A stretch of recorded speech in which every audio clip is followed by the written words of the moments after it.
Oh fuck, what a day. Holy fuck.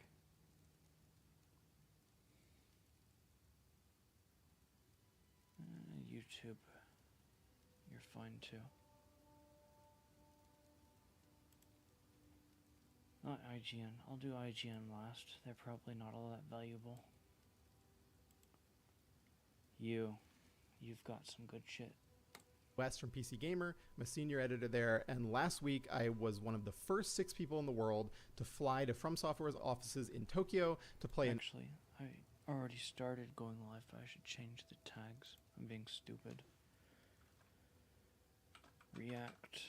Let's add that as a tag. And let's also add Elden Ring Nightreign.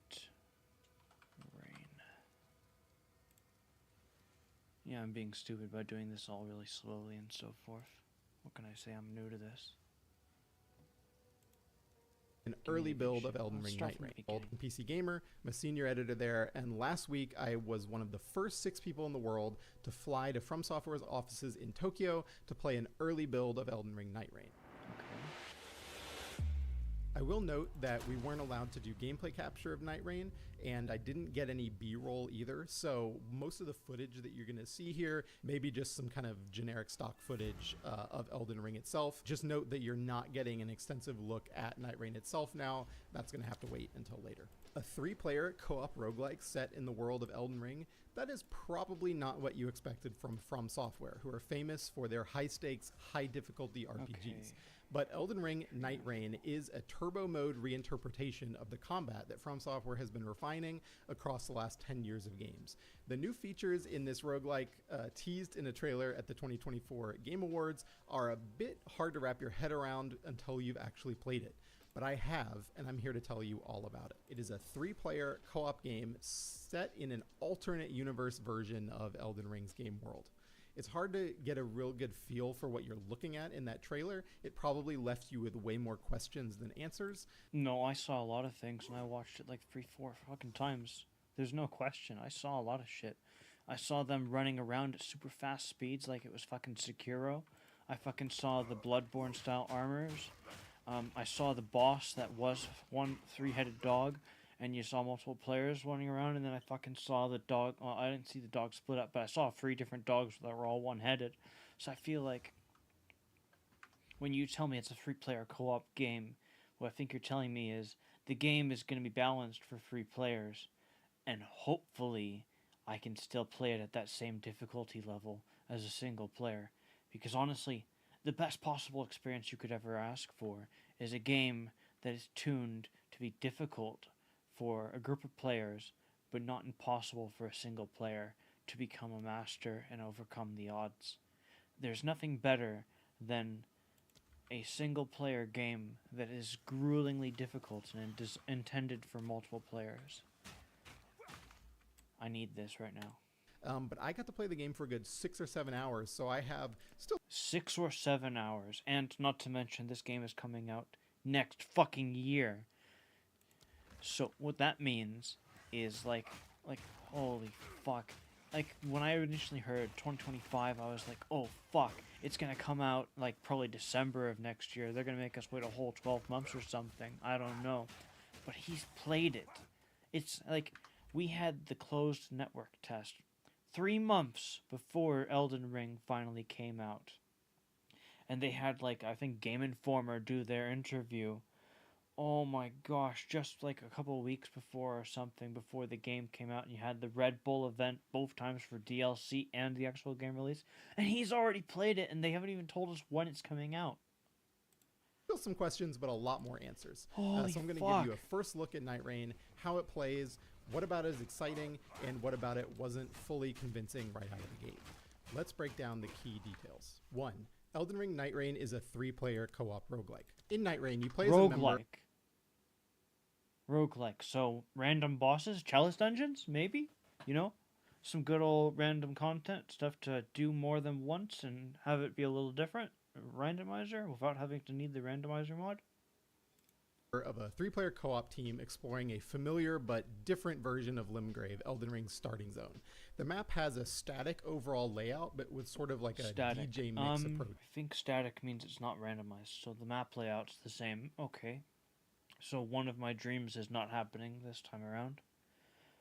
The dream that I had was basically that you get a boat, and this boat will take you to an island, and the island is randomized, and you have dungeons that are scattered throughout the place, and so you can think of it like doing chalice dungeons, but instead of it being inside of a dungeon, you get dungeons and you get open world. That's what I want. Now, obviously, I'm not getting that, so I'm a little saddened by that, but we're only just beginning. So static world, okay. To the weapons you find and the enemies you encounter. But with sort of like a DJ mix approach to the weapons you find and exploring a familiar but different version of Limgrave, Elden Ring's starting zone. The map has a static overall layout, but with sort of like a DJ mix approach to the weapons you find and the enemies you encounter. They're going to be random and jumbled up every game. DJ mix, okay, so the weapons and so forth are randomized. Okay, so it's like playing a randomizer run in Limgrave. And it's going to be similar but different. So hopefully, I saw the trailer and I saw more buildings. I saw mountains that looked a little different. So from the trailer, similar but different is very true. We already got that. Honestly, what I always wanted from Elden Ring was more buildings, more structures to explore, more enemies, a lot more enemies. That's why I enjoyed the After the Shattering mod. I just don't like what he did with the boss fights. Like, all I want to do is kill normal enemies all the time. Like, everyone else likes the boss fights. I love the normal enemies. I love just exploring, taking my time. Look at this place. It's so... Oh, actually, you guys can't see that screen. I'm fucking looking at the... I'm looking at the wonderful exit as you get out of and step out to Limgrave from the grave. And you can see Stormvale Castle off in the distance and the Erd Tree. He's even got that beautiful green sky with the clouds. He's got a reshade, so it looks a bit more gray than mine, less colorful. But it's still so beautiful. But this is just the base game. Before each run, you'll choose a final boss to go after, almost like you're picking a creature to hunt in Monster Hunter. But before you fight them, you have to survive... Whoa. But with sort of like a DJ mix approach to the weapons you find and the enemies you encounter. They're going to be random and jumbled up every game. Before each run, you'll choose a final boss to go after, almost like you're picking a creature to hunt in Monster Hunter. Oh, fuck. You get to choose what your final boss is? What? Is this like a quest kind of thing? Like a mission? Where like... Whoa. I don't even know how to comprehend that. So, like, that's what they were talking about with Monster Hunter back when, like, the people were saying, oh, there's leaks for Elden Ring. Oh my gosh, there's going to be Monster Hunter, Elden Ring Monster Hunter. Like, so my reference is going to be White Knight Chronicles as my example. So, like, you go to this map and so forth, and you do it for this main story purposes and all that. And then you can revisit that map and do quests and so forth, where it's like an instanced event. But I don't know. So you choose the final boss. So, Monster Hunter, I haven't played it, but as I understand it, you hunt for specific monsters to get materials to craft gear and armor. And so you tailor make an armor set, and you can tailor make some gear for different situations. That's how my brother explained it to me. So, holy fuck. We're going to already know what boss fight we're getting into from the beginning. But that doesn't change the fact, imagine if you were told, okay, I need to kill Udex Gundyr, and I've got a whole bunch of shenanigans and crazy chaos that's going to go on before that. And at the very end of all my trial, all of my exploration, all my fun, is Udex Gundyr at the very end. With his giant fucking attacks and his really quick kick and all that. And his just very imposing posture. Fuck me. Oh no. And this would also be a return to form where they got armor upgrading. Maybe if they truly are going the what's it called, the Monster Hunter pathway, where let's just hope that they allow armor upgrades of some way. Like armor in Elden Ring and armor in Dark Souls 3 was just okay. This armor has better stats. Okay. I hope that they have more mechanics. I want a lot more mechanics. Give me lots of mechanics. I want so many mechanics that I can like just deep dive into it like I'm fucking playing Exile. That'd be great. If I at the end of this video I'm gonna be like just fucking deep diving for weeks, that would be a good time.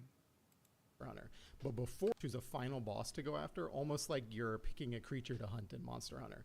But before you fight them, you have to survive 2 days of exploration and combat, with each day ending in a big boss fight of its own. Cool. Holy fuck.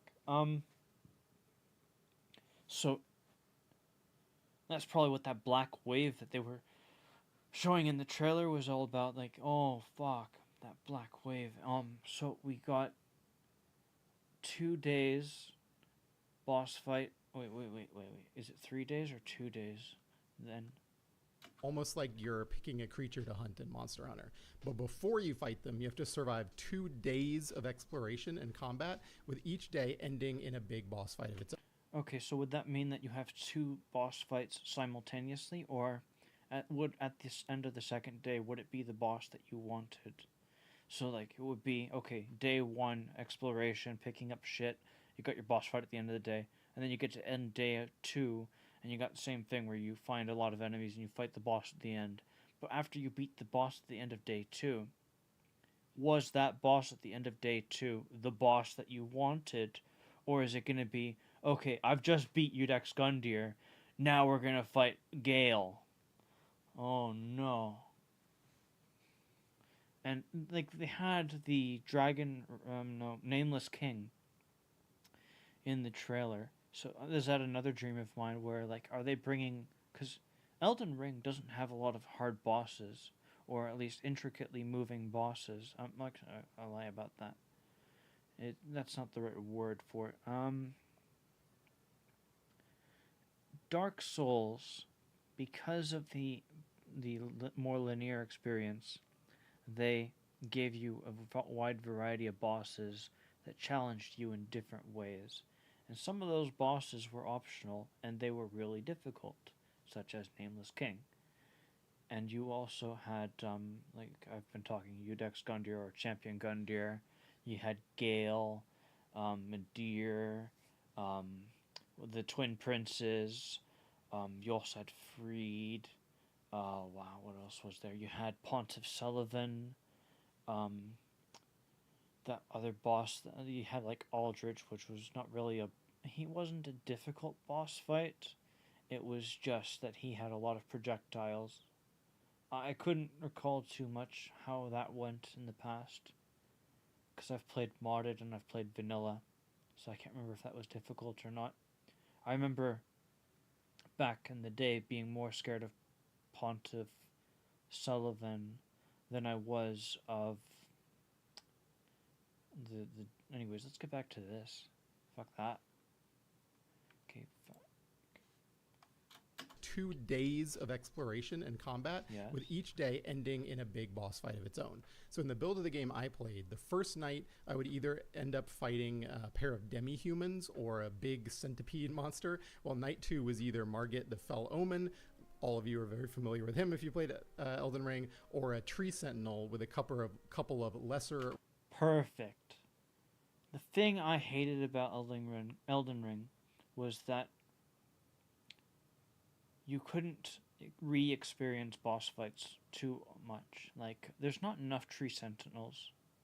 Like, that's one of the things I liked about the respawning of bosses, and I also liked about, after the Shattering mod, was that, the tree sentinel is the first real boss fight that you learn in this game. And after you learn how to fight him, he's no longer difficult. And so, I would love to be able to find him again and again throughout the game and it not just be, okay, you fight the tree sentinel the first time, and then the next time you see him, he's a duo fight, and then the next time you see him, it's not exactly the same, it's completely different. I want to see a lot more tree sentinels. Not to mention the fact that because the game is so similar to Elden Ring, a lot of the mods that are right now compatible with Elden Ring, or people have learned how to create, I bet you those players that created those mods, they will know how to easily create those mods, or not super easily, because it's a labor of love, so it'll take time, and it really matters the question of, do those players still love the mod that they created, and do they love it enough to bring it over? Like, they're the ones that I guarantee are going to come over right now are the transmog mod. I guarantee that's coming over, and I think if the die mod will come over. When the game comes out, whatever this is, I don't know if it's a expansion or just a whole new game. I think it is a whole new game.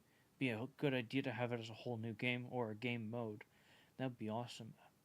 But I would. Oh fuck. Okay, so basically, what I want is, I want. I'm hoping that the modders can give us transmog. And since you've got bosses from other games coming over, can we get some of those armor sets from like Dark Souls 3? Like when the Cinders mod was bringing over armor sets from Dark Souls 1 and Dark Souls 2, that was the best fucking time ever. Like being able to wear the Drake Keeper set from DS2. I loved that armor set. And the Penetrator in that armor set too. It looks like a fucking Gundam was turned into an armor set. It looks so cool. Oh my gosh, it just looks so bizarre and so fantasy. And I want what I basically want, I want more armor sets in Elden Ring. I want the transmog. I want the die mod.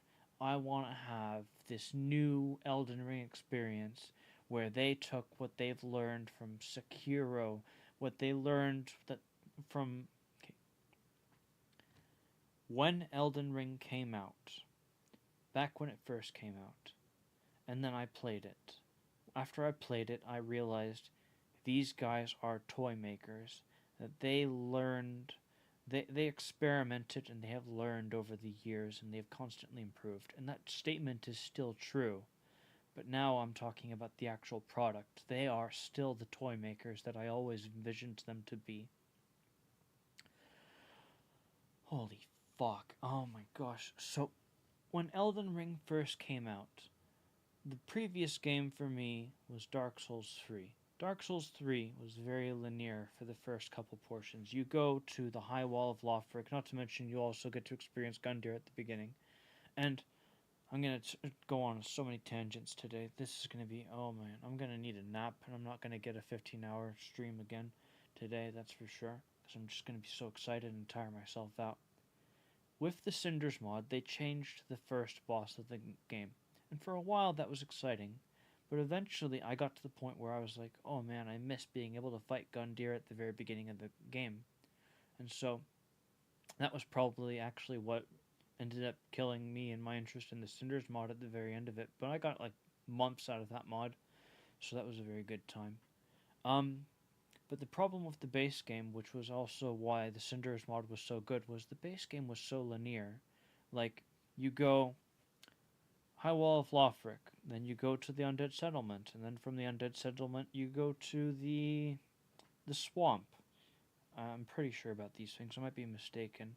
From the swamp, then you go and you're like, okay, I've got two choices. I can go to the lower swamp where the actual poison is, or I can go to the church. And so you probably end up going to the church because you're like, okay, I spent a couple points on faith because I wanted to use the raw ass sword, and I don't need the raw ass sword anymore because I'm starting to get level ups. Now I can get more strength, so I can then get strength infusion on my weapon instead of raw infusion. So it's no longer a raw ass sword, and you also had to spend faith in order to use that sword, I think, and you don't need those faith points anymore. So you're like, okay, I want those level ups that were in faith to now go into AFK. What? Okay. Um. Oh fuck! Maybe I should just go to the login screen. I want to play the game, and I'm also a little nervous that I'm gonna get distracted from playing the no looking at Elden Ring. Where am I? Whoa, whoa, whoa. Okay, so then after the church, and you've got your level ups reallocated, you're like, okay, let's go and do the poison swamp, and then you're like, okay, I'm gonna explore here a little bit, and the areas are open wide, but it's not like you have really any choice. You're going to do these things in this order, and so then you've got the cathedral. You did the Cathedral of the Deep. Then you have to go back and do the poison swamp, and you do the Abyss Watchers, and then after the Abyss Watchers, you get a little bit more freedom again. Like prior to this, you had some freedom. So like after you've done the undead settlement and you get to the swamp, you have a choice. You have two choices. You could go down to the poison swamp, or you could go to the Cathedral of the Deep. So they do give you a choice at that moment.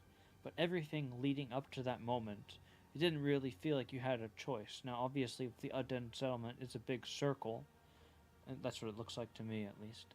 And you have choices. You can either go the way of where the guy is going to shoot the arrows at you, or you can go the other way. So you can go the one way where you go for the door, for the building, and so forth, which eventually leads to the invasion and the arrows. The other way is you cross the bridge. You can jump down and get the pyromancer dude. You got all those enemies that are patrolling in the area below. You could talk to the archer dude and everything. It's a big circle. The only problem with that circle is that it's not a circle completely until you open up that one-way door that's right beside the boss arena of the settlement. And it becomes 8 shape once you also unlock the sewers. So it starts out as a C shape, it ends up as a circle, it then becomes a circle once you unlock one of the shortcuts, and then it becomes a letter 8. Number 8 when you get that other shortcut. So you have both shortcuts unlocked. So it's not really linear, but it feels pretty linear when you only have 2 options at any moment with Dark Souls 3. How the fuck did I get onto Dark Souls 3 talking about that shit for so long? Basically, Elden Ring learned from Dark Souls 3 and how linear it was, and it gave you infinite options on which way to go. When I say infinite, maybe I'm going to say 12 options. You can go in so many directions in Elden Ring. You could be like, you know what? I'm going to go to Weeping Peninsula first. I'm going to go all the way to that little fucking beach on the west end of Weeping Peninsula. I'm going to get the lantern. I'm going to go and get that healing talisman, the life regen. And I'm going to then start collecting all a bunch of shit all over the place. Or you could be like me and you could be like, okay, you know what? I'm going to kill the first 5 bosses at these locations, and then I'm going to level up. So many options with that game. What else? So, when Elden Ring learned, what they learned from Dark Souls 3 was to create a game that gave you more options on what you could do. A wider, that's why Dark Souls 2 was so good. You had 4 options at every time. When I play Dark Souls 2, I'm not thinking to myself, oh shit, I gotta go to this place. I'm thinking to myself, what am I in the mood for today? Do I feel like going to the Iron Keep today? No, I don't really feel like going to the Iron Keep. Let's go to the Black Gulch. Or, no, let's go to Seldora. And so, what they did with going from Dark Souls 3 to Elden Ring was they learned make the world bigger. But what they didn't do with Elden Ring was they didn't give you a wide variety of bosses that they had created from the previous games that were so beloved. Like a couple months ago, not focusing on the DLC. The DLC is wonderful, but you can think of it as a separate thing. I'm just talking about the base game right now. I feel like when I look at the base game of Elden Ring, it makes me wish the days when you had the bosses from Dark Souls 3 and you had like the Twin Princes. I really hope that Nightreign gives you the Twin Princes boss fight again. That was such a good boss fight. And like the Dragon Rider? He wasn't riding a dragon. Dragon Slayer armor. The Dragon Riders from DS2. You're probably not going to get him, but he would be a good one to bring over and give him a lot of loving. Make him better than he already was. Maybe faster. Fuck. So many things. I hope it's a crossover between Dark Souls and Elden Ring, where they just bring all the armor sets over, all the bosses over, and then just create this monster of a game with so many mechanics. Riders, but still very well. Knight 2 was either Margit the Fell Omen. All of you are very familiar with him if you played Elden Ring, or a Tree Sentinel with a couple of lesser riders, but still very scary knights riding alongside him. So as an Elden Ring, you can be matched with random players for the multiplayer, or you can use a multiplayer password system to party up with your friends. 2. Nightreign. So he's talking matchmaking. I really don't care too much about that. Basically, randomized or play with your friends. He didn't answer the question of can you play solo, but I really sincerely believe that if you were to play the game offline, that you would probably still be able to play the game solo. They might give you optional NPC summons. If it's mandatory summons, then I'll just find a way to kill them. I'll just stand around and wait for the NPCs to die and then play the game. That sincerely, I doubt that will happen. I think that FromSoft is smart enough to know their player base is very elitist. So I guarantee you, they're not going to force you to play multiplayer. They're not going to force you to use summons. They're going to make it optional. You're going to whine and complain that the game is too fucking hard. And then everyone's going to laugh and point at the guys that are not doing any of the things to make the game easier and be like, oh, why is the game so hard? Well, why are you making it so hard for yourself, buddy? Rain will be a premium priced, not free to play game. Premium priced. I don't know what premium priced is, but obviously not free to play. You're gonna tell me about that. From Software told me they don't consider Nightreign to be live service. They want a full game experience in the box, so to speak, and that means updates after launch.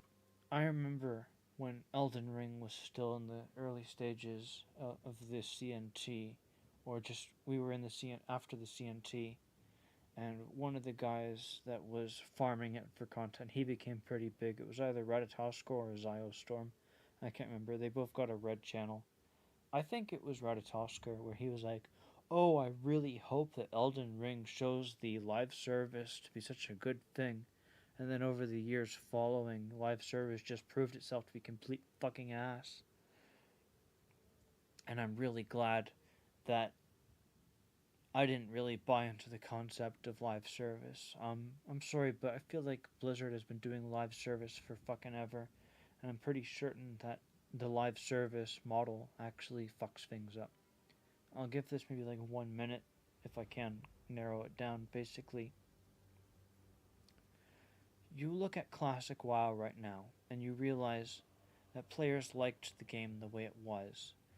A live service, I think, or at least I would define it as, is a game that constantly receives updates to incentivize the player to keep on spending money on the game. The problem is that with all these constant updates, you can never go back to the way things were when you first came to the game and you fell in love with it. And some players, the reason why they want that live service is because the game is only interesting when it's new. When you learn all the things, it's no longer fun. So like when people talk about classic WoW, I think of Diablo 3.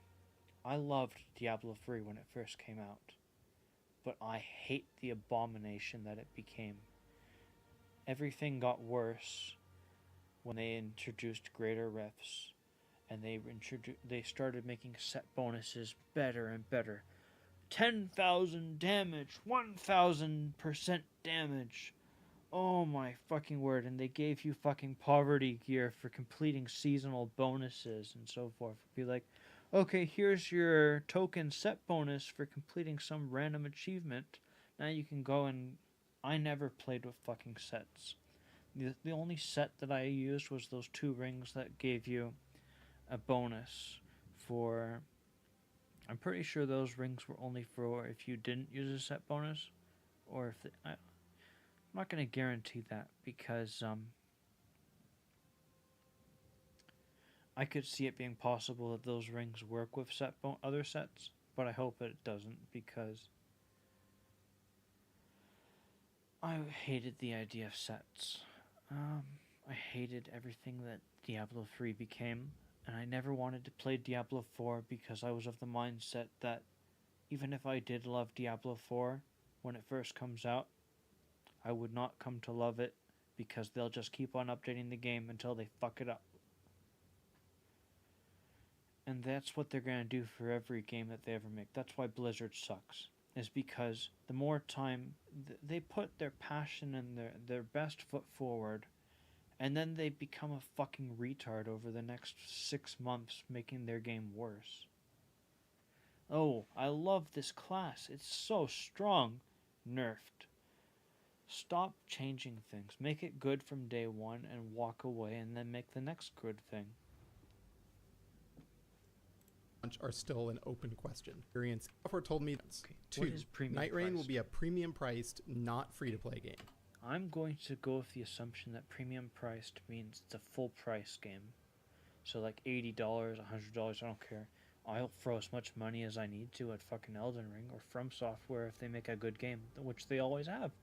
From Software told me they don't consider Nightreign to be live service. They want a full game experience in the box, so to speak, and that means updates after launch are still an open question. Bandai Namco, who is the publisher, did confirm for me that you won't need to own Elden Ring to play it. Nightreign is totally standalone, and the price will be comparable to Shadow of the Erdtree, this year's expansion, which probably means $40, but that's not confirmed. 40? Basically, the takeaway is this is not a full $60 or $70 priced game. 3. So premium isn't all that expensive, but probably some collector's edition to make up the difference or something. But it won't be all that desirable to me because I don't need little toys and gadgets.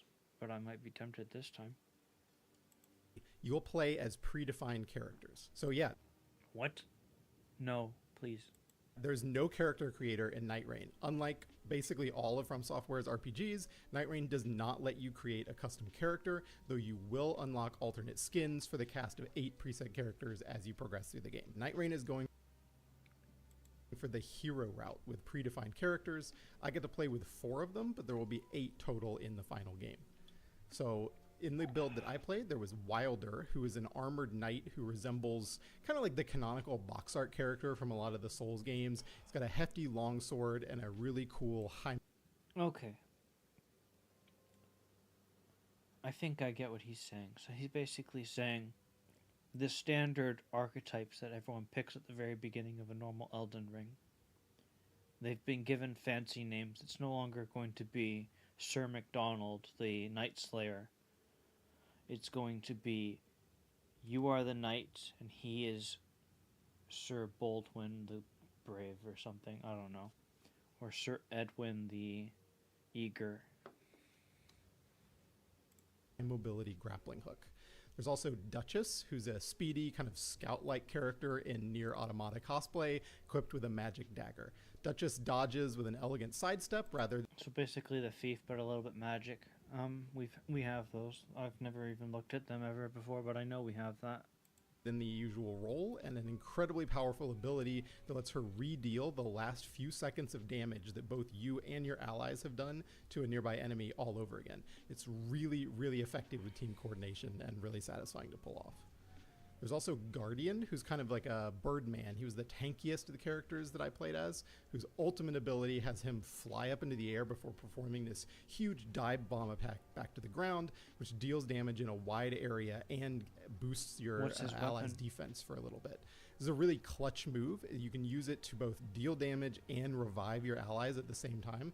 A funny quirk of Nightreign is that you actually revive your allies by attacking them rather than holding like a revive button the way a lot of games do it. And the fourth character that I got to play as was the Recluse, who's a very frail mage, the most complex character of the bunch, who I spent the least amount of time with as a result because I didn't want to constantly be dying while I was playing, but I think doubtless will be very powerful in the hands of skilled players once people have a lot of time to actually tuck into Nightreign. So the Recluse has the ability to absorb elements from enemies, which sounds a little confusing, but it's based on kind of the last thing that's hit them, what elemental affinity that attack might have, whether it's bleed, poison, fire, ice, etc.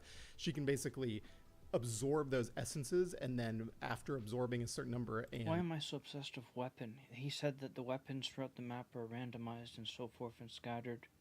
So you could think of this like you're playing a class that is centered around the concept of the first archetypes of the base game. These named characters being let's say like I consider this a redefining of something that already exists. And if it's such a problem for me, I'm sure that modding might be able to fix it. And storing them up can unleash them in a special attack that changes based on what you've absorbed. So you can see that's like not going to be the easiest character to just immediately take control of and know what you're doing, but I'm sure the payoff will be there once you do. And there are 4 more characters in addition to those 4, including one who's an archer and one built around parrying combat like Sekiro or the Crystal Hard tier from the Shadow of the Erdtree expansion, but From Software are keeping tight. I saw there was in the 3-minute video, there was someone doing timed blocking. I don't know if that's just for this one character because, like he said, it's doing predefined characters. It could be like playing a class kind of thing. Okay, so they're bringing the Sekiro mechanics, and like I saw the boss fight with the 3 dogs or something, or maybe also it was the Nameless King clip, where I saw players running around at fast speeds, and there was also the clip that everyone saw that looked to me like one of those Noxtella locations, but it looked to me like it was in the overworld. And they were doing the wall climb up and so forth, and maybe they vaulted or something, I don't recall, we'd have to look back at that, but it looks so cool, and I hope we get to see some more of that. More movement, faster pace, Sekiro combat, and Elden Ring rolled.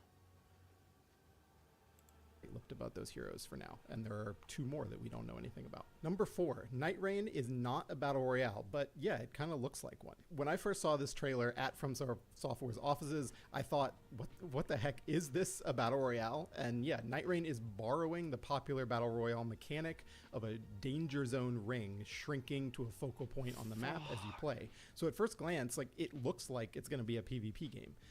You even drop into the map from the sky on like a spectral raven, so it kind of feels like you're jumping off the Fortnite party bus or, you know, descending onto a map in Apex Legends. The Fortnite vibes are very strong in this game, right? But no, it is not a battle royale game. In fact, it is even less of a PvP game than Elden Ring or Dark Souls. There is no invasion mechanic in Nightreign. You cannot fight against other players at all. Let's do a quick moment just to make sure that I'm actually still doing things the right way. Holy fuck. So the Battle Royale ring is just there to to limit the amount of time you can spend leveling up by fighting enemies and push you towards boss fight confrontations at the end of each day. So the days will Nightreign, you cannot fight against other players at all. Not a Battle Royale game. In fact, it is even less of a PvP game than Elden Ring or Dark Souls. There is no invasion mechanic in Nightreign. You cannot fight against other players at all. Yes! So the Yes! Fuck yes! Okay. Maybe. Oh, no. They're probably gonna still have to have anti-cheat, so I don't get what I want. Fuck. Okay, what I wanted, and this was unfortunate, was when Elden Ring first came out, they had the issue of someone being able to inject code into other people's, or I don't know what the real terms are. Basically, like the guy had something, like running a script or something, and he invaded and ran a script or something on someone else's computer, and it was scary. Don't get me wrong; it was all fucked up, but because of how they fixed that problem, I lost one thing that I wanted.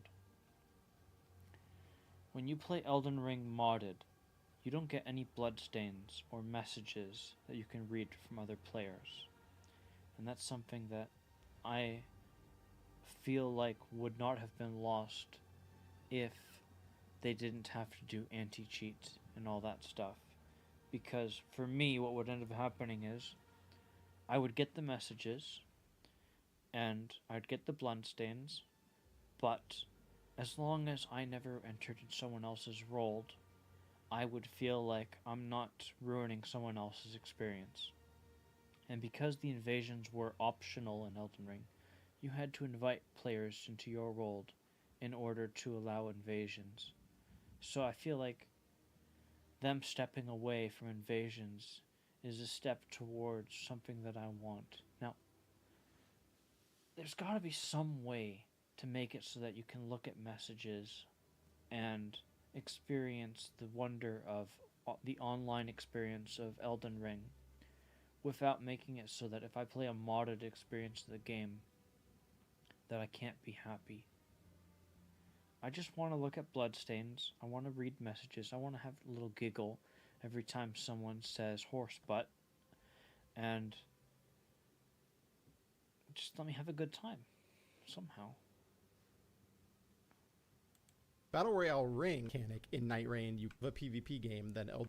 But no, it is not a Battle Royale game. In fact, it is even less of a PvP game than Elden Ring or Dark Souls. There is no invasion mechanic in Nightreign. You cannot fight against other players at all. So the Battle Royale ring is just there to to limit the amount of time you can spend leveling up by fighting enemies and push you towards boss fight confrontations at the end of each day. Fuck. So the days will only last about 10 minutes before you have to do a big boss fight. 10 minutes? Oh, fuck. What am I going to do with 10 minutes? Like, fuck, if I was playing Elden Ring right now, and say I'm right at the entrance of Limgrave, and I got 10 minutes. Like, if I don't have torrent, then my options are super limited. Well, where do we go? And then assuming you've survived the first day, the circle will recede, closes back in again on you on the second day. And if you survive day 2, then you go on to fight your ultimate hunt target, the final boss for your run. So this is definitely not Elden Ring 2. I'd say it actually has more of the feel of a very, very ambitious mod for Elden Ring than it does. I think this goes back into my concept of them being toy makers. You have to think of this like it's a toy. So a toy maker is he's making you something that will bring you enjoyment, entertainment, and happiness, okay? It's not like... So, like, a toy is something you pick up and you have fun with, and you look at it and you look at all the intricacies, and if it's for you, then you dive even deeper into enjoying the toy. It's like a puzzle box. Activities, that would be the term I'd use. They are creating an activity that you can partake in. So when people were talking about the Battle Royale system, it is an activity. When I go and play, and activities are part of my dream, a very big part of my dream. So I consider this a very big positive. Activities is like 99% of my dream. Now, it's not a singular activity, but as a gamer, having more activities as options, that's huge. So if we can get an activity, something that is different, and it's from software's version of what you want, that's good enough for me. Okay, so it's not Elden Ring in the normal sense. It's you're gonna play a Souls-like game in a new form, completely different. Does a full-on sequel, because it is not an RPG. Number 5. So what does Elden Ring Nightreign actually play like? Well, in many ways, Nightreign plays exactly like Elden Ring. Weapons and basic enemies have the exact movesets they do in the base game. Controls are essentially the same with just a few additions. All of Elden Ring's battle mechanics are there. Backstabs, guard parries, two-handing weapons, etc., etc., etc. If you've played a Souls game, if you played Elden Ring, it's going to feel super familiar immediately. In other ways, Nightreign feels extremely different from Elden Ring. Movement speed and sprinting are greatly sped up. Even without the Spectral Steed mount, you're far more mobile in this game. You can mantle up most cliffs and vault up ledges. There is no fall damage, like, at all. No fall damage. No fall damage? Oh, that's fine. Wait, mantle up cliffs. Souls game, if you played Elden Ring, it's going to feel super familiar immediately. In other ways, Nightreign feels extremely different from Elden Ring. Movement speed and sprinting are greatly sped up. Yeah, I saw that. I saw them running. I can't say for sure, but I was thinking that it was like Sekiro movement speed. I watched them running. They looked like they were going like if Elden Ring running is like watching a knight in heavy plate armor running around, that felt to me like Naruto running kind of thing, except for without the cringe animation. It just looked so fast. It looked to me like they were going places. Like they were like, okay, we need to get like full on sprint, a real sprint. And like when you hold down the sprint button in Elden Ring, and you're like, oh man, I'm losing stamina. I'm not really going anywhere fast. That was fast. Even without the Spectral Steed mount, you're far... Wait, no steed. It's going to feel super familiar immediately. In other ways, Nightreign feels extremely different from Elden Ring. Movement speed and sprinting are greatly sped up. Even without the Spectral Steed mount, you're far more mobile in this game. You can mantle up most cliffs and vault up ledges. There is no fall damage, like, at all. No. It's probably a good idea to step away from the mount system. Elden Ring has done the best mounting system that I've seen, where the seamless transition between, okay, I'm running forward and I can mount up simultaneously. Like, I fucking hate the cast timing shit if a game has a mount system where it's like, oh, I gotta call the horse, get over here. And then the fucking horse comes over there and it's like, oh, it stops behind you, so you gotta stop what you're doing, turn around and go and mount up. Or like if it's World of Warcraft where, okay, I pressed the button and then I got like a 4-second fucking cast bar of waiting for me to mount up on the fucking horse or the dragon or whatever it is. And I love the seamless nature of it. It's one of the... I loved it so much that part of my dream has the mounting system of Elden Ring basically implemented into it with some slight differences because I don't want it to be a horse. But that's good enough. Okay, so... instead, we're stepping away from mounting and just going and saying, okay, let's make the player faster. Which that also means, if you make the player fast enough that you no longer need a mounting system, means you can also make the boss fights a lot faster too. And I saw those 3 wolves and that shit, and it's going to be so good.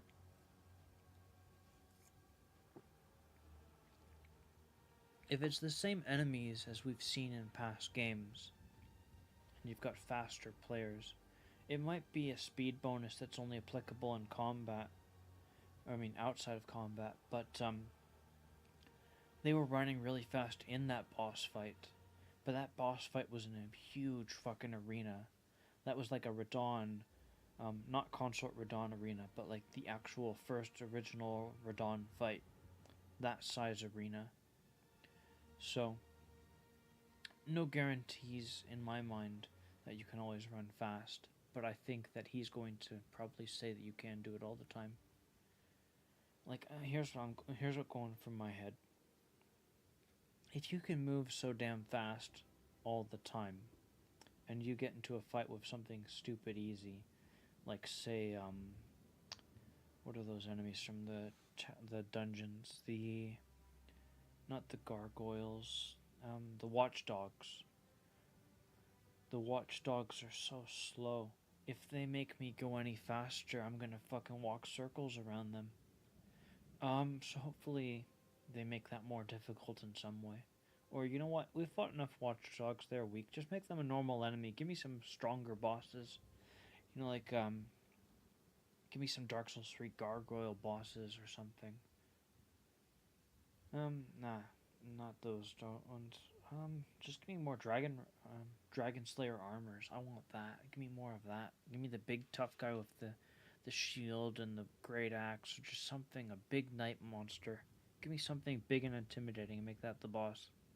Fall damage, because each run of the game has a fairly strict time limit. You're also encouraged to just play at a breakneck pace.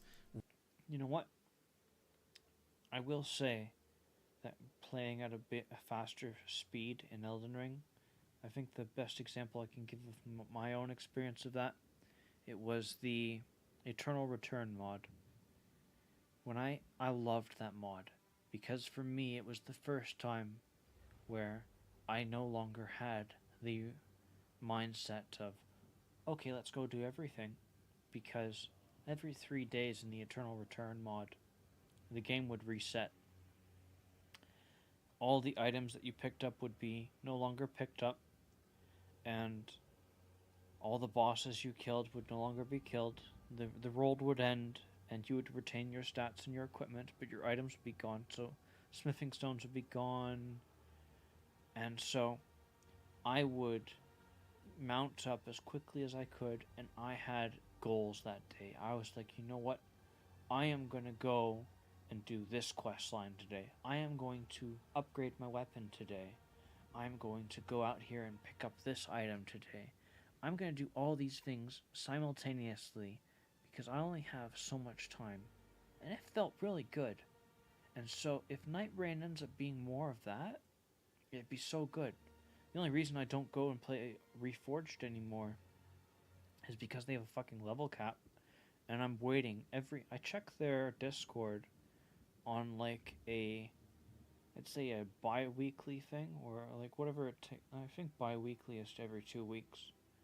So every 2 weeks I'll check their Discord, see that they have an update, and I'll read the update and I'll be like, oh, they still haven't removed their level cap. I guess I'm still not going to be playing.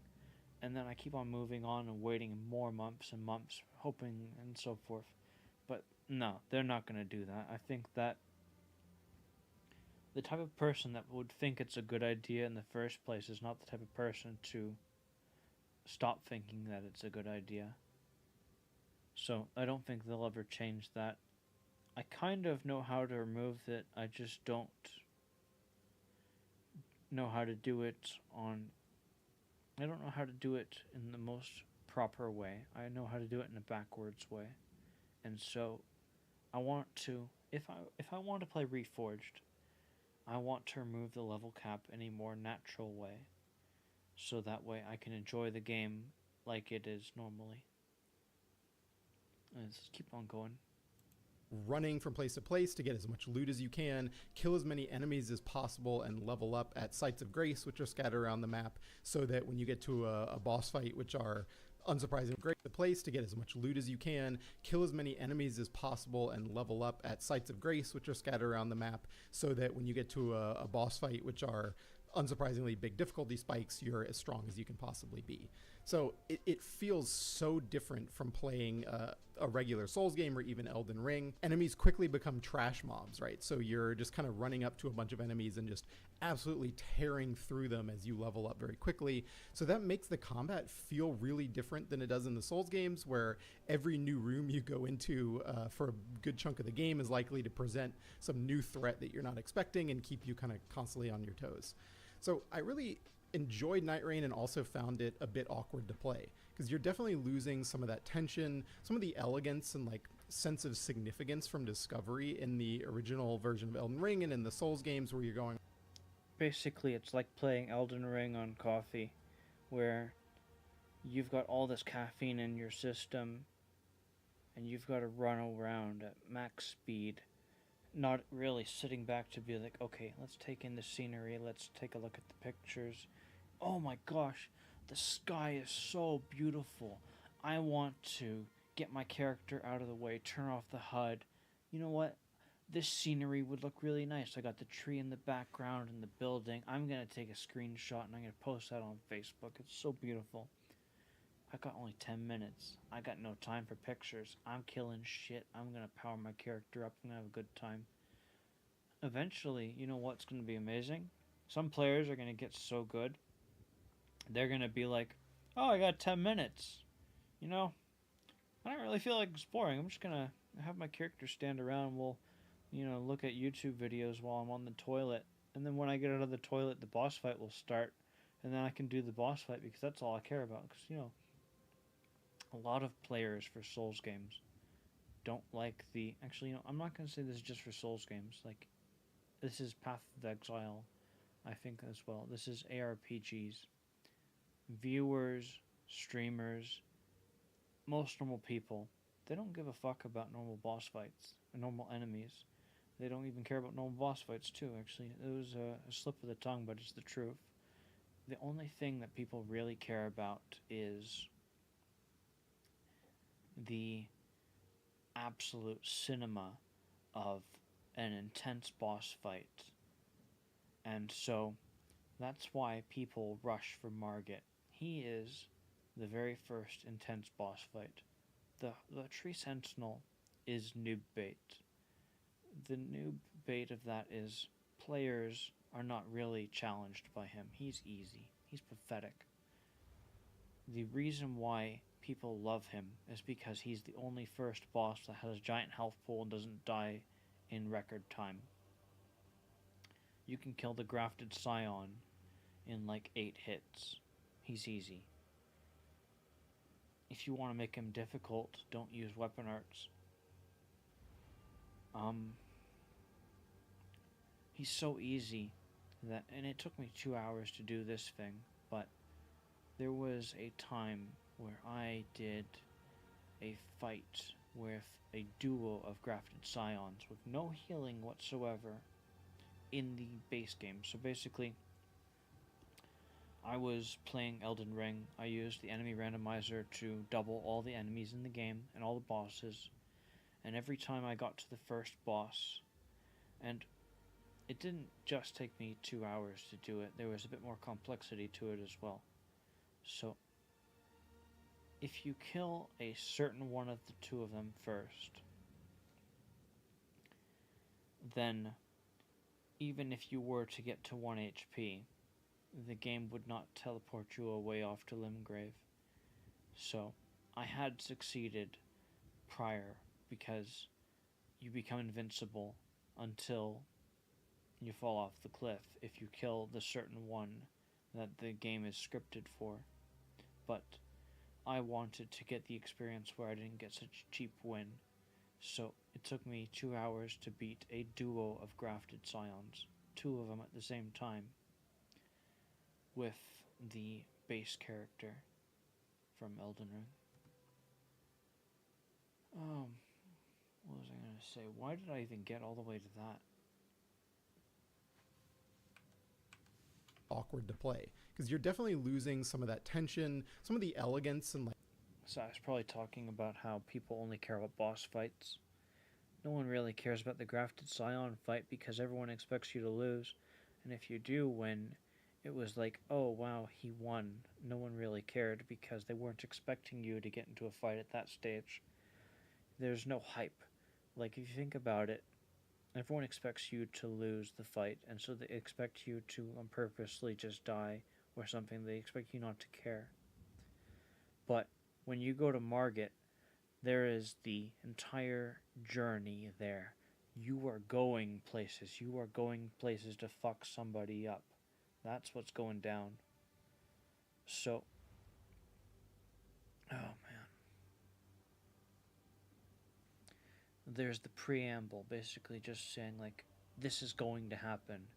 Things are going down. Everyone's like, okay, the moment before, and then the suspense builds up, and you get through the fog wall, and you've got the boss cutscene, and then all of a sudden it's like, oh shit, he's going fast, and this player, this streamer, they're underleveled because they know that nobody cares about the normal enemies, so he is stupid underleveled, And then finally, after all of that time, he gets to the boss fight underleveled, and he's just having an absolute nightmare of a time. Like sense of significance from discovery in the original version of Elden Ring and in the Souls games where you're going on this long RPG journey. And it feels weird to see all of these really familiar pieces just kind of thrown in the sandbox together and like turned into new toys to play with. At the same time, it still plays really well, right? Like those fundamentals. Glad you said toys. They are toy makers. Of From Software combat that they've been refining across their games, they're still great. And it's hard to argue against how fun it is to just put that whole experience on fast forward and be playing for kind of low stakes compared to a classic From Software game, right? Like you're not groaning when you die in this game because you've just lost so much progress. It's not that big of a deal. So I found myself immediately wanting to Elden Ring, unless you're an idiot that loses your fucking bloodstain or gold pile or your pot or whatever it is you want to call it. Those players, the only time that you lose progress in Elden Ring is when you give up. When you say, okay, this weapon's not working out for me. I've spent all my smithing stones on it. You lose when you make mistakes, and the game lets you make mistakes. Jump into another round at pretty much at the end of every single match, just because I was excited to see what kind of stuff was going to happen in the next run and what kind of random drops I was going to get that would define how I built my character. So yeah, let's talk about that randomization. Number 6, is the map randomly generated, and how much does it change? The layout of Nightraign's map is static, kind of. It looks like a jumbled up remix of Limgrave with familiar caves, forts, wizard towers, ruins, jails, all in different places than they were in the original game. And From Software says that that general topography and the location of structures will stay fixed. Like the map is the map. But the developer's also being cagey about the extent to which it can change on different runs. So From Software told me that sometimes an environmental modifier will appeal on the map. So this could be like a swamp or a lava spewing volcano. I didn't encounter these. A fucking swamp. That's not a small little thing. What the hell? Is it randomized or not? Okay, like, goddamn fucking shit. Oh no, my head's gonna explode. I'm having too much excitement. Oh no, okay. What am I doing? The extent to which it can change on different runs. So From Software told me that sometimes an environmental modifier will appeal on the map. So this could be like a swamp or a lava spewing volcano. I didn't encounter these kind of big random environmental elements, so... Okay, so here's what I'm gonna think of it like. Say you're in Liurnia of the Lakes, but you got the swamp modifier, and so the entire Liurnia of the Lakes becomes a poison swamp. Not to mention, this time around, we don't have Torrent. So, you will get poisoned this time around. Probably. Maybe that's what's going on. And like I saw that lava location where he got on the bird and he flew off into the sky. That lava location looked a lot to me like the Lake of Rot, but instead of it being the Lake of Rot, it was like just a big sea of lava.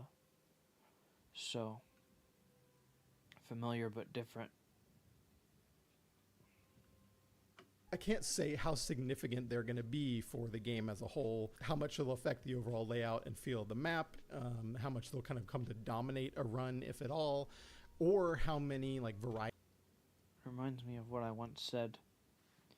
When I first heard about the scatter tree fragment system and mechanics, I said I was very excited to see the future of Elden, the From Software's games, not just Elden Ring, because I said, if they're going to do the scatter tree fragment mechanic, that means says to me that they are willing to experiment, that they are willing to go and do completely new things I've never seen before.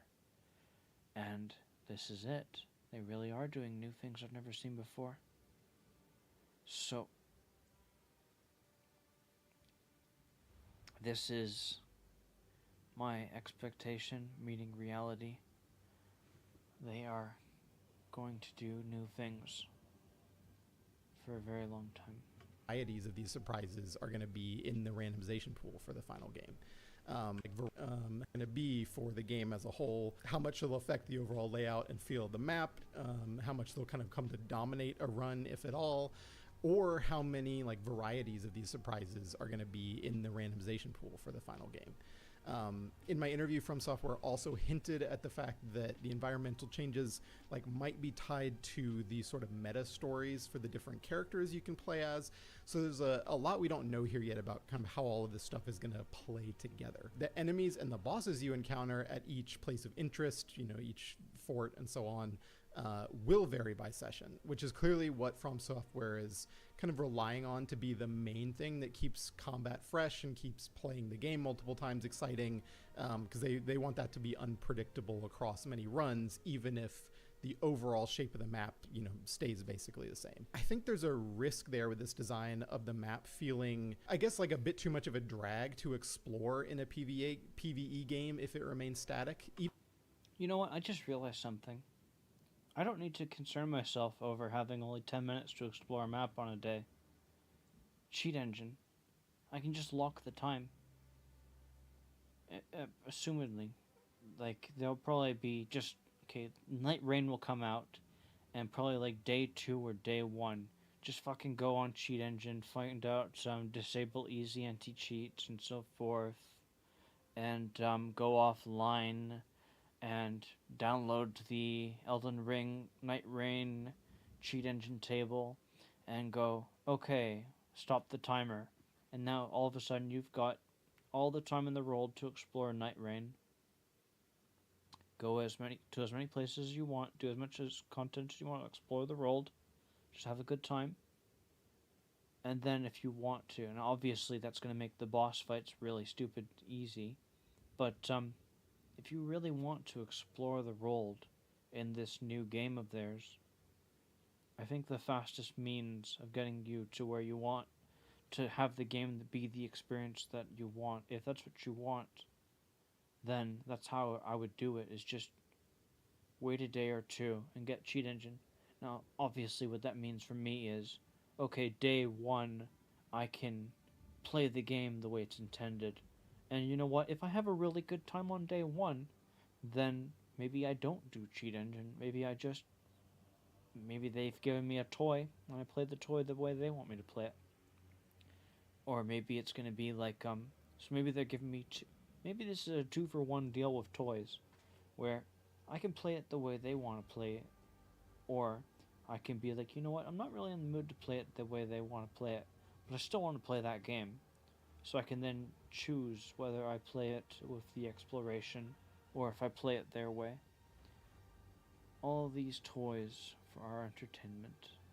Even if you encounter a different boss at the ruins you've run around 30 times before, I don't know that that's going to be as exciting as it is playing a PvP Battle Royale game where, yes, you can get tired of the map, the environment to some extent, but there's just so much more unexpected behavior from other human players. It's so much more dynamic to be in that PvP environment in a place that you know very well.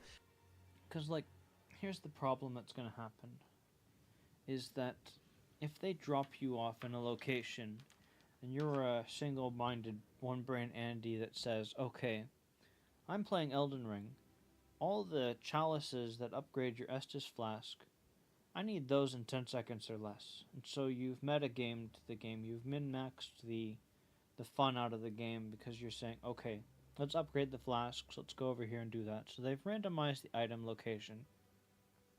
So now, instead of you being like, okay, let's go to the churches and so forth, instead you're going to metagame the game and be like, okay, I know that this location is over here because they can't randomize the game too much. And I know there's a shitload of items over there. And I know that I can very easily, no matter what enemy they put there, I can just navigate around the enemies, I can kite, or I can just run around like a madman picking shit up. And I've only got 10 minutes.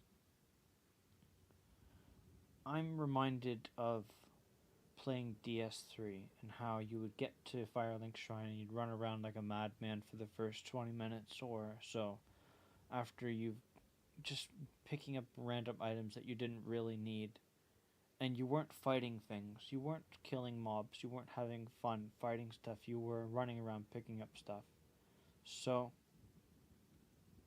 I feel like the metagaming crowd is not going to fight anything for 10 minutes. They're just going to go around the place being like, okay, if I go to this location, there's going to be a mini boss type enemy, and he will drop me a random weapon, or a talisman, or an armor piece or something.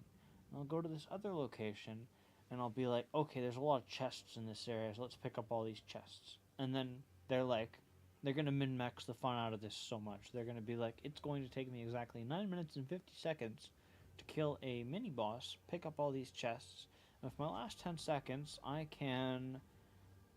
and they're probably going to find like another way to use up those last 9 seconds. I can't think of anything right now. They're probably going to sit at the side of grace, and they're going to spend all their points, and they're going to reallocate their flasks. And they're just going to make the game so bad, and I'm not going to like their content. So the idea is, play the game in a way that you can make it fun for yourself. So what I would like to do for myself personally would be like, you know what? I haven't gone to this location in forever. I've not been there. I like to take in the scenery a little bit, but within 10 minutes, I'm not going to be. So I'm going to be like, you know what? I've always gone to this location because there's good loot there. I've never really gone to these other locations. Maybe let's go to those other locations right now. Let's just do something a little differently. Like, what was it, that movie, Total Recall or something, where the guy was like, hey man, you know, we've always, every day, woken up and we've sit in that same chair every single day. Let's change it up a little bit. And so his buddy and him, I guess, decided to change seats or something. Small little difference, but if it makes you feel special and makes you feel like you're having a better time, it's slightly different, but basically it's the same result. Like, if you metagame and you get 110% results, and if you don't metagame, you get 85% results. That 25% difference is what it is. Are you still going to have fun if you had that 110%? Are you going to have fun if you got the 85%? And I think that if you do the 110%, you're probably doing the same thing over and over again. The amount of fun that you can have if you do the same thing over and over again, I don't think that's for me personally. But I think that trying to actively avoid metagaming, I feel like there is some aspect of fun in that. Like with my game I'm playing, I'm not playing it right now, but it's on the screen. We'll get there. Path of Exile. I am probably not having as much fun because my playstyle is so slow and I'm not dealing much damage. So I could see an aspect where you could say that metagaming is more fun, because if I look at someone else that metagames, they're all fucking DPS and so forth. But I'm playing on fucking hardcore. I'm level 51 right now. I've beaten the first 3 acts on hardcore. I'm having a really good time. I spent 15 hours playing it yesterday. I didn't even know that I got to 15 hours until I stopped. I was expecting 13 hours or something. I didn't know. I was playing for 15 fucking hours. And the metagaming, I'm not metagaming in that game. I'm just doing what comes natural. The aspect of learning the game is an aspect of fun in itself. And then people will say, oh, fun is subjective. Yes, it is. But I would argue, are you really having fun if someone else is playing the game for you? You're not playing your own game, you're playing someone else's game. So that's what I think of with metagaming. But let's get back to this guy and his stuff. Elden Ring. More content. You guys have no idea how happy I am about this. Before we got to the part where I fucking stopped and turned on the stream, I was so happy. I woke up, I looked and I saw Lobos Jr., Elden Ring Nightreign, and I thought, oh, Elden Ring mod, Nightreign. I'm like, oh, you know what? I don't mind. Let's watch it. I'm bored. And I click on it, and for the first maybe 15 or 20 seconds, I I initially was like, oh wow, this is a really good mod. Holy shit, I can't wait. I wonder what they're going to do. Hopefully they add some more mechanics into the thing. And then I looked at it a bit more, and I'm looking at the comments and so forth, and I'm looking at everything, and I'm like, wait a fucking second. Is this a, oh no, oh fuck, is this an official From Software thing? With Elden Ring? Are they making more? A spin-off? A prequel? Elden Ring 2? Oh, fuck. And I'm just like, whoa, what the fuck? Holy shit. Oh my gosh, this is the best thing ever. I am so fucking excited right now. Like, I remember when the Elden Ring CNT came out.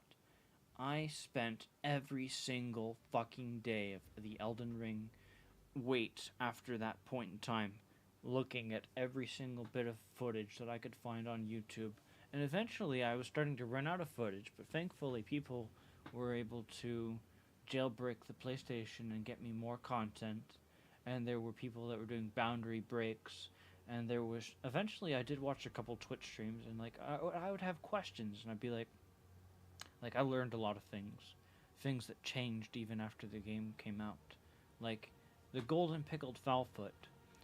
In the CNT, that gave you 50% more runes, but in the official game release, it gives you 30%. So, just small little details like that. And like, if you pick up a row of fruit or whatever, most people will see 1s and 2s and 3s. I knew from the CNT, because I watched so much goddamn footage, there were like 2 streamers that got 5 Roa fruit, and I'm gonna be honest, that was the most useless information I ever fucking picked up, but I was so starved for Elden Ring content that seeing someone run around and pick up 5 fruit was a big event for me back in those days. I was desperate. Those were hard times. I remember every single day I'd go into work and I would count down the days. I'd be like, 81, 78, 77, 2 more weeks. And eventually when I got to the final week, I was like 54 hours, 36 hours. Oh my gosh. 1.5 days. Oh, and we're not counting sleeping hours. I can't the sleeping hours are automatic. Those don't matter.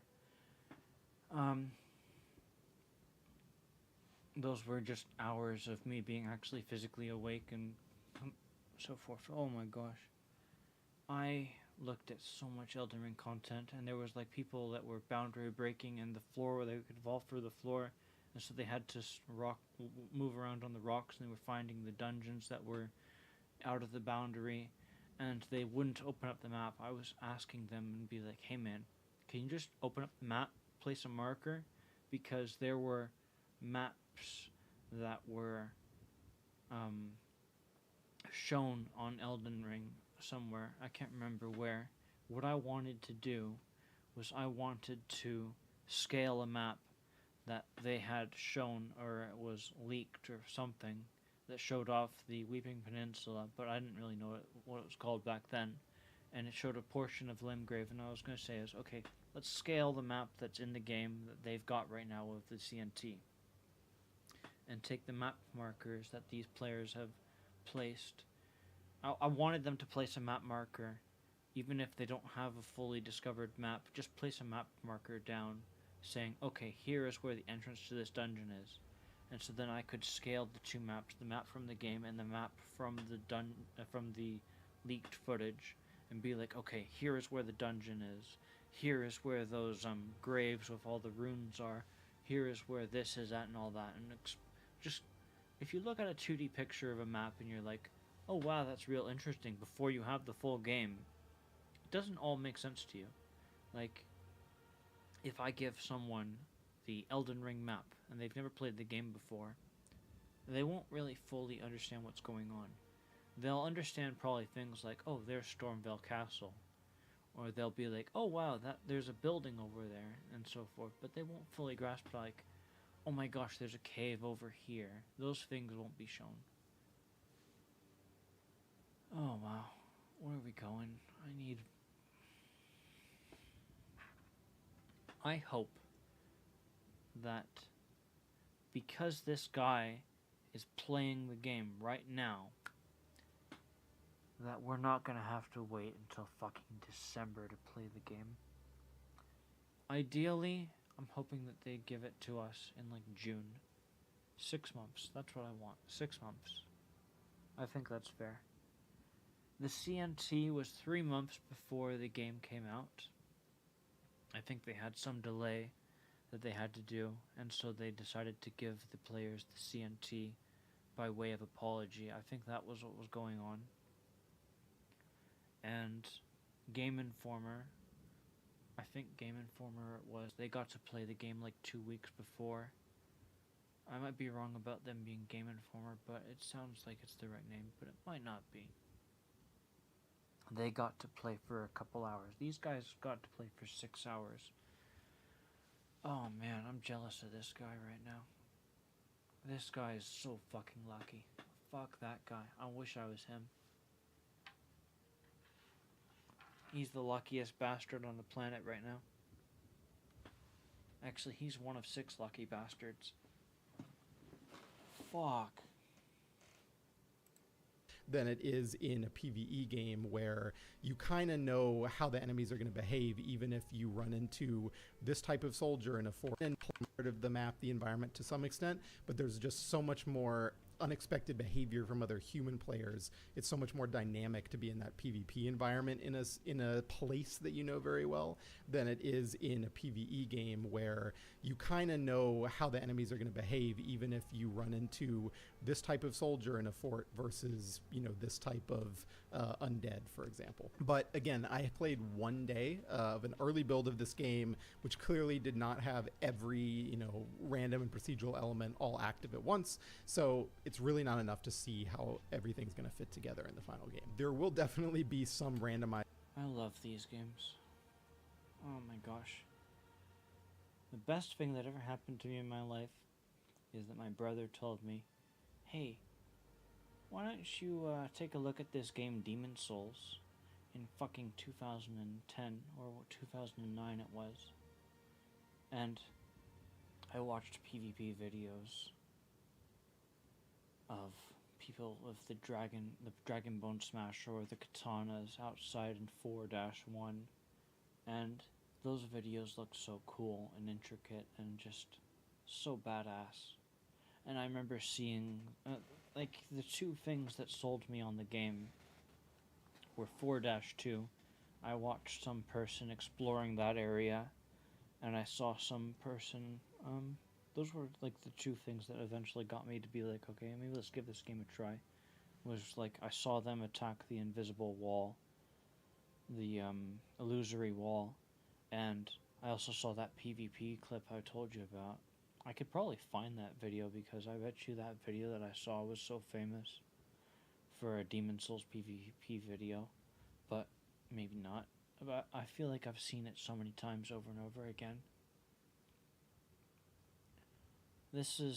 I am living in the best timeline. People will be like, oh, I wish I lived 50 years from now when people don't have to work for a living and they can just sit around at home and play video games and all that stuff. I'm living in the best timeline. I've got the Souls games. I had movie content in the 2010 to 2020s. We don't need movies anymore because they're all dog shit. So, you know what? This is the best timeline of actual reality. We could have better stuff. I could have my dream. I've got Elden Ring. I've got the From Software. I had, in the 2000s, I had Berserk and anime. Everything is just so fucking good. And hopefully Path of Exile gets even better when I get to the end game, assuming that this character don't die. Holy fuck. I want to have the best time of my life for whatever short period of time that I'm on this world. And I think Elden Ring is one of those parts. As surprises across the day that I played Nightreign, for example, Margit the Fell Omen was one of the potential Night 2 bosses, but also sometimes invaded our play session unexpectedly in the middle of the day and started Yes! Enemies that will seek you down and hunt you like the little dog that you are. Having Margit, of all fucking things, not be locked behind a boss arena, and him just being a regular enemy that will hunt you down. This is what I wanted. So, like, having the Night Riders come out and try to hunt you down, having the Tree Sentinel come to hunt you down.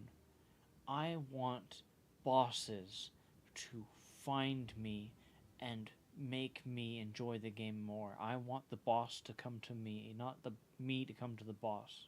That player that sits around for 10 minutes waiting for the day to end, so that way he can then fight the real boss of the day. I really hope that what happens to that player is he gets a duo boss fight where he gets like Margit comes over, and while Margit's coming over and this guy's underleveled, not able to deal enough damage to Margit, he gets the fucking Tree Sentinel to join in the fight too, and so he's got to deal with these two guys, and time's running out, buddy, because he's underleveled, he's not killing it fast enough, but he's probably a badass, so time is running out. Margit goes down, and once Margit's out of the way, he turns his attention to the Tree Sentinel. He wipes out the Tree Sentinel. He's got 20 seconds left on the clock. He starts leveling up as quickly as he can with all the runes that he collects from those two bosses, and then the fucking time ends up, and the wave of darkness closes in, and it's fucking Midir, and his day one. Oh, fuck. Just chasing us across the map. Number 7, the loot system resembles a lot of other action RPGs. The loot system resembles a lot of action RPGs. I love RPGs. So, a step away from the typical Elden Ring would be nice. I'm tired of the basic Elden Ring loot system. I want RPGs. Make it unique. Make it good. If you've played a Souls game, if you played Elden Ring, you know that these games have literally hundreds of weapons in them. And I only ever used a handful of them in a given playthrough. I want to pick up a longsword in this new experience and be like, you know what? This is the Northern Regalia longsword, and it does 25 more damage than the sword that I've been using for the last hour. Although it seems to me like it's a half an hour play session. I'm not so sure about that. But fuck, man. I want to constantly be swapping weaponry out. I want the character to visually progress. It's like that thing that people were talking about with like games that have skins. You can buy a skin pack in a game and you can change your character's appearance. And I think they did mention skin packs in this game, so that's one more negative against this game. But there's not too many negatives in a sea of just positives. Visual progression. I pick up something, I equip it, I bring it with me. I want lots and lots of that. I want to constantly be swapping out my weapon. I don't want to be using a broadsword for 20 hours, for 1,000 hours, for 500 hours. I don't want to be using a broadsword for 200 playthroughs. I want to be swapping out. I want to be, okay, my sword does a lot of damage, but that axe that I just picked up, he does a lot more damage, and you know what? I have the stats for him. Maybe let's change things up. Like, for DS2 and DS1, well, not DS1 as much. For DS2, I had the 3 weapons that I would mainly use. Was an axe, a mace, and a spear. And I loved that constant switch between weaponry. If these weapons in this game are like a typical RPG, where you get better weapons the more you explore, then maybe I will get to play a wider variety of weapons. I won't be using great weapons because they're slow as shit. And anyone that uses an Unga Bunga weapon in a Souls game is a moron, because they don't know the basic concepts. And if you truly believe that you are so good with your Unga Bunga weapon, then go play After the Shattering. That'll humble you real quickly. After the Shattering, Morgott.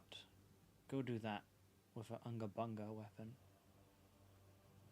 which was kind of a bummer. But the way Nightreign simplifies stats and makes it so that just about every character can use every weapon, so you can assemble a viable build on the fly pretty much every run, and you are not locked into playing in a particular way.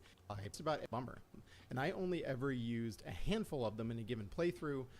Other action RPGs. If you've played a Souls game, if you played Elden Ring, you know that these games have literally hundreds of weapons in them. And I only ever used a handful of them in a given playthrough, which was kind of a bummer. But the way Nightreign simplifies stats and makes it so that just about every character can use every weapon, so you can assemble a viable build on the fly pretty much every run, and you are not locked into playing in a particular way, even if you choose a character who kind of by default is a bit tankier or a bit faster paced. So regular enemies and bosses around the map will drop randomized loot.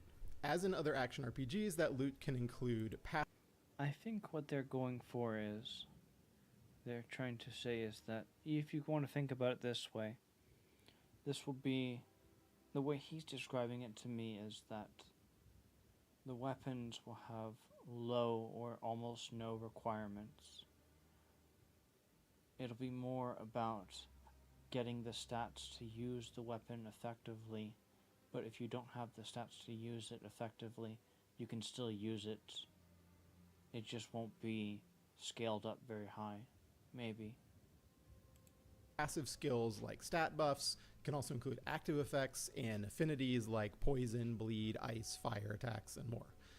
Loot is abundant. There are tons of chests and breakable objects in the environment that house weapons and consumable items like oils to coat your sword for extra damage, daggers that you can throw for range damage, etc. So when you kill a boss, you usually get to choose from 3 loot options, with one of those options being like a kind of a permanent or permanent within the run character option rather than a weapon upgrade. So for example, that could be like a 15% bonus to damage reduction for the rest of the run. Regular drops are shared between players. So you could open a chest and then someone could just run up and grab the items right from under your nose. But the more valuable drops from bosses are individualized. Loot is tiered with color-coded rarity. Yes! Tears! Oh, fuck. I've wanted this ever since fucking the Cinders mod was around. I've wanted this forever. I've wanted this whenever I look at World of Warcraft and I think to myself about Elden Ring and the Dark Souls 3 and everything. I want tier sets. And what I meant by that was, when you play World of Warcraft and you look at the raid tiers, the armor set is slightly different, but the color changes. And so it'd be like, oh my gosh, I've always wanted, but they've got rarity. It's not exactly tier sets. It's not like you're going into fighting Heroic Margit or Nightmare or Dream Margit, you know, like the Cinders mod, however they had it. They changed the naming system all the time, so I can't remember what it was anymore. But like, 5 times the HP and everything. It was so fucking good. Oh my gosh. I want tier sets. I want to get the red Lothric Knight armor set in fucking Elden Ring. And I want to get the blue Lothric Knight armor set as like a tier 2 version. And you know what would be even better? Get even newer concepts of Lothric Knight. Go back to the Lothric Knight set and give us another color skin for like a mythic tier or something. I want to have rarity change the way the armor set looks. So if you played drops, that could be like a 15% when I'm a character bonus. wielding only common pieces of equipment, I want to look like a scrub. I want to look like a commoner that don't fucking belong and he's about to get his ass handed to him. But when I'm wearing blues, greens, and purples, I want my character to look almost as badass as his stats do. So when I'm a character decked out in legendary gear, gotten from multiple runs or something, hopefully we get to carry over some gear in some way. Hopefully he's going to tell me that. I want that. That's the one thing I hope for of this game, is that I hope it's not 40 minutes of fun. And so like they were saying, the Monster Hunter of Elden Ring or something. So I really hope that there is some sort of progress carryover. Something that makes me not feel like, okay, I'm going to play this for 40 minutes and then walk away. Although I'm pretty sure that there is an aspect of that that would be appreciated. Because for me, I think the one issue of Elden Ring is that if I start up a playthrough of Elden Ring, the first thing that goes through my mind is, okay, I am going to be playing this game for the next 70 to 100 hours of playtime. Now that doesn't mean, okay, 70 to 100 hours, meaning I'm just going to wake up and play for 15 hours and then I'm going to be like, okay, 4 more days. It means, okay, if I play this game on Sunday, I might only have 2 hours. Maybe I only have 5 hours that day. Who knows? But eventually, all these hours are going to accumulate, and I'm going to do everything in Elden Ring. And that's the way I play Elden Ring is a mistake.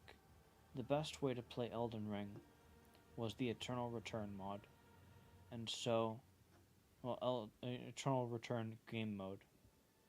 This game here, Nightreign, is the Eternal Return mod, in my mind, of sorts. And now I'm going to find a way to metagame it and change the game to make it so it's more normal. And then I'm going to ruin it for myself. Is that what's going to happen? I better not. To damage reduction for the rest of the run. Regular drops are shared between players. So you could open a chest and then someone could just run up and grab the items right from under your nose, but the more valuable drops from bosses are individualized. Loot is tiered with color-coded rarity, so if you play Diablo or like any MMO, you'll basically know the gist there. And Elden Ring's old inventory system is gone. It's much simplified in Nightreign. You can only hold 6 weapons. 6 weapons, that's normal. 3 in your right hand and 3 in your left hand. You're an idiot if you don't know this, you fucking idiot. And the passive skills on weapons that you pick up actually remain active as long as they're in your inventory. Passive. You hold 6 weapons, 3 in your right hand and 3 in your left hand, and the passive skills on weapons that you pick up actually remain active as long as they're in your inventory.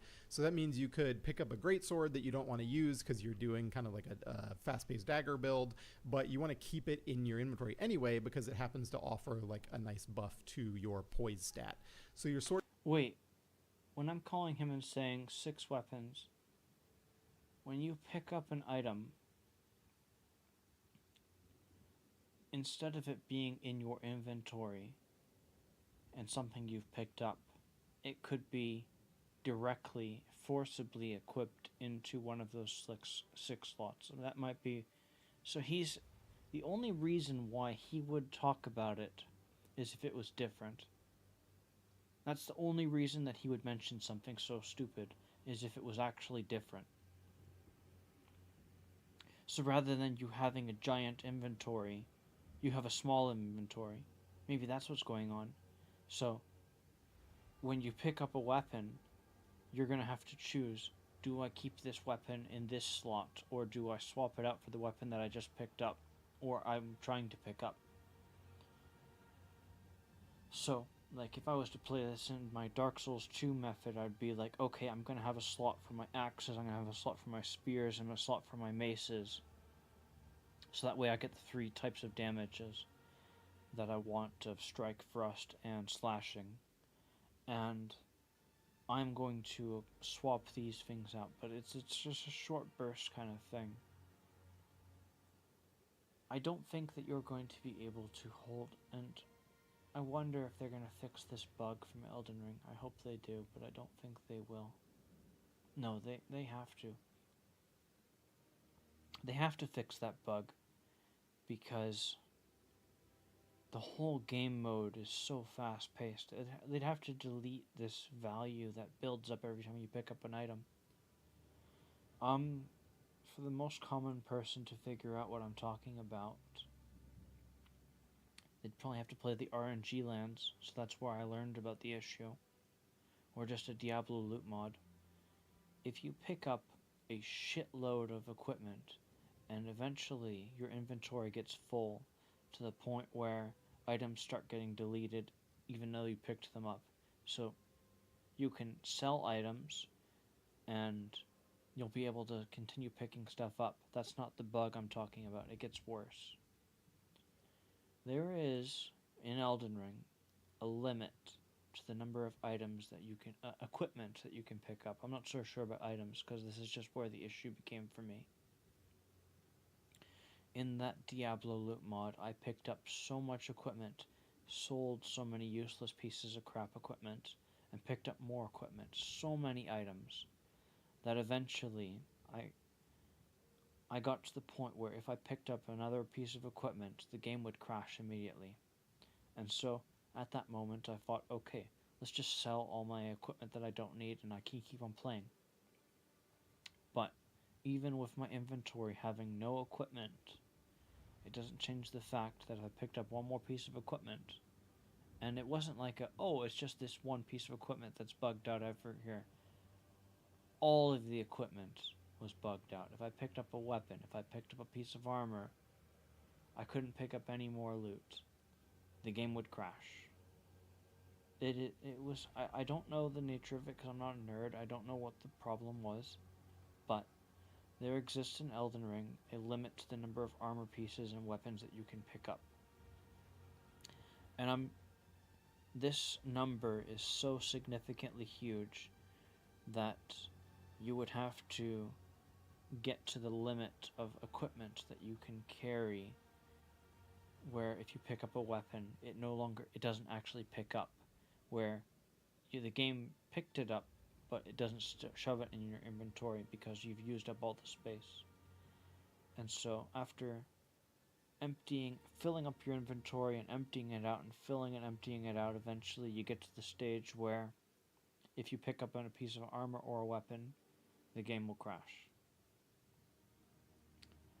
I suspect that this game that they're making right now will have some way of them being able to avoid that problem, that bug, or maybe, hopefully, they fix it and they find a way to solve that issue. Either they solve the bug, fix the bug, or they will have designed their game in such a way that the bug will not be an issue. Sort of creating a build just by picking and choosing which weapons and items you pick up as you go. Number 8, there will be meta progression to your, but you want to keep it in your inventory anyway because it happened kind of like they're in your inventory. So that means you could pick up a great sword that you don't want to use because you're doing kind of like a fast-paced dagger build, but you want to keep it in your inventory anyway because it happens to offer like a nice buff to your poise stat. So you're sort of creating a build just by picking and choosing which weapons and items you pick up as you go. Number 8, there will be buff system to your poise stat. So you're sort of anyway because it happens to offer a fast-paced dagger build, but you want to keep it in your inventory anyway because it happens to offer like a nice buff to your poise stat. So you're sort of creating a build just by picking a dagger boosting my poise stat. So these weapons, even if you don't use them, provide you stat buffs. So if I wanted to metagame it or so forth, I could be like, okay, the only weapon that I want to use is my axe. Everything else, all 5 other weapon slots are going to be stat sticks. Because I'm just a one weapon Andy. I could be that guy. That could be me. picking and choosing which weapons and items you pick up as you go. It's like that thing about the fox or whatnot or whatever it was, where fear not the man that has learned 1,000 techniques, but fear the man that has mastered a single technique 1,000 times. I think that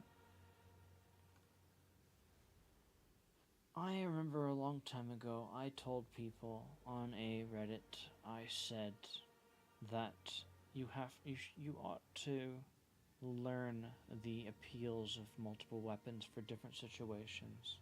Like a spear has long range and it's very quick, and so there are times where you would want a spear for its speed and range when dealing with an enemy, and there are times where you will want a slower, heavier weapon because of its ability to stagger an enemy, to stun lock the enemy, and there are times where you want the sword for its high DPS. Various different weapons, or maybe, you know what, you're fighting an enemy that's very resistant to slashing and thrust, and so you want a hammer to deal proper damage. So the guy that masters multiple weapons, he is obviously the best. But people argued against me and said, "You're an idiot. What you should be doing is instead learning to master a single weapon." And funnily enough, years later, that's exactly what I ended up doing. I spent like 2 years playing Elden Ring, only using the broadsword. And yeah, you can do that. But I eventually stopped using the broadsword because I've been using it for 2 years. I feel that I did pick up some learning from just using the one weapon, but I was limited in my options of how I wanted to proceed. If I was to play Elden Ring from now on using a ultra great sword, anything that I learned from using a straight sword for 2 fucking years wouldn't be much of anything. I'd be basically just having to relearn the game if I used a great sword. Number 8. There will be meta progression in the form of character stories and permanent loot from each. Yes! Permanent loot from each run. And character stories. I don't know about that, but whatever. Permanent loot. Run. In between runs, you're going to return to an alternate version of Elden Ring's Roundtable Hold, where you can chat with all of the characters except for the one that you're currently embodying, practice using their abilities in a training ground, and make use of some kind of upgrade system that was not accessible in the build that we played. Each character in Nightreign has these relic slots that you can equip random end-of-run rewards to. So these offer some really substantial benefits. They're how you're going to improve your characters long-term. One relic, for example, gave me +2 vigor, made my healing flasks actually heal my allies in addition to myself, which was really, really beneficial. Another marked treasure for me on the map and boosted magic attacks and enhanced specifically one of the Duchess's character abilities. So there's going to be a lot of variation between these relics, and it seems like you're probably going to get more relic slots as you play through the game, just based on the UI. That's speculation on my part, but it kind of makes sense because From Software told me there's going to be some degree of narrative progression for the characters as well. So it sounds like moving through those stories is probably going to give you some sort of progression, not just in how the characters' stories play out, but also in what bosses you can fight or how the map changes. All of this stuff was left pretty unclear. They clearly don't want to kind of spoil everything up front, but I do get the sense that there's going to be some sort of longer-term evolution in the game beyond just having these 3 slots that you can put slightly better items into. Number 9, Nightreign really isn't an RPG now. Leveling is way simplified. Just like the combat and the movement now, leveling is really fast in Nightreign. You still level up by killing enemies to accrue runes and then spending those runes at a site of grace, just like in Elden Ring, but you accrue them very quickly, and instead of leveling up an individual stat, every chunk of runes you spend will grant you 1 level kind of just overall, and that will boost your stats across the board. So Code Vein. Fuck. Stat growth is different for each character. So like the Duchess and the Recluse are always going to have less health than Guardian, for example. If you're Okay, so he was saying that there was a super tanky character, and I'm very much a tank at every opportunity that I can.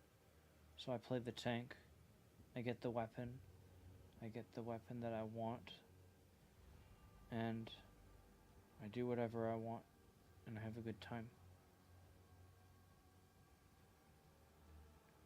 Permanent progression, all that, play offline, no help at all.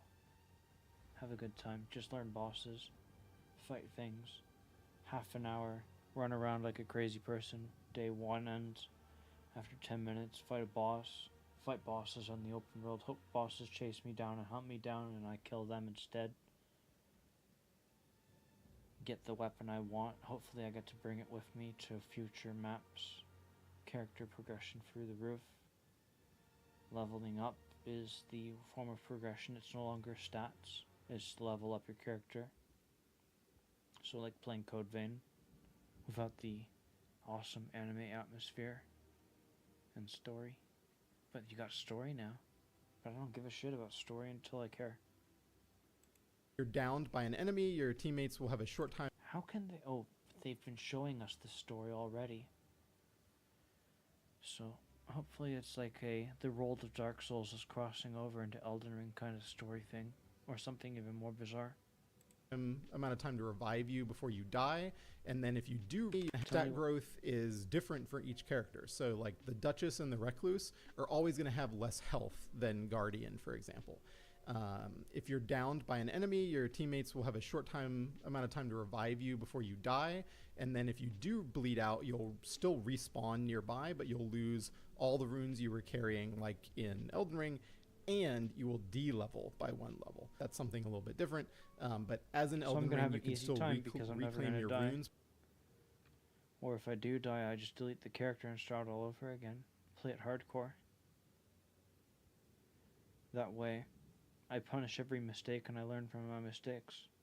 And if it turns out that the game is harder than I imagine it to be, then eventually I learn so many lessons that I get a character that's never died, and I take all the knowledge and experience that I've accumulated, and the game becomes more of my kind of experience, my kind of game.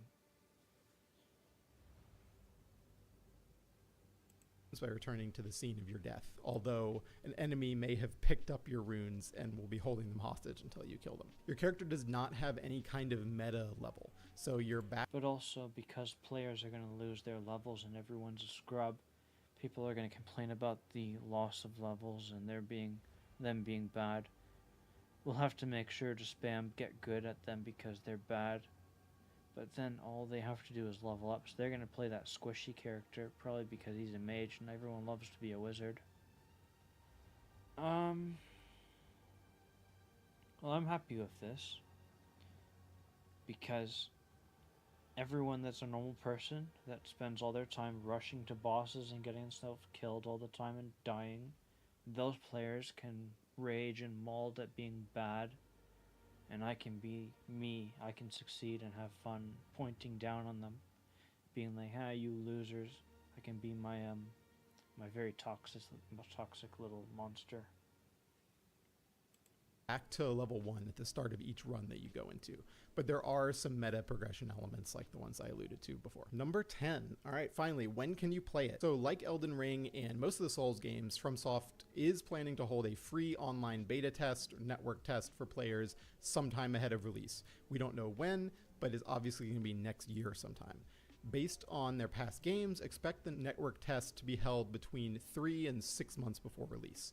Elden Ring was about 10 weeks ahead of release, while Dark Souls 3 was about 5 months ahead, so there's quite a range there. We'll find out more in 2025. So what features are you most...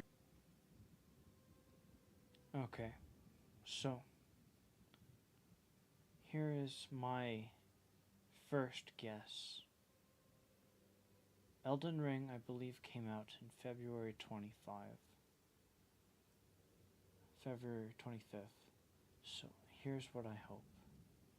That to celebrate the anniversary, the 3-year anniversary of Elden Ring, that they do that beta test preview event to celebrate the 3-year anniversary of motherfucking Elden Ring, the best game of all time for now. And June. Give me June. I want it on June. June would be great because 6/21 June was when the DLC dropped, wasn't it? 6/21 Elden Ring DLC dropped. 4 months later, give us the DLC, the new game mode. No, they're not going to do that twice. They should, but they're not going to.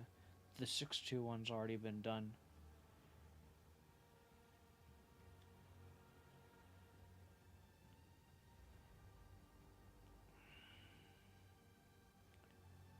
The 5th month of the year, so you got January, February, March, April, May. So May would be nice, but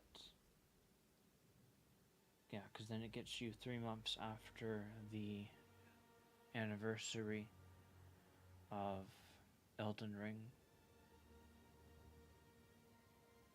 6.2.1 has already been done. Alternatively, they can pull a 6.2.1 on us again and have the CNT or the beta test be on 6.2.1 again, which would mean that the actual game would probably come out. But did they tell you guys that it would be 3 months, or did you just guess? Because the purpose of that beta test is to help fix bugs, so that when the full game comes out, it's a better, more smoother experience. On their past games, we don't have free. Can you play it? So like Elden Ring and most of the Souls games, FromSoft is planning to hold a free online beta test, network test for players sometime ahead of release. We don't know when, but it's obviously going to be next year sometime. Based on their past games, expect... Based on the past.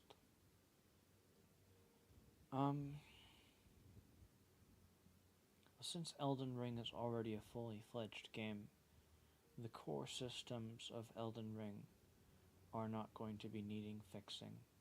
The things that need to be fixed are new things. Or things that aren't done yet. Tired. Very tired. When the beta test comes out, there's no chance that I'm going to play it.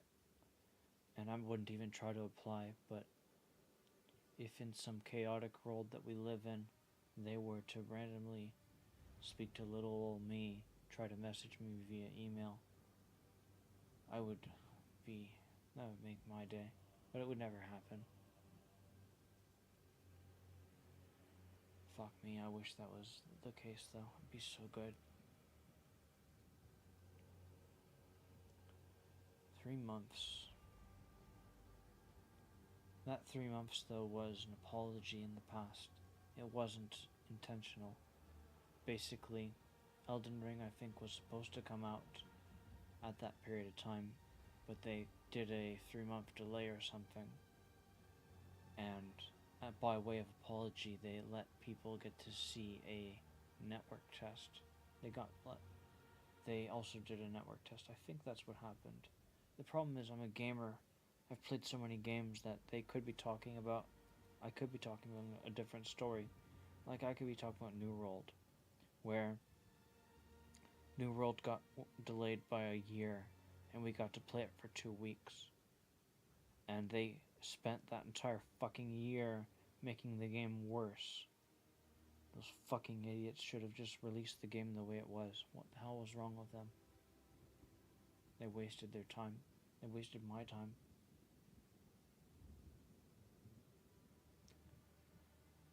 Oh, okay. Expect the network test to be held between 3 and 6 months before release. Elden Ring was about 10 weeks ahead of release, while Dark Souls 3 was about 5 months ahead. So there's quite 10 weeks. So you're saying... No, it wasn't 10 weeks. It was not 10 weeks. I started counting from 105 days. I counted down from 105 days. Surely the CNT was the thing that set me off and made me have to wait. Surely. Maybe. a free online beta test, network test for players sometime ahead of release. We don't know when. You know what? I need the answer to that question, because I'm going to go insane. Elden Ring CNT was when? November. So, November 12th to 15th. And the game came out in February. So if you want to think about it this way, mid-November, so it's November, so 11.5 has to go to 12.5, so that's 1, and then it has to go to 1.5, that's 2 months, and then you have a third month, which is the release, that's 3 months. Yeah, 3 months. That is not 10 weeks, because 10 weeks is 70 days. But is obviously going to be next year sometime. Based on their past games, expect the network test to be held between 3 and 6 months before release. Elden Ring was about 10 weeks ahead of release, while Dark Souls 3 was... Not 10 weeks. 15 weeks. Vaguely. Could be more. ...is about 5 months ahead, so that... Well, yeah, let's say 14 weeks. You're saying 10's a low ball number. You're not really thinking about it all that much. You're thinking about the here and now. There's quite a range there. We'll find out more in 2025. So what features are you most excited about? What characters are you going to play as first? Let us know. I'm glad that there's permanent progression. I'm disappointed that... So by them making it so that all you have to do is level up, they're taking away one of the core aspects of Elden Ring, which is that other players get to make mistakes. When you play Elden Ring, you have like 8 different stats or something, maybe 9 stats that you can level up, I'm not too sure. And all of these decisions that you make, your stat investments, they are your mistakes to make. Yeah, it was probably 8 stats. And if you got no fucking clue what you're doing, you're making mistakes. Like, here's an example I'm going to use. When Elden Ring had only like 2 or 1 week left before the game came out, people were playing the game already. And by some miracle, one of those clips that someone had recorded and uploaded to YouTube, I got to watch as the player was fighting the Dragonkin of Noxtella in Einzel River. And that player was complete dog shit. There were so many mistakes he made.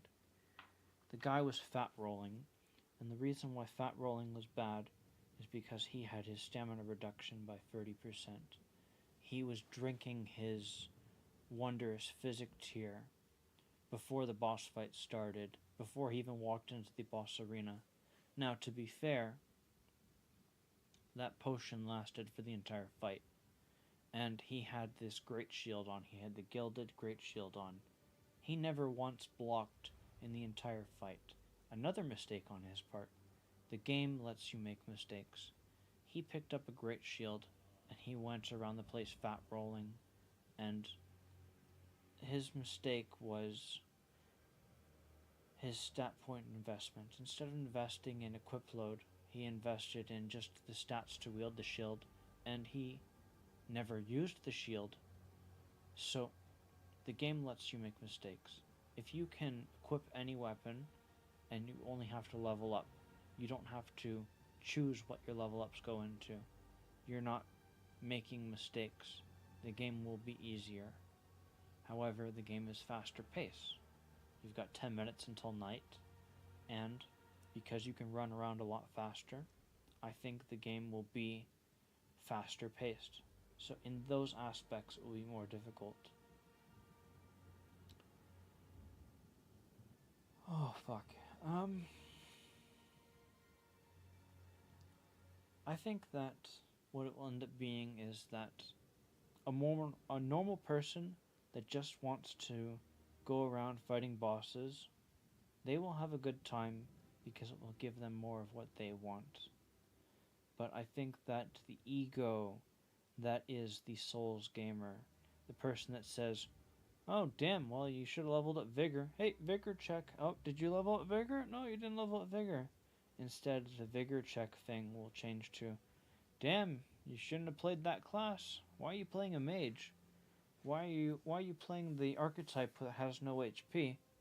And then, so instead of people being bull goats and having heavy armor and looking really ridiculous with the horns and the stupid looking helmet and all that and the curved boots, it's going to be, all of the guys that would be wearing bull goats and a fingerprint shield with some sort of spear or lance or something, those guys will still find that great shield and that spear. But the class they're going to pick from the get-go is going to be the tank class. So, the archetype that you wanted to play at the end game of Elden Ring is probably going to be the archetype that you pick up from the very beginning. I don't think that's such a bad thing, I suppose. Basically, it means it's just that people will be able to play the class that they want to play at an endgame level from the beginning, and they'll work towards getting small bits of progression as they go. But that means that people have a clear concept and idea of what they want. I think the way that you're going to make mistakes, I'm just spitballing things right now, not really clearly thinking right now. I'm an animal. I'm a very instinctual, reactionary thing. I'm not intelligent, just reactionary. What I think is going to happen is that the mistakes you're going to make are, you're going to pick up a weapon, and it's going to have stats on it that are passive, and you're going to want those stats. And you're going to have other stats that are passive, and you're going to be like, oh, 15% more HP versus 12% more damage? Ah, man, I don't need HP. I just do big damage.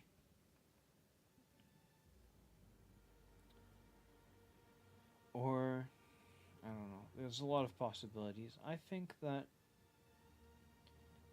the equipment, and so he was saying something about relics. He didn't explain relics all that much.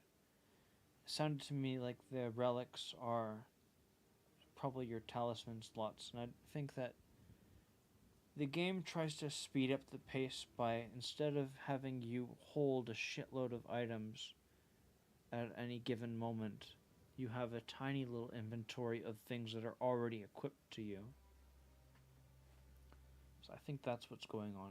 There's less, oh wow, I'm going to open up my inventory and I've got 500 weapons in Elden Ring, and 499 of them I don't use because I'm not a faith build and I'm not an intellect build. It's going to be, you have 6 weapons. Maybe you should focus on getting it so that all those weapons are things you're familiar with, because they don't have much stat requirements, and it's not like you choose what levels you spend. You just level up. There's no, oh man, am I going to level up strength today?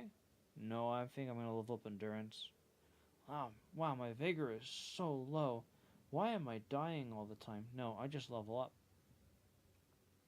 I think that this will be a different experience. It'll be a good experience because it's FromSoft. But this will be, if I had to guess, it'll be something like Code Vein. It'll be the Code Vein Elden Ring. It'll be like a mix of Code Vein and the Eternal Return mod for Elden Ring, with a little bit of mix of going on missions and killing bosses. You get to choose what the boss that you're going to fight at the very end is, but everything else is unclear. So he doesn't got anything more to say. The next victim is IGN, and I'm going to be honest, I really want to go back to playing Path of Exile. I've been doing this for 2 hours, so I think that the intelligent way to approach this is, I'm not going to pause or nothing unless they say something that blows my mind away, because this guy's already summarized most of it, and IGN isn't all that good. So they're going to tell me a bunch of useless facts for 10 minutes and 16 seconds. I've already got for the first 10 seconds, and they told me nothing. So we'll just hopefully speedrun for this and I can start playing games. 2022's Elden Ring was a mesmerizing action RPG adventure that surprised players at every turn. Now, more than 2 years later, it appears that developer From Software isn't done with pulling the rug out from under the feet of its fan base just yet. With the surprise reveal of Elden Ring. It's been 3 years since I did my Elden wait. Nightreign, a standalone co-op spin-off that takes the cautious dungeon crawls of Elden Ring and turbocharges them into propulsive slash and dash speedruns.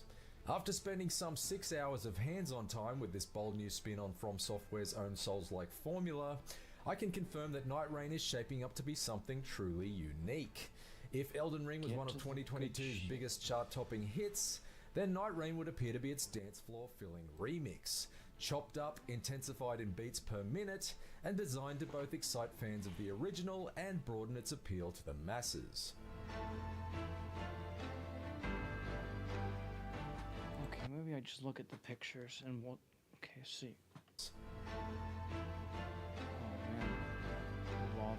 Don't put that fucking. Now, shit unfortunately, because it was such an early build of the game that I played, I wasn't able to capture any footage, even though it was running great on PlayStation 5. So I apologize for the generic footage I'll be using here, and also for my generic face.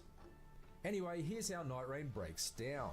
Imagine stepping back into the opening area from the original game, only nothing in the landscape seems to be where you remember it. Also, there are 3 of you now, and everything landscape seems to be where you remember it. How did he do that? Also, there are 3 of you now, and Oh, he just flipped it around to fuck with my perspective. everything seems to be happening at a much higher tempo. That's Nightreign in a nutshell. You squad up with 2 other... You know what? I actually wouldn't mind that, because like they did that with Demon Souls Remake, where they had this thing where the entire world got mirrored. Your left and your right was just, everything was all, it was so messed up, but it was good. And you know what? If it's easy to do that, please do that with Elden Ring. Have everything just get flipped. My left and right, just all sense of direction get confused.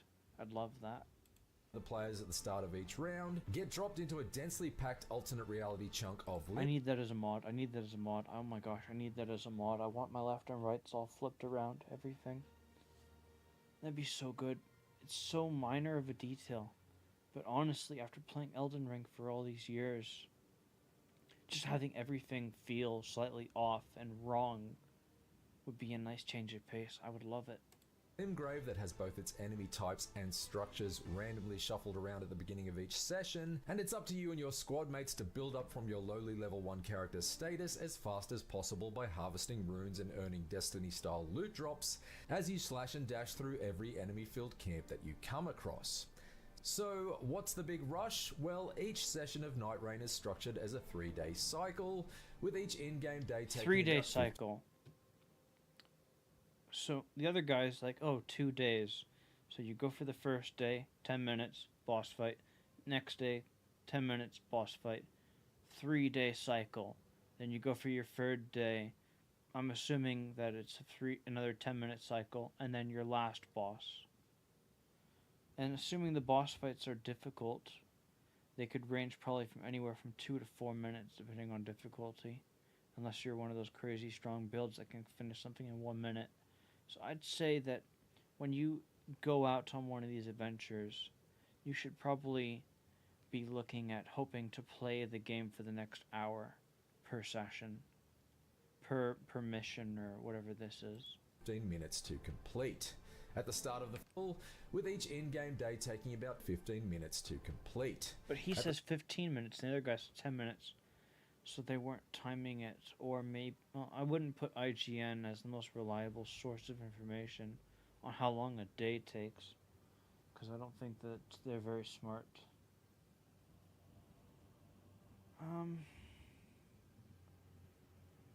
I'm pretty sure that they were just... Okay, like, here's the joke of it. You could think of IGN as the DEI hire of video game journalism.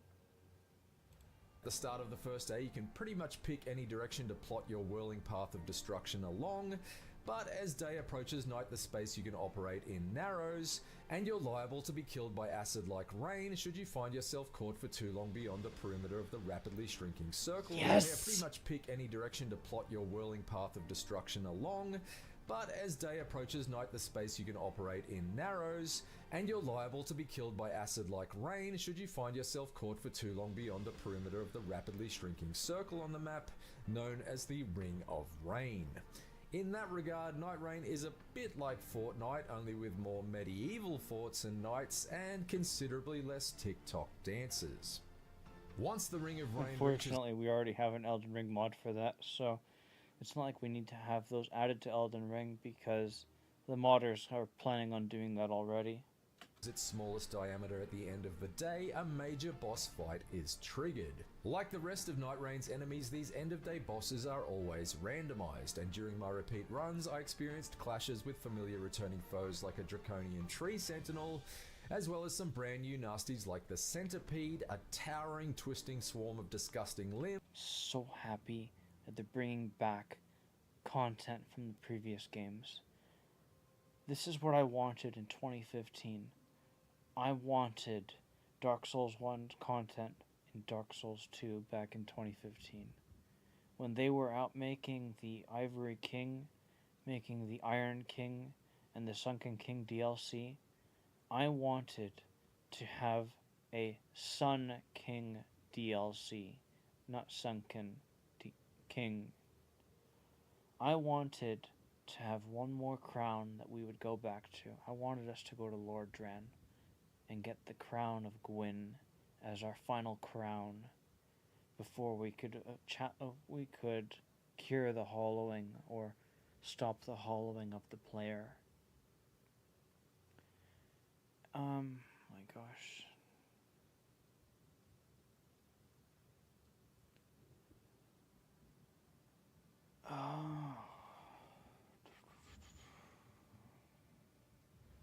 My head hurts. I've wanted them to do this for so long. Dark Souls content in Elden Ring, and you would say, it's always been that way. I want all of it. I want everything. What I wanted back then was, before we had big Dark Souls, we had Elden Ring. We had only Dark Souls 3, Dark Souls 2, Dark Souls 1, and Demon Souls. I wanted to experience everything in a single game. More so than we have now. More so than we had back then. I wanted everything. Prone to detaching its body parts in an attempt to divide itself and conquer my crew. With the day 1 boss dealt with, day 2 begins and the Ring of...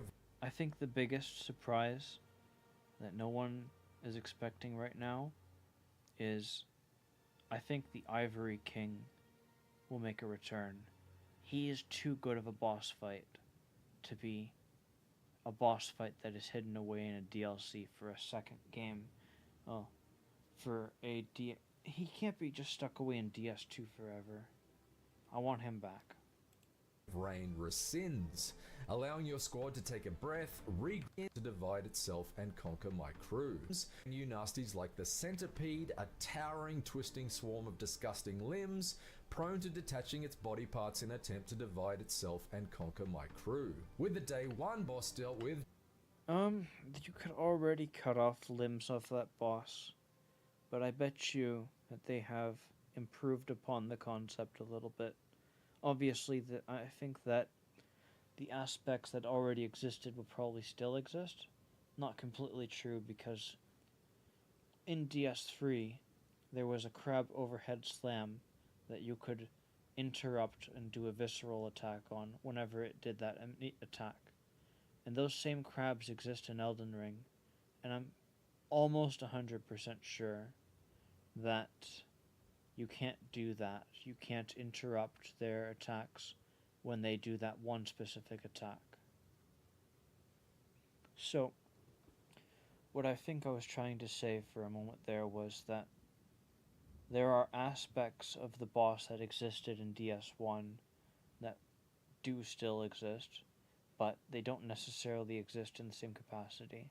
There could be more limbs that get cut off than previously. Like maybe the tail cutting mechanic is returning from DS1. Like,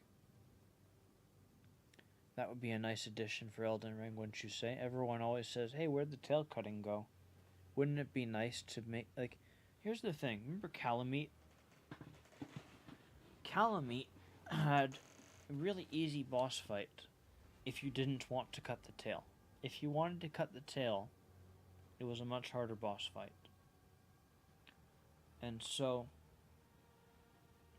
if you want to make this Elden Ring but Monster Hunter, bring back tail cutting, maybe armor breaking or something, where, like, if you want a really nice piece of gear, this boss has a plate of armor on its leg somewhere or on its back. And since you got climbing and vaulting and so forth, make it so you have to break off that chunk of armor off the boss, so that way you can get more loot from the boss to further progress your character. Day 2 begins and the Ring of Rain rescinds, allowing your squad to take a breath. But in doing so, in breaking off that piece of gear, you make the fight more difficult because you have to attack it in such a way that you get the thing. Regroup and then resume ransacking the map for upgrades in preparation for the more challenging foes to come at the end of days 2 and 3. It's a structure that allows for a gradual build of tension before a palpable sense of accomplishment and release with each boss felled. Over time, my squad mates and I became a well-oiled machine as far as getting the balance right between beelining for churches to snatch up valuable HP flasks and taking down the more of tension before a palpable sense of accomplishment and release with each boss felled. Over time, my squad mates and I became a well-oiled machine as far as getting the balance right between beelining for churches to snatch up valuable HP flasks. Shit. Fuck. It's always the same shit. It's always the churches. I fucking hate every single player that they start Elden Ring, start up new playthrough, and they just beeline for a church because they realize, okay, I'm a baddie. I can't fucking beat Margit. I'm just going to upgrade my shit as quickly as I can. Let's get that +6 flask. Let's get the +6 weapon. They probably get the +3 because they don't want to go all the way out to Caelid because they think Caelid's scary because they're so bad. So, they get themselves the wondrous physic. They get themselves the big strong flask. They get themselves lots of sips. And they go off to fight Margit, and Margit's easy because they've trivialized the game in 10 seconds or less. Here's what I want. I want you to put a boss fight at every single church, and you have to instead kill that boss instead of just pick up the flask. I want to fight a Crucible Knight if I go to that church. I want to fight a fucking Erdtree Avatar. I want to fight a Tree Sentinel at the church. There's no sight of grace at these churches. I want no sights of grace. I want bosses at these churches. That's what I want. I want to have the player go to that location knowing they're in for a fight and a reward. You know what? I want there to be fights everywhere. I want lots of boss fights. I want there to be so many boss fights that a player's going to be like, okay, I know that I can go there for a boss fight. And when they get there to that boss fight, they're going to be like, oh fuck, it's the Crucible Knight or Dovis. I don't know if I can beat him. And so they run away like a little coward. And they find the Tree Sentinel. And they're like, oh man, I used to be so afraid of the Tree Sentinel, but he's the first boss fight you ever learned. And I spent 4 hours fighting him because I'm such a baddie. Oh man. Flasks and taking down the more major overworld enemies like dragons and hippos. I'm gonna kill all the fucking dragons. I love fighting dragons, but you know what? The DLC did one really good thing. Dragon fights in Elden Ring are very repetitive. I think there are only 2 dragon fights that are significantly different from the standard. There is the Rot Dragon and the Frost Dragon that are different from the standard fight of dragon. And yeah, I'm only talking about regular dragon. The ancient dragons are a different monster altogether, and there are not very many of them. I like the ancient dragon fights. I feel like the ancient dragon fights, I don't fully understand how to fight them properly. feels to me like whenever I beat one of them, it's just because my raw stats are so great that I'm able to win. I don't feel like I've actually ever learned how to fight them properly. So, there is that. The DLC added more attack animations to the dragons, and so I like fighting the DLC version of the dragons much better than I like fighting the dragons in the base game. Like, I'm so good at fighting those dragons now that I farm them because they're just easy shit to get. So basically, if I play this whatever it is, what's the name of it? Nightreign. I think that's its name. If I play this Nightreign game, dragons are commonplace for me. I'll get a shitload of runes off of those guys probably because dragons tend to drop a lot of runes. It's true at least for every modded playthrough I've done on Elden Ring. More enemies. Give me new stuff. How about something I've never done before? I'll have more fun if I do stuff I've never done before. In order to get maximum XP boosts for Buck before the map was cast back into darkness. To get and take balance right between beelining for churches to snatch up valuable HP flasks and taking down the more major overworld enemies like dragons and hippos in order to get maximum XP boosts for Buck before the map was cast back into darkness. We were also able to eventually settle upon the best combination of heroes for our group. You see, Nightreign doesn't feature the lengthy list of generic character classes that the original Elden Ring did. Can I play solo? And players might have to Google the difference between... Whoa, that picture looks so cool. Oh, fuck. Oh my goodness. If only you guys could see that shit. What the fuck? Okay, so like go to the IGN video and go to 4 minutes and 7 seconds. Holy fuck. The three-headed dog and the three players and you got the banner in the background. It just looks so fucking artistic. Like you got this character on the bottom right that looks like Lady Maria, kinda. Like the armor set. And the character on the bottom left looks like they took a knight player and gave him a winged helmet, so he kind of looks like he's a tryhard that's trying to look like he's, what's his face? Melania, trying to wear a Melania helmet. And you got the archer on the top left, you know, Legolas and all that, I'm not so sure. He's probably basically useless. Clearly these guys are all gonna get destroyed, because they're all squishy. Sounding archetypes like the prisoner and wretch when they first hop into play. Instead, Nightreign offers 8 different heroes to choose from, each with... Whoa. Someone's got a fucking bird head? That must be the tank. Shit. I don't want to play a bird. Okay, so in this picture, you've got the, wow, okay, ignoring the bird and the players, you have the bell-bearing hunter boss, you've got a shitload of normal enemies, then something that's doing a backflip. I'm hoping that's an enemy. Get the thing out of the way so I can see. That looks to me like a boss from the DLC, but I could be wrong. Here's what I think it is. I think that what I'm looking at the top left corner is probably, and the problem is I got Elden Ring Nightreign, we played it in the way, so I can't see it very well. What I think is happening is the guy with the bird face, he's used a weapon art attack to launch a normal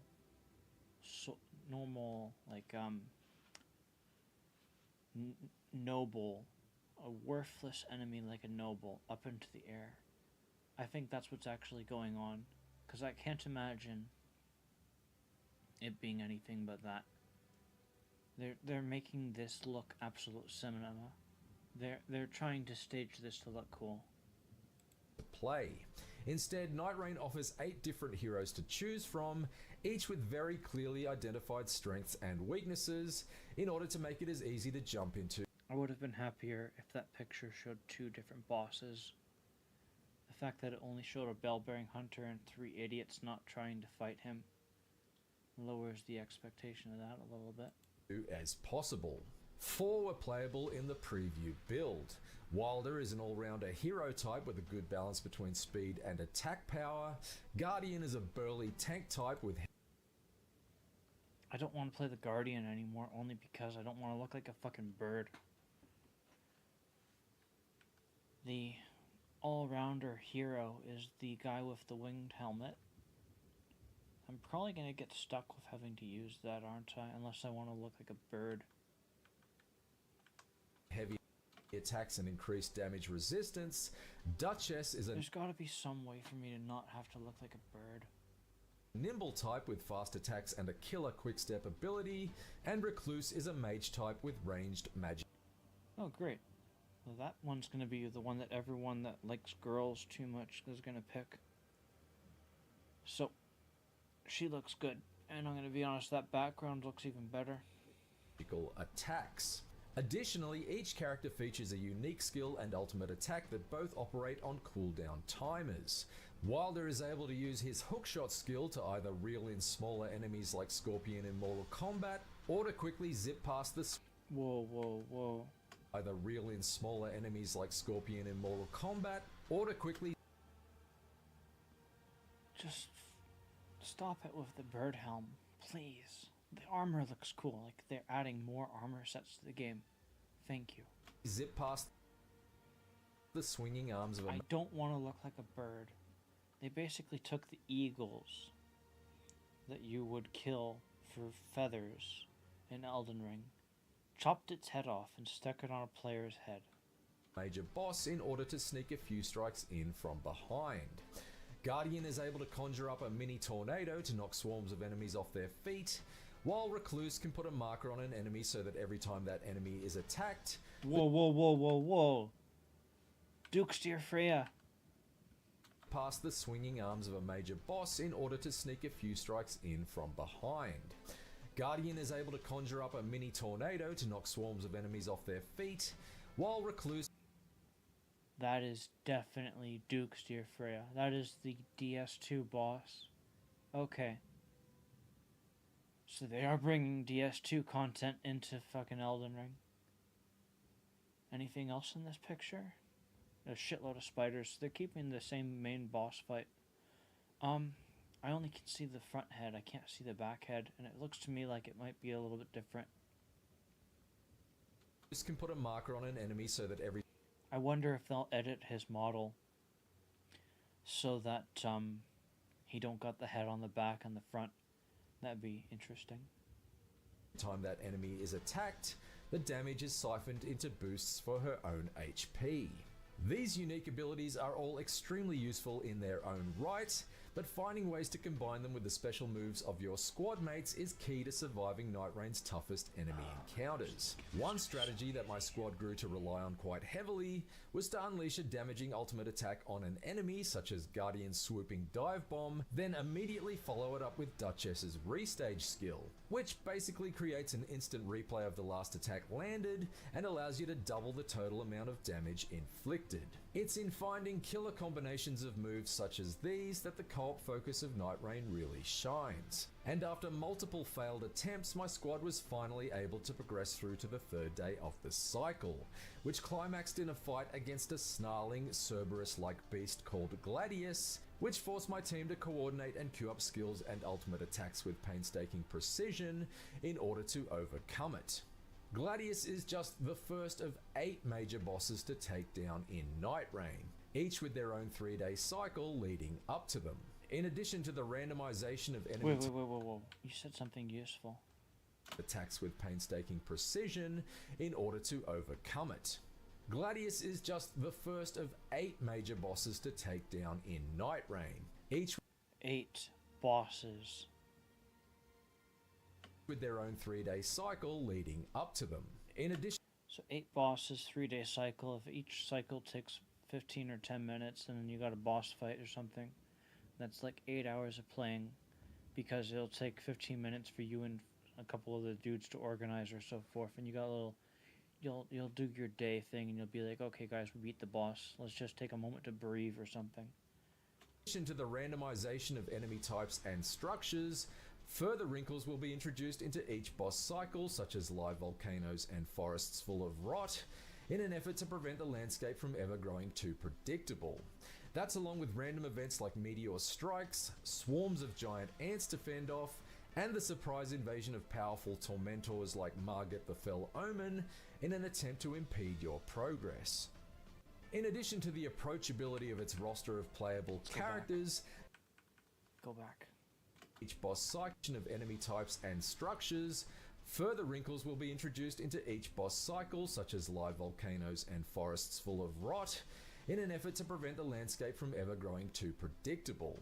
That's along with random events like meteor strikes, swarms of giant ants to fend off, and the surprise invasion of powerful tormentors like Margit the Fell Omen in an attempt to impede your progress.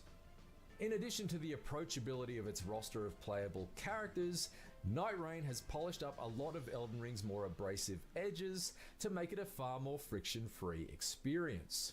A new wall jump move allows you to quickly hop up and over steep sections of the terrain, while the removal of any fall damage means you can lunge off cliffs or down dark holes without pausing to study your surroundings for safe platforms.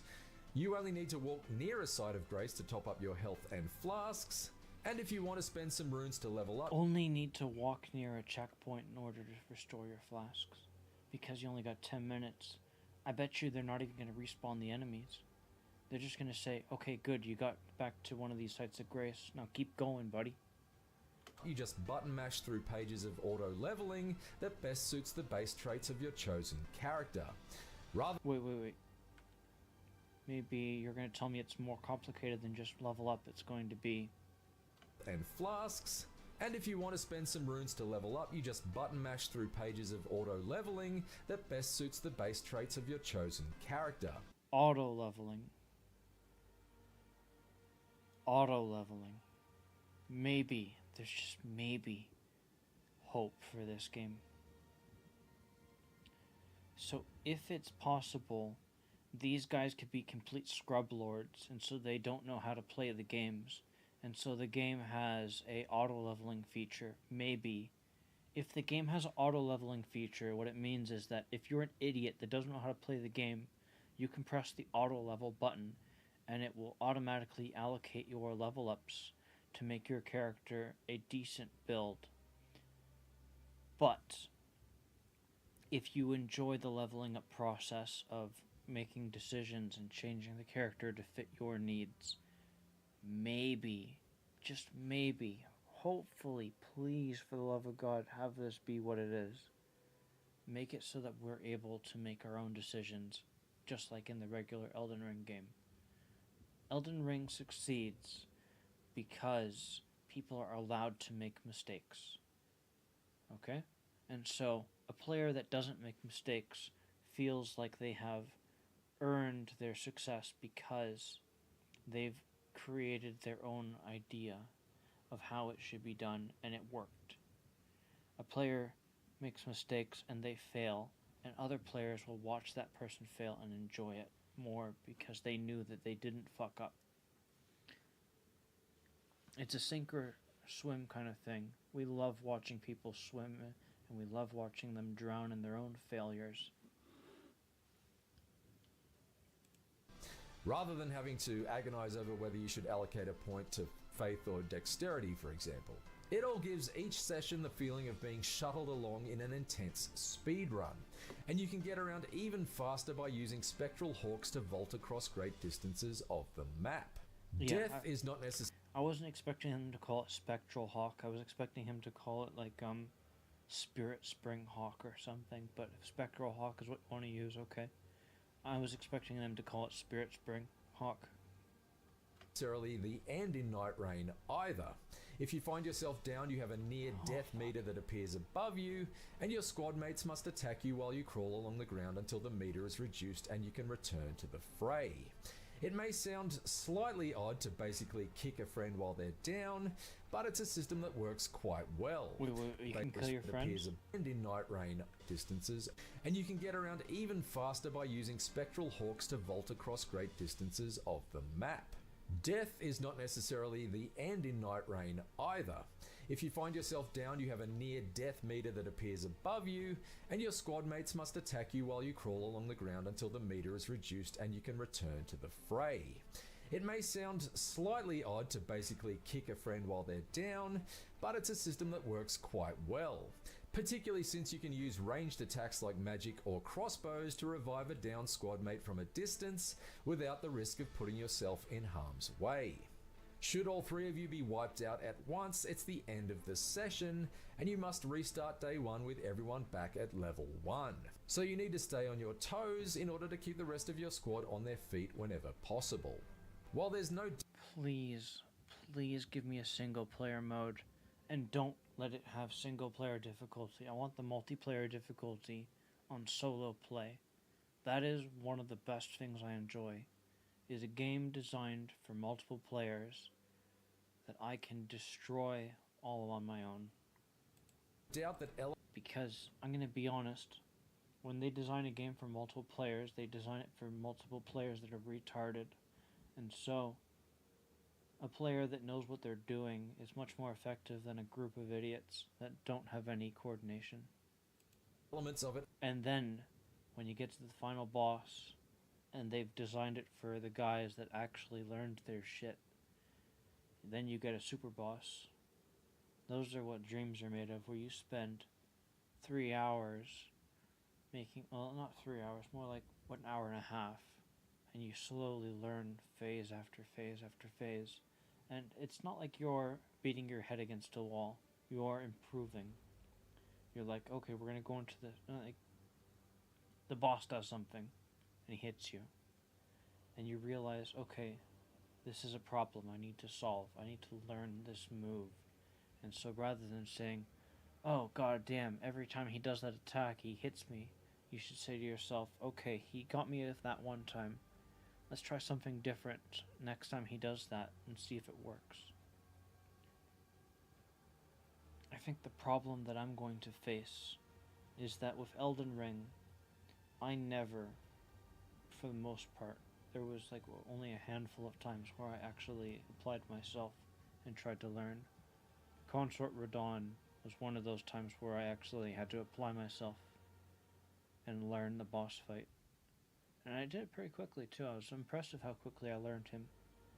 And then I changed things after learning and immediately won.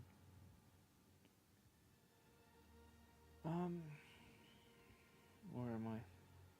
What am I doing? I love this game. I want this game. I want it right now. Stay on your toes in order to keep the rest of your squad on their feet whenever possible. While there's no doubt that elements of it are inspired by the likes of Destiny and Diablo 4, it needs to be said that Elden Ring Nightreign is not a live service game. Once you buy it, you get access to the complete package, and there are no battle passes or microtransactions to contend with. It can also be played in single player should you wish to stay offline, with enemy health pools that scale down so that it's not too overwhelming for solo players. Okay, so we need a mod to make it so the enemy scaling doesn't go down. Damn it. Although, curiously, there are currently no plans to allow players to play in pairs. As someone who has sunk hundreds of hours into Elden Ring, both in the original So you can either play 3-player co-op or solo play. That's your only two choices. You can't play 2-player co-op. 2022 game and this year's Shadow of the Erdtree DLC, I can confidently say that from... I can see a world where what day are we at? We are at the 13th, my lucky number. Okay, so 12 more days from now, Christmas shows up. My brother comes over for Christmas, and I tell him, talking about Elden Ring with him. His wife, girlfriend, whatever it is, I could see the three of us playing Elden Ring, this game, for all of one day. They're terrible, I imagine. I've never actually seen them play, but him telling me he was struggling with the magma worm because he wants to get the moon veil because he's so bad at the game that he needs the fucking moon veil to beat the game, that was disappointing for me. To find out my own brother is a moon veil spammer. Oh my gosh. Some things were just not meant to be. I think the real answer to that is my brother, he learned how to play games as a child by reading the guidebooks and by playing the game and doing the tutorials. Me, I've learned to play games by playing the games and watching a shitload of videos on YouTube. When I play a game, I dedicate myself to that game, basically. And if it turns out the game is shit, then I quickly roach out. Software is onto something truly spectacular with Nightreign. Cutting throats at breakneck speed with a pair of friends in tow has been a consistently exhilarating experience so far. So we need a mod. Well, it's the Elden Ring engine. So basically, DS Map Studio, or what's the thing that it is right now, Smithbox, whichever one it is that quickly gets themselves figured out. If someone don't release a mod that gives you free player scaling for single player gameplay, then you just open up the thing and try and figure out how to apply that scaling yourself. That's a lot of work though, but that's what I want. I don't want to have the easy single player experience. I want the bullshit experience. And especially gratifying when you work together to topple its toughest bosses using each character's special abilities in tandem. Assuming the developers can throw enough randomized elements to keep each 3-day assault feeling fresh, then Elden Ring Nightreign could well provide an exciting... That sky looks so cool. Are those giants of shadow? Yep. Well, maybe they took some familiar enemy that we've seen before and used an enemy that we're familiar with to create those shadows. Maybe. Each 3-day assault feeling fresh, then Elden Ring Nightreign could well provide an exciting change of pace for existing fans and an... I think they took the giants from the Cathedral of the Deep and used their posture as the giant of shadow that I saw in that picture. Enticingly accessible entry point for newcomers when it launches sometime in 2025. So, what do you think? Are you excited for Elden Ring Nightreign, or do you prefer things slow and steady? The problem is that I'm greedy. If I was not so greedy, then I wouldn't always be wanting for more. My dream is basically me being too greedy and wanting too much. So, you've got nothing more to say? You're useless. Alright. Anybody else? Elden Ring Nightreign.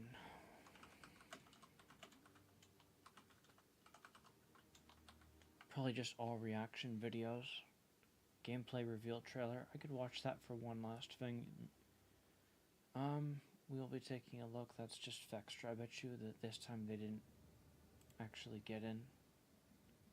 Hero focus, game structure, skills and ultimate skills, movement, nameless king, roguelike, longevity and PvP. You didn't make any mention of relics.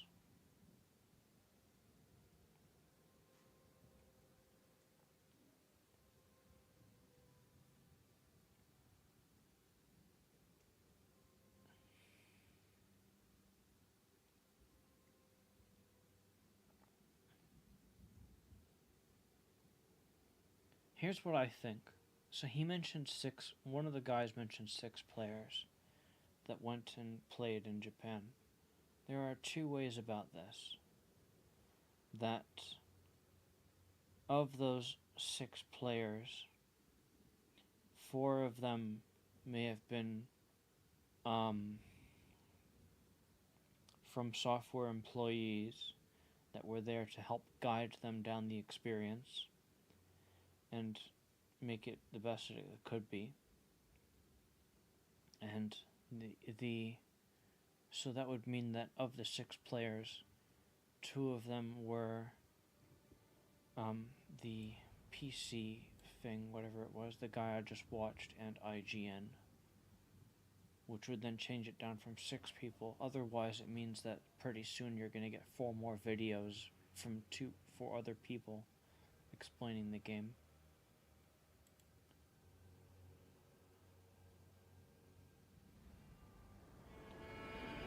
One more time.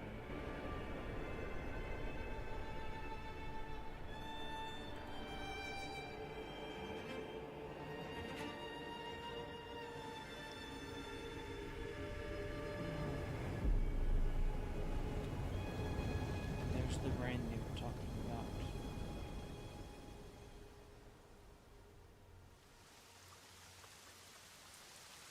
The acid rain.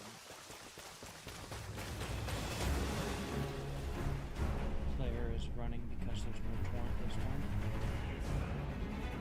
Wall of shadow closing in.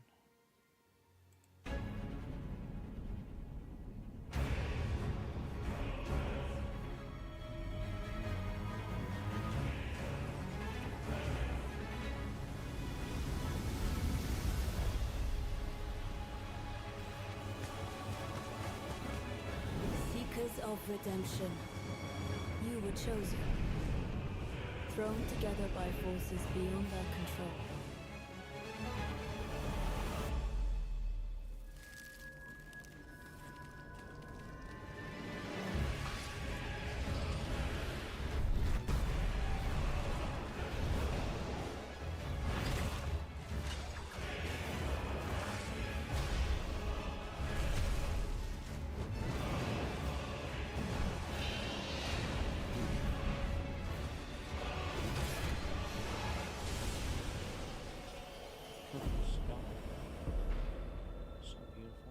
Tragedy must be averted. That looks like the Firekeeper, but I think the real answer is going to be that rather than them having it be the same Firekeeper, it's a different voice actress. I hope that she's also from the land of Lordran. What I think it's going to be the case is just that, if you think about it, you could get the Firekeeper set from the Dark Shrine, or I think that's the case. I've played too much of the modded experience. I don't know what the base game is like anymore. So it's not our Firekeeper, but it is a Firekeeper. That is what I believe. And for that, I need your help.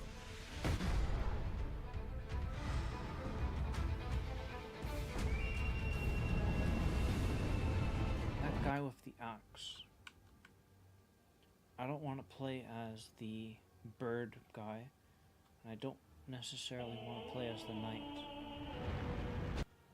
I don't like his axe, but the weapon is not the issue because you can get different weapons. And for that,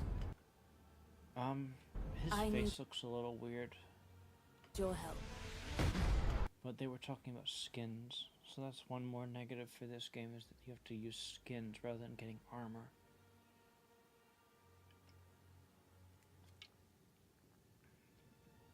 You pick up weapons and relics. That's the loot that they've mentioned so far. Hopefully you can get skins in game that can make it so the characters that I don't like can look good. This will be much different from what I'm expecting.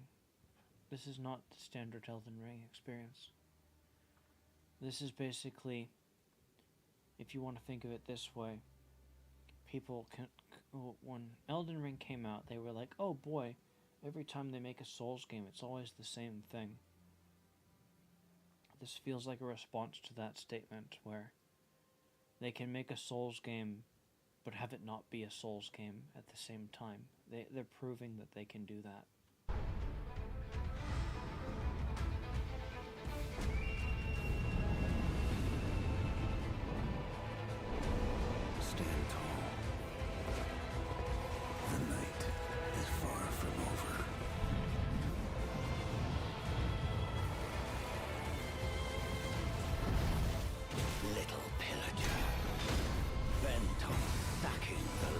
Wait, was that Ensha's armor set?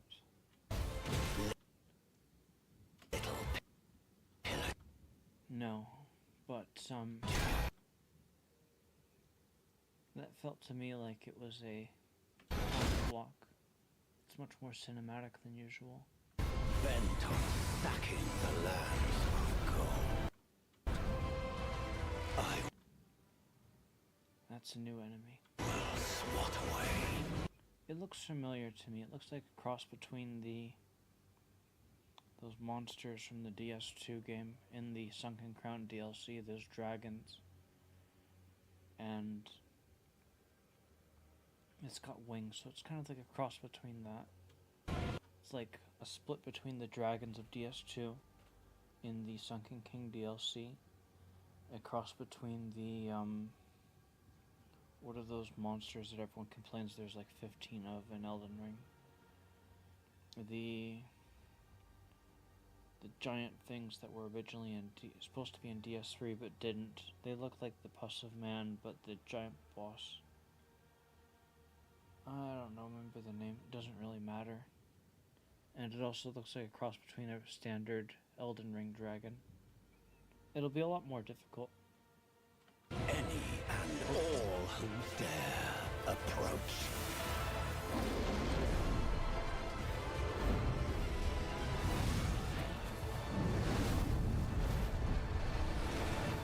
Band together and prepare to claim.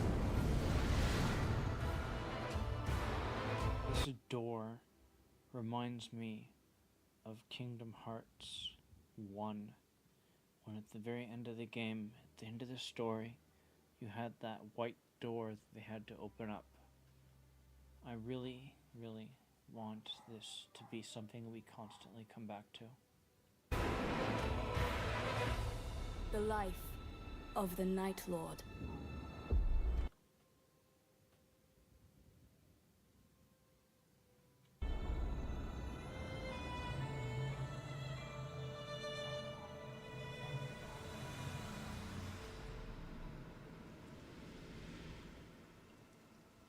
Looks like a beautiful game.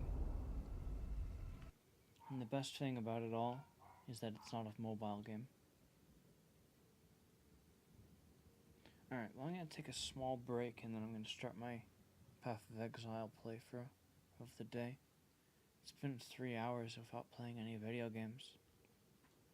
And I don't think there's any more content to consume. It'll be just people farming. I have some dogs to deal with, and I don't want my face on the internet now. I just want to enjoy the rest of my play session. If I had to say what's going to happen for the future of this Path of Exile, I'm going to be doing some farming. So, you know what? I don't have to say what I'm going to do anymore. I know I'm just going to do what I do. It's not like anyone's actually going to hear it.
It turns out I lied a little bit. I'm gonna have some chicken, and I'm gonna say what I'm gonna do before I do it.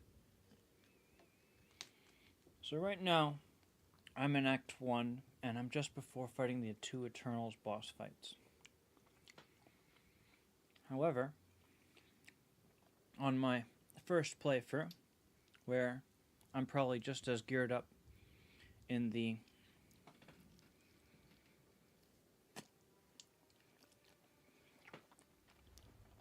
Cruel Act 1, as I was, comparatively speaking, to when I fought them the first time.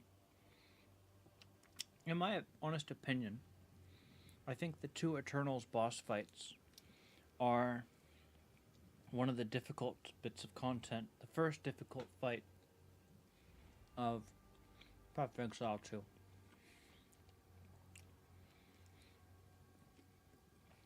So, the dungeon that Asinia is in, it's usually very circular.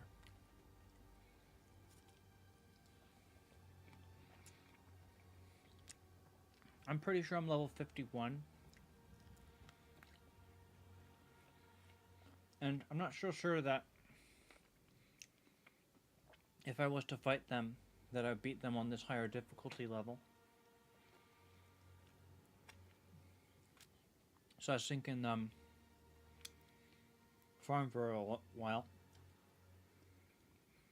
Because I've only just gotten to this new act. I haven't really gotten any gear or anything. And I was thinking that if I did die, it'd be a miserable way to end it, just getting to the very first hard boss of the act and dying. My issue is I got no idea what elements Asinia and him do, because they have like these ghostly effects that go on. So like when I think ghosts in a movie or in something, I think cold. But I feel like Draven does lightning, and I feel like she does explosions. So I feel like her damage could be chaos damage, or it could be fire damage, or something else.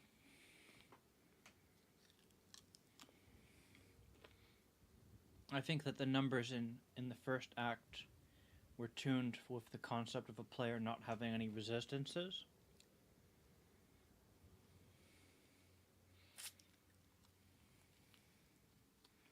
However, what if both of those bosses had chaos damage, and I'm in Act 4 difficulty, and they're my first difficult boss fight of the act, and I was to just magically die? That would suck.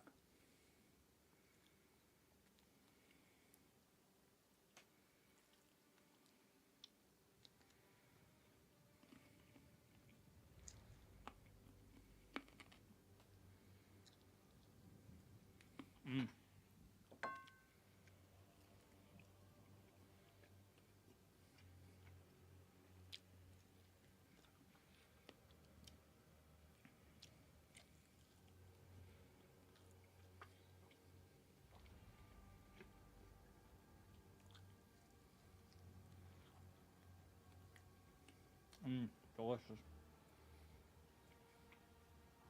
I got the chicken from the grocery store, but rather than getting a full pre-cooked chicken, they had a value deal thing for 6 pieces of just the dark meat for $12. Now this is Canadian dollars, so if you're an American, you'd probably say that it's probably a rip-off, but if I had to guess, it's probably like a 50 multiplier, a 50% increase or something for American to Canadian or something like that. So, if an American was to hear this, I would guess that instead of hearing $12, they would hear $8.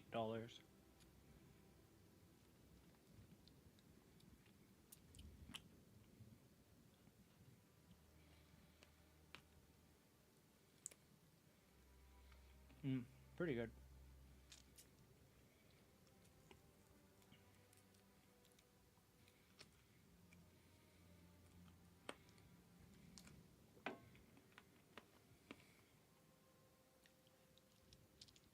Mm.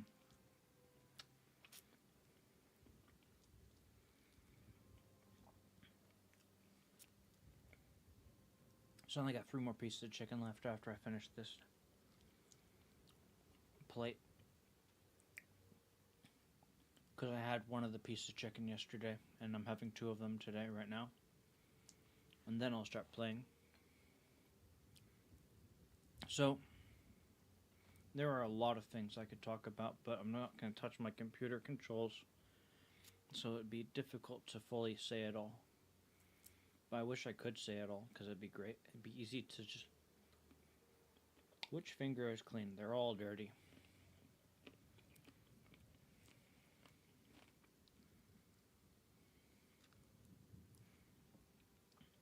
So I just basically, I want to get a couple level ups.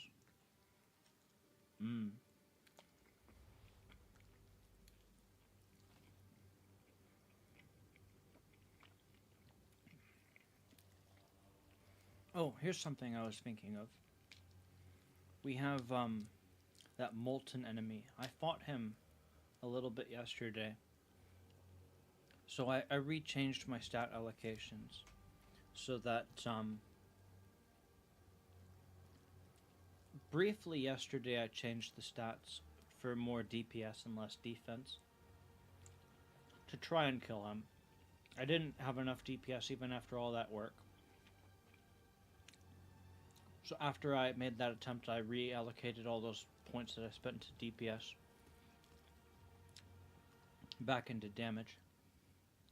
And surprisingly enough, I didn't think I was going to do it. I actually beat Act 3 yesterday, surprisingly enough. I thought what was going to happen was,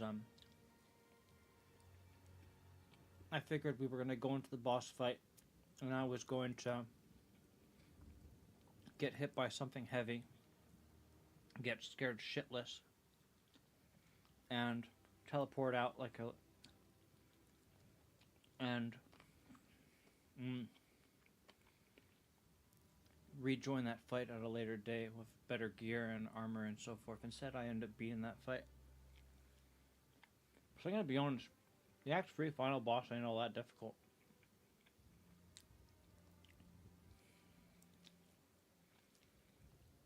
That was my first try.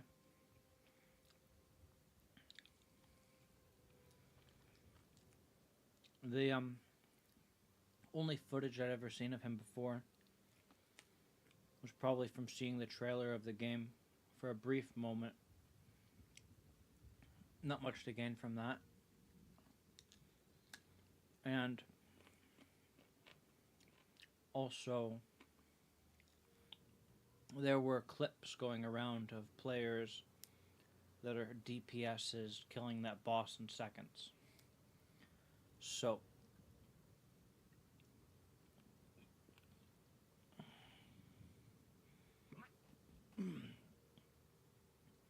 I had no real concept of what the boss fight was actually going to be, because if you think about it, a DPS doesn't really experience mechanics, they experience a health bar.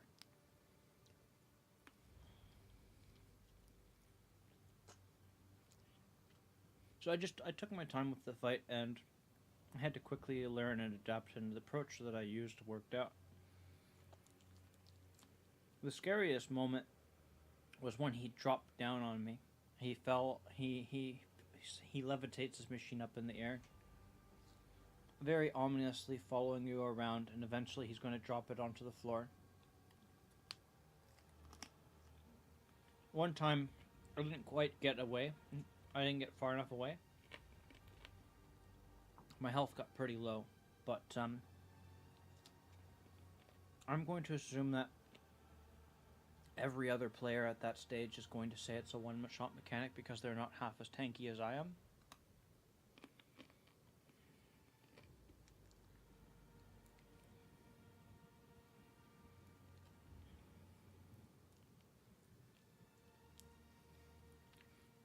Like, I saw a clip of Quinn today saying that he got killed by a one-shot mechanic and that it was bugged and it needs to be fixed. He's only got 42% armor. He's weak.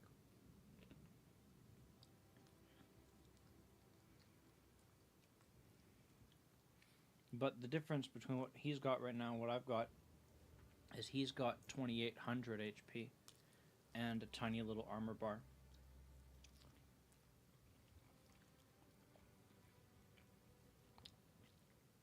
So from what I saw from him, I think it is intelligent to say that the armor that I have needs to be completely replaced right now.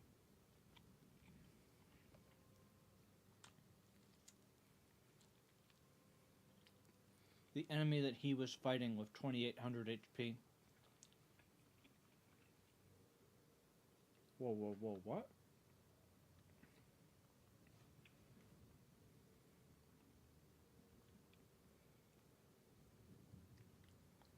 I never would have guessed that they would put a Final Fantasy character into Tekken.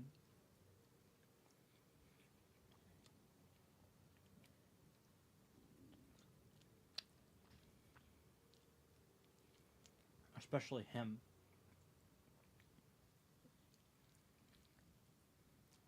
Delicious.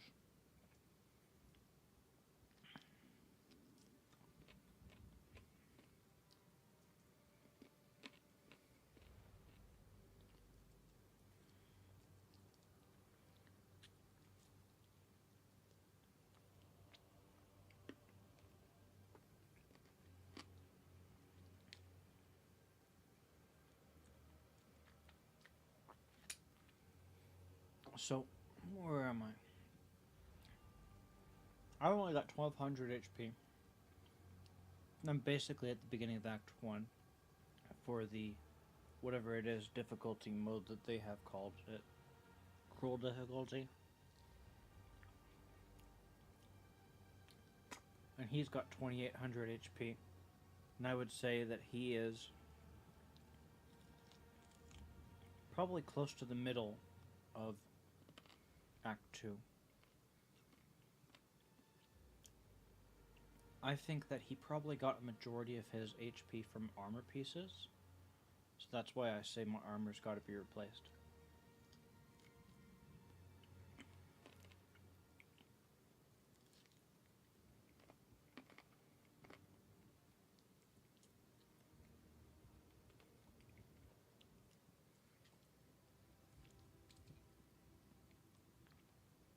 Because his number of HP would be like 2.33 times my HP.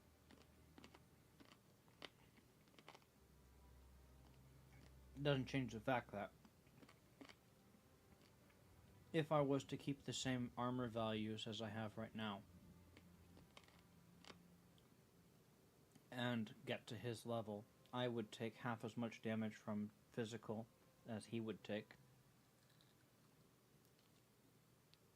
But, as you know, when you level up, the numbers go down and things change, so...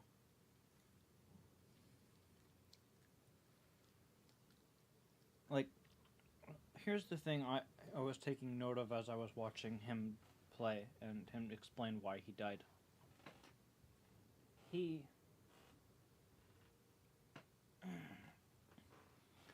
He was losing like 700 HP, like it was nothing. And he had all of his resistances capped, but his armor was pathetic. So,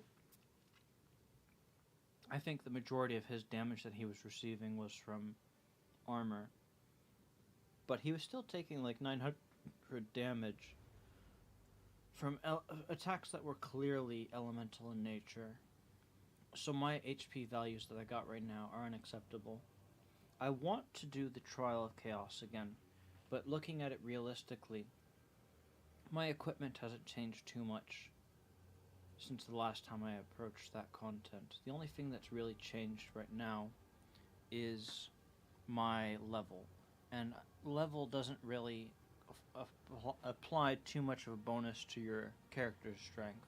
It gives you a passive point and like I think maybe 10 HP. I could be wrong on that.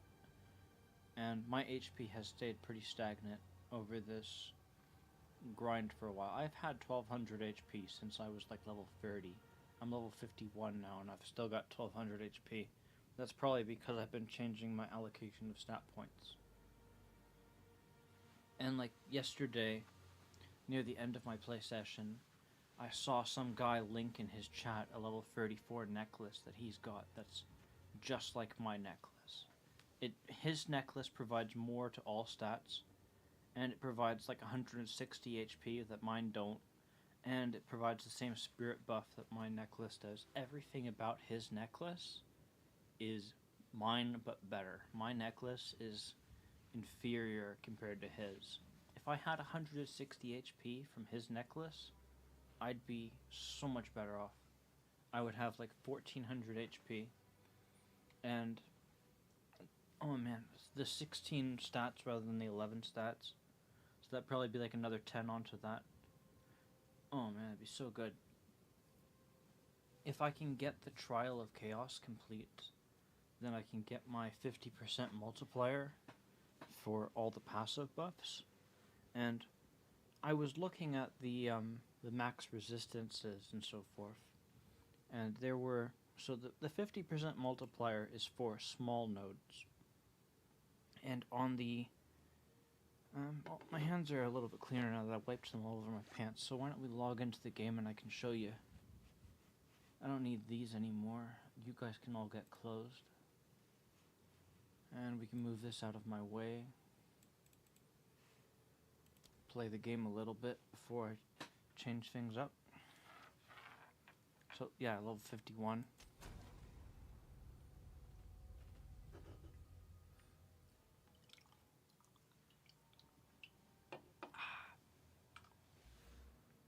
So over here you got the 50% more from small passive skills. I'm eventually going to want that. What I want to show you is... I thought it was... Okay, here it is. So these nodes over here, maximum lightning resistance, and there's two of them. Maximum cold resistance, fire resistance, and this over here in the middle for maximum all elemental resistances. Normally, a player that goes here and gets all 7 of these nodes would end up with +3 to all of those resistances. What I think will happen is because these nodes over here are small nodes, a 50% bonus will mean that if I pick up both of these that I will have +3 to max lightning resist, and with this I'll get another one, so that's 4 more resistances for having the 50% bonus and all of these nodes picked up. So maximum resistances in this game without any modifiers to make it even better than it already is. Whoa, what's going on over here?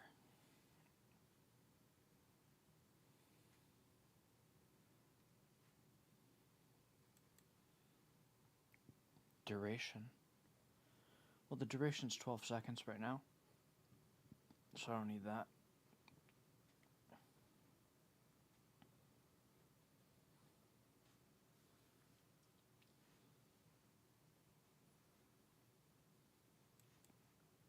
So, here's the difference. When I do the thing that I'm going to do, and it's almost a guarantee that I might do it, I would be going from taking 25% of the damage to taking 21%. Now, it's slightly less than a 20% reduction compared to in the rolled where I have 75% damage reduction to elements, and the rolled that I take 79% damage reduction from elements. It's ever so slightly less than a 20. I'd say it's probably a 16% damage reduction. That's probably what the number is. I imagine it's a 16% damage reduction between those two rolls. I think that 16% reduction of damage is a lot more significant than I would think it would be on paper.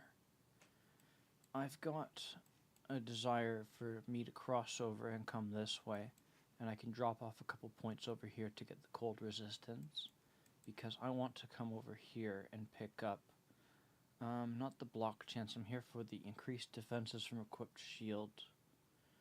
and the 50% over here. So if you get all three of these, that's 80% more defense from your shield.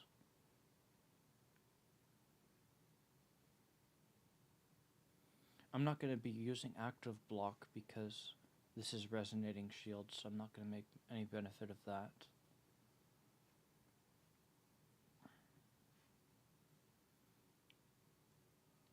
I also plan to drop off a couple points when I come over here. Hopefully the jewels are worth it in this game, because I think I want more damage, and hopefully this is worthwhile in the end game.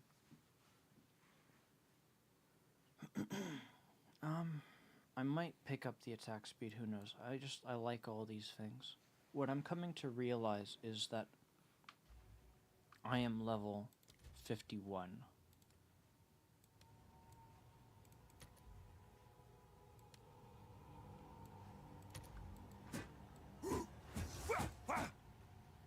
And so, at level 51, and with Act 3 completely cleared and none of the passive gained, I'm already past the halfway part.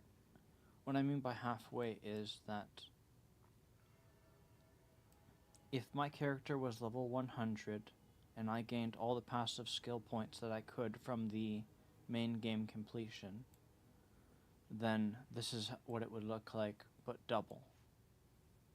So eventually I'm going to get to the point where I'm going to have to change things up a little bit.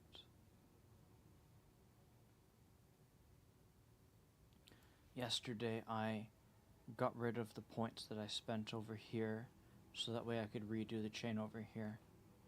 The reason I did that was because this plus 20 armor over here, I eventually went over here and got 25 increased defenses from equipped shield at some point.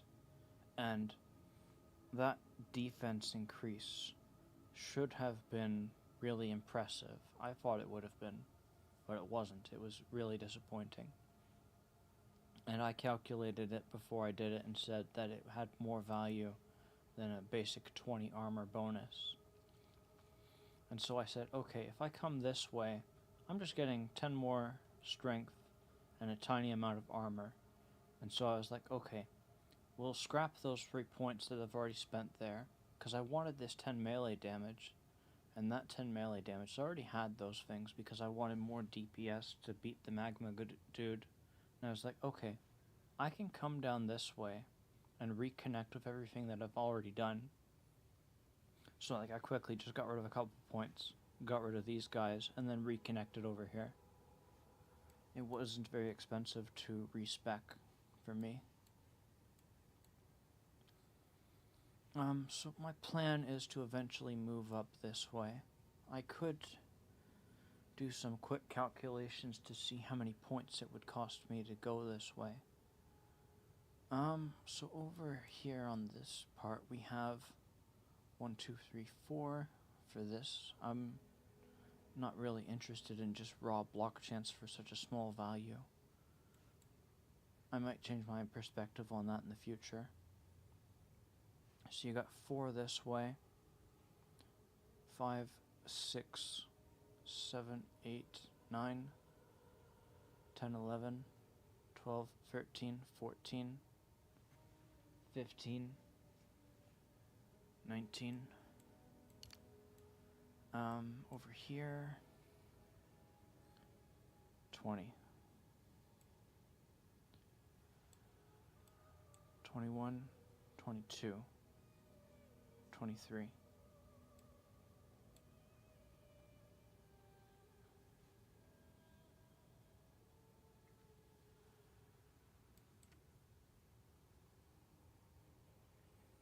There's a chance that I might go this way instead, because I thought there was something that I was eyeballing. I don't think I'm actually going to do it, but like, it might happen. In a distant future, there's a chance that I might want to be like, oh, let's play with a two-hander weapon with a great shield in the other hand. And then I would also come down here and pick up these guys. I'm curious to see if I will end up with 80% resistances to all elements. Because 3 points with a 50% multiplier is 4.5. No, you'd get 80.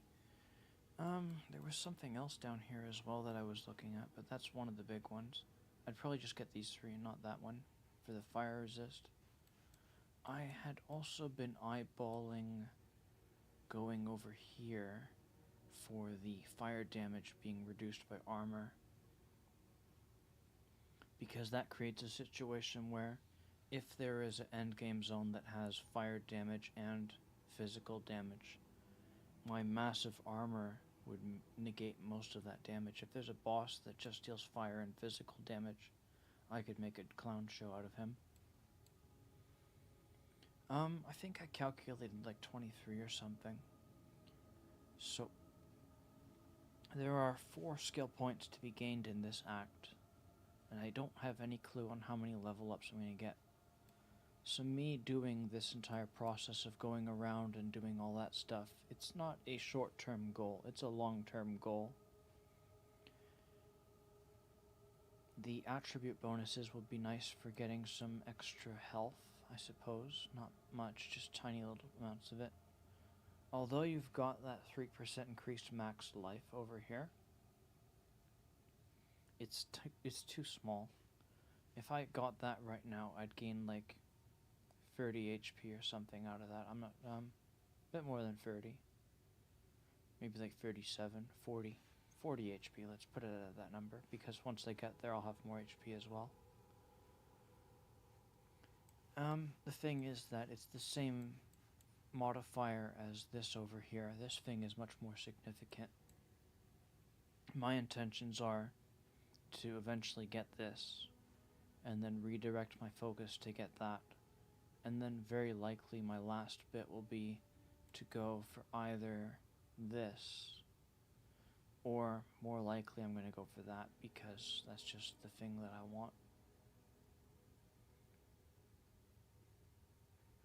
I like basic things. I like it when it's not complicated. Then the character's going to die and I'm going to lose it all.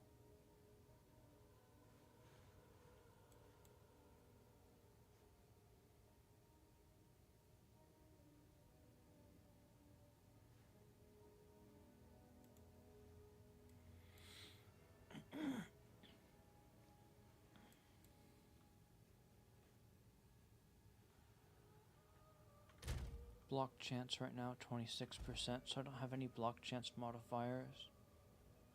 My DPS right now is 2359, but that's because I'm using a fire gem. If I swap this over for this, it's less focused on which element it uses, but 2546. So I was thinking that when I go to fight the magma boss, I'd like to have 3k DPS for what I consider to be very likely an easy boss fight. I think that with 3k DPS, I'll be able to, not effortlessly, but have a very strong percent chance of success against him.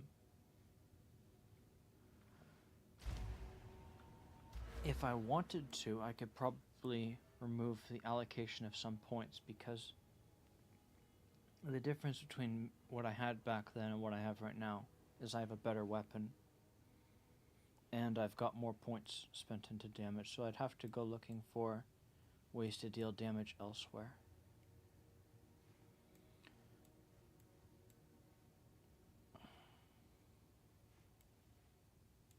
Yeah, so yesterday I was eyeballing the fire damage reduction. I'm very curious about jewels and how useful they will be in the future.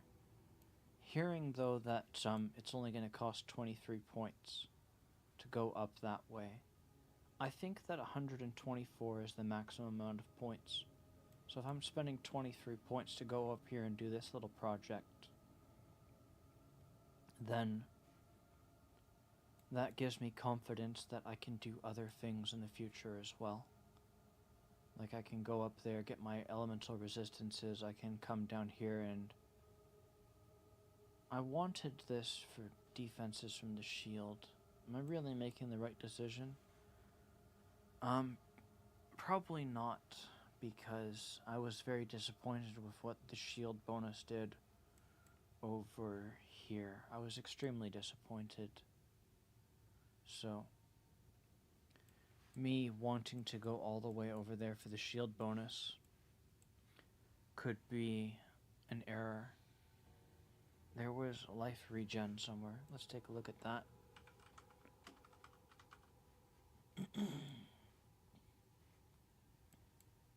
I saw this over here a while back.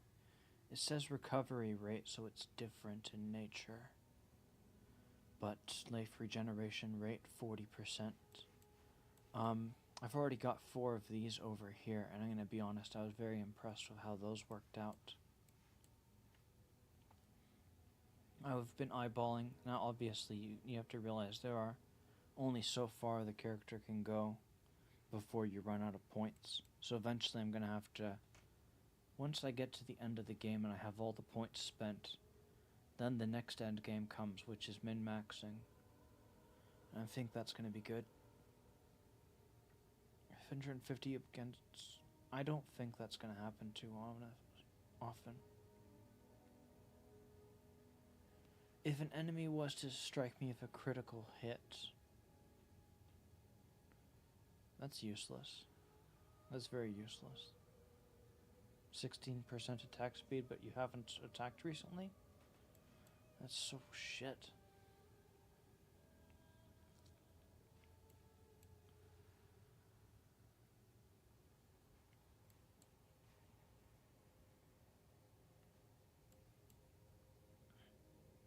I can't remember. Oh yeah. So something I did recently that I thought was interesting or useful or something was I got this over here.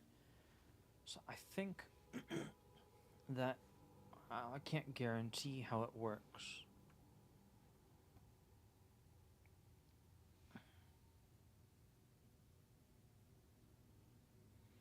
I'm hoping that hits against you have 20% reduced. So either there are 2 ways it can happen. If I get hit by a critical hit, that could either mean that it's a 1.8 multiplier for the damage, or it's a 1.6 multiplier. But also I've got this going for me as well. So if I get hit by a critical hit, the amount of armor that goes against it is 200% of my armor. So with those 2 together, I hope that critical hits never become an issue that I have to worry about. I've got a massive health regen pool. So, well, let's do a little bit of research. There's something I want to know about. Life recovery rate. PoE life recovery rate versus regeneration.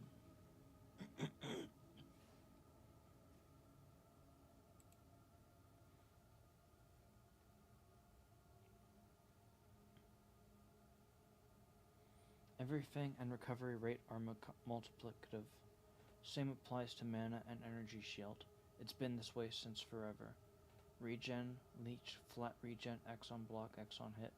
It's why Arakali Pantheon was so good with Blood Rage and Old IC.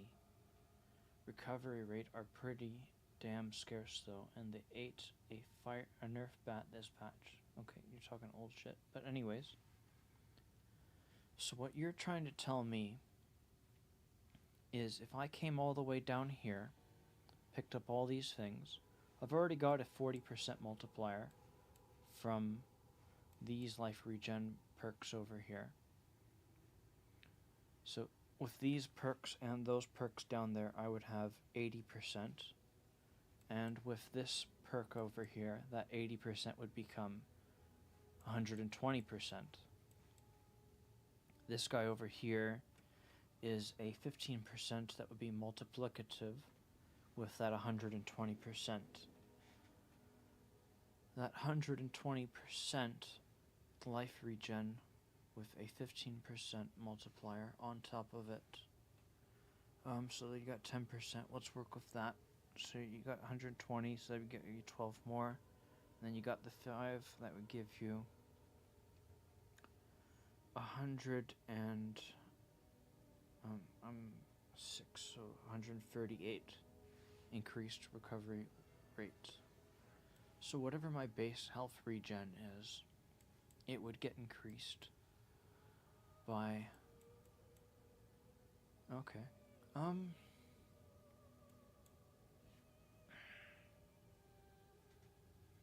So here's a perspective. I said it was like, I think I said 23 points to go all the way over here.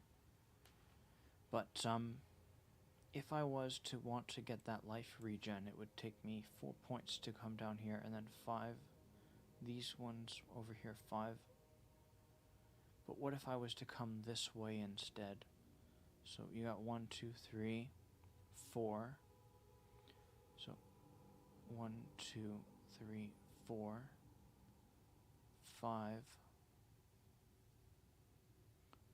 And then I could do those two. So I could do these. It would, rather than coming up here and connecting with a Warcry cooldown recovery rate thing that I don't care about.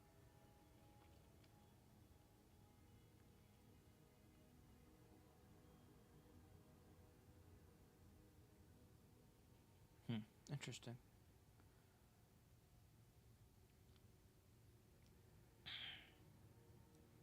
So I could have it connected and go down there and come around back that way.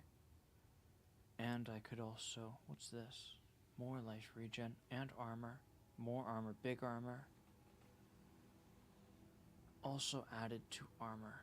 So the more armor I'm required to have, the more strength I'm needed to have. 15% of physical damage prevented recouped as life. That's also really good. So basically, the damage negation. Like if I had 90% armor, negating 90% of the damage, so 10% of the damage gets through. 15% of the damage that was negated, that's 10% less than 15, so that would be 13.5 would be recouped. Recouping takes 8 seconds. So if I take a hit, I still get the hit, but if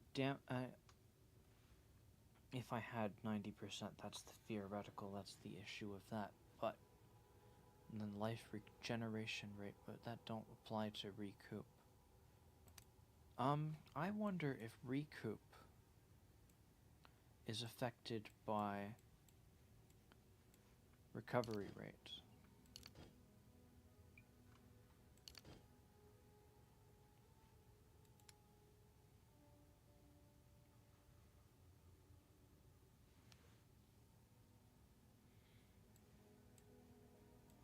This changes things a little bit, but basically if I did zoom around and go all the way over there, then I still have reason to continue further down. Or I continue this way, get the jewel socket and go that way. It's all of 1 point difference. Physical damage converted to fire damage, deal no non-fire damage. I'm not interested in doing that. I can see why you would want to do that though, because then you could do fire penetration.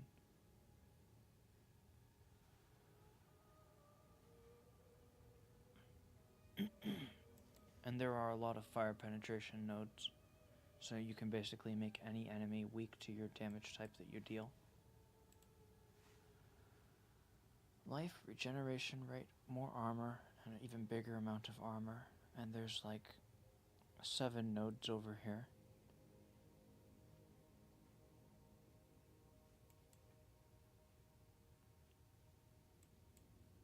Jewel socket over here, jewel socket over there.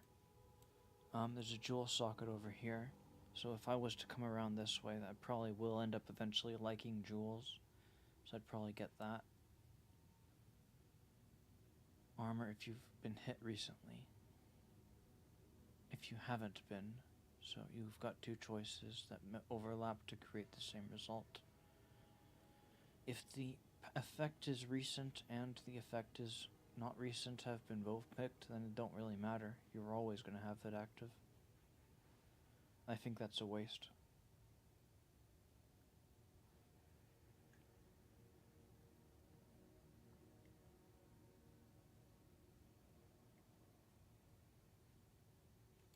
I don't think I would go over here.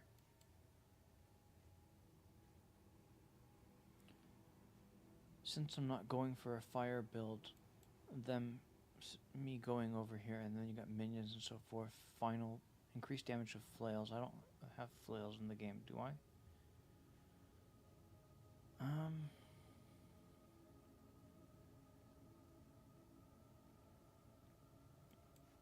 What's this up here? 30% increased block chance. That's huge. Global defense. Global defenses.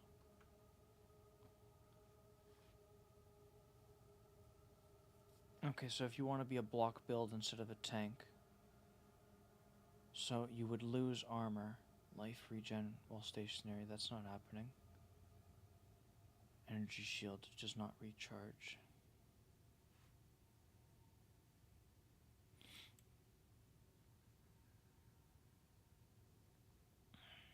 Armor, defense from shield, huge defenses from shield, defenses from shield, defenses from shield, more damage from the shield per chance to block.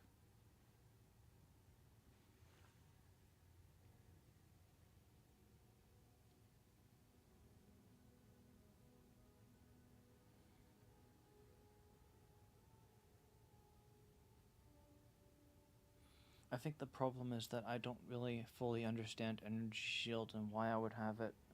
If I'm a build that has a ridiculous armor value, how would I acquire energy shield?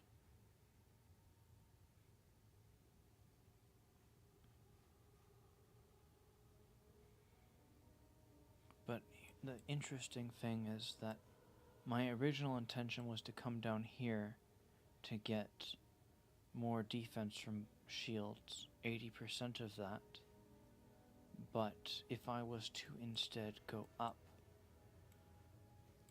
1, 2, 3, 4, and then 5 to get through this one as well.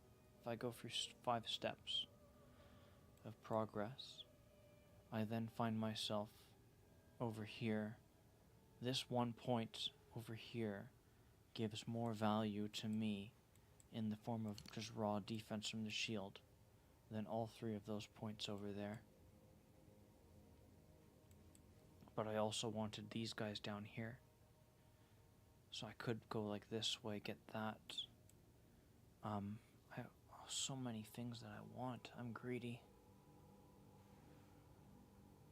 There's not enough points in this game.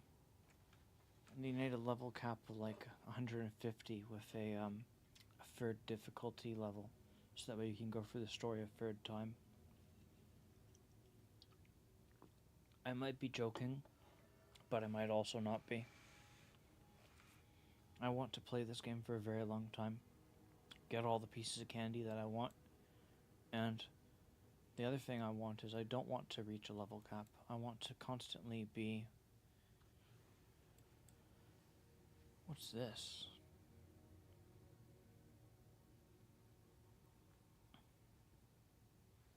Anyways, I keep on doing this to myself. I need to stop and just play. 5% of life over 1 second when stunned. So if I get stunned, it's a good day for me. But you have to get stun recovery.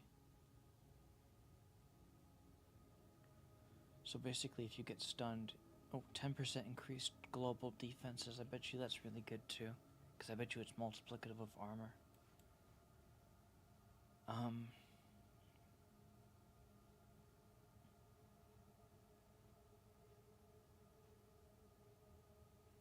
This is over here. Wow, this game, I'm too greedy, because every little thing over on this thing is just a piece of candy for someone to pick up and enjoy. These guys are toy makers. I think if I turn the camera off and turn the microphone off again, I'll be able to focus on just playing the game and having a good time.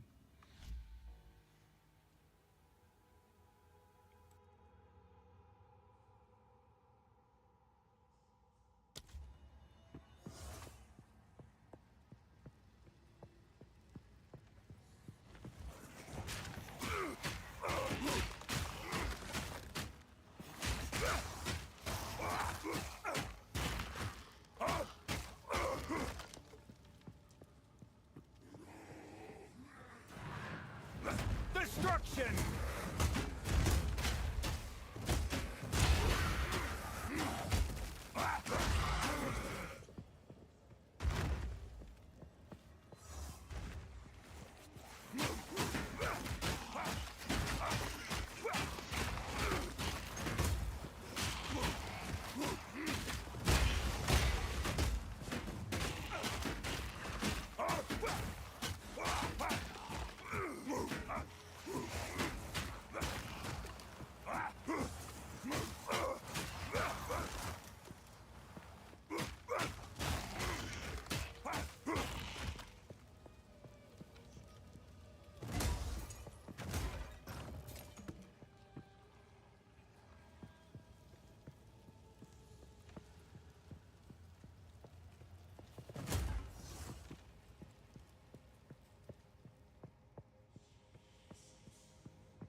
Just try it!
Come get me!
Sorry, I like to hold on to bits and pieces.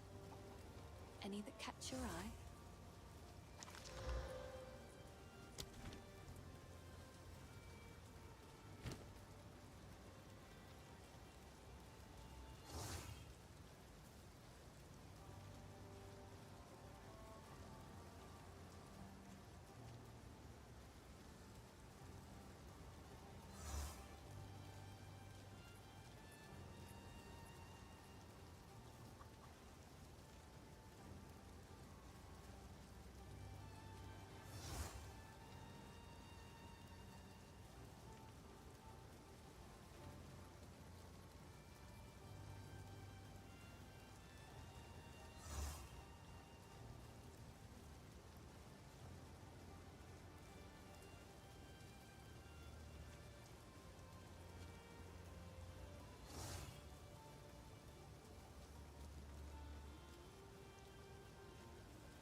makes fun of my collection, but I think it's charming.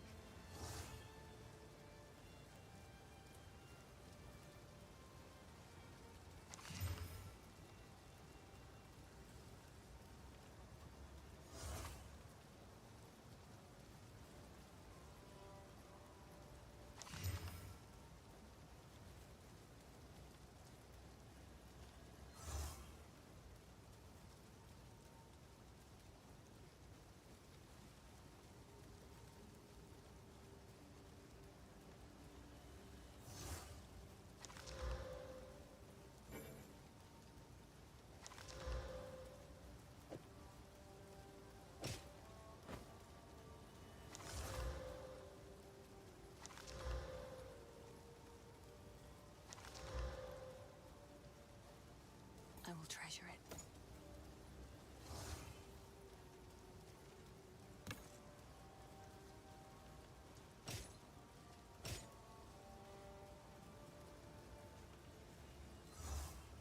Oh, I like this one.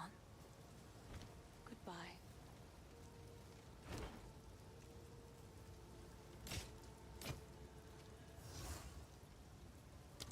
Goodbye.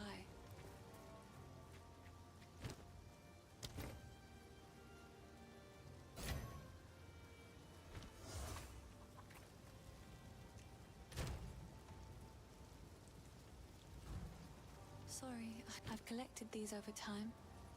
What do you think? It's beautiful. I accept. Goodbye.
Sorry.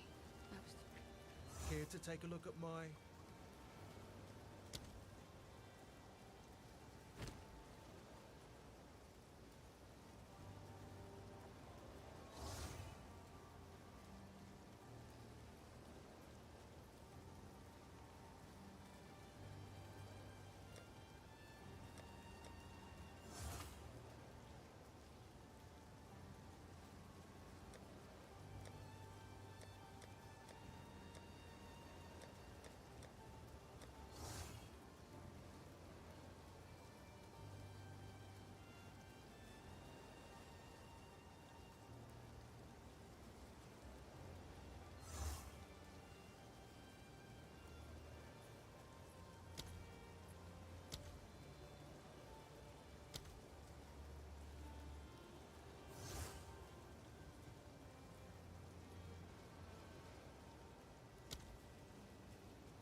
Oi, take a look.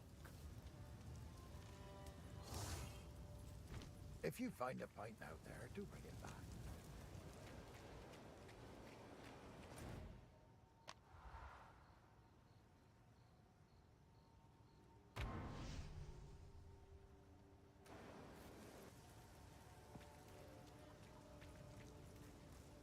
Quickly.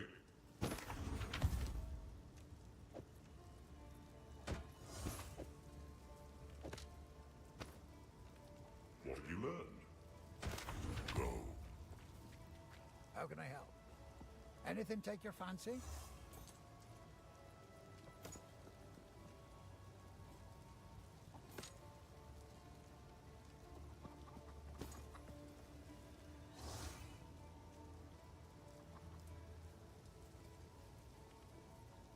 That'll be useful.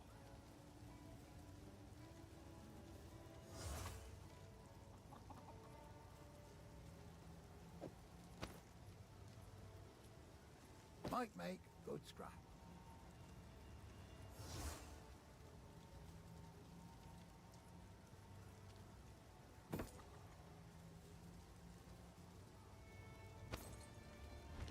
If you find a pint out there, do bring it back. How can I help? Here's what I've got. That's a good one.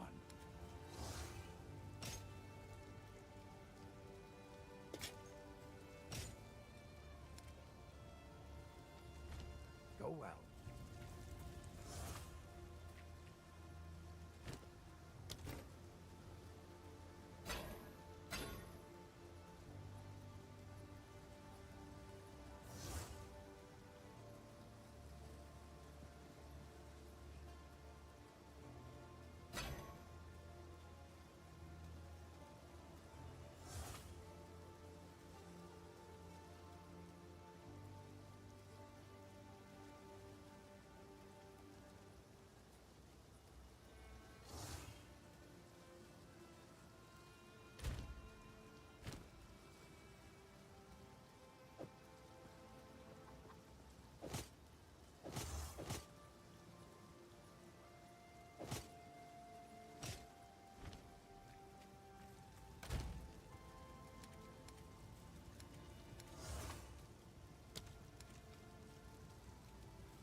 Who goes there? No need to rush.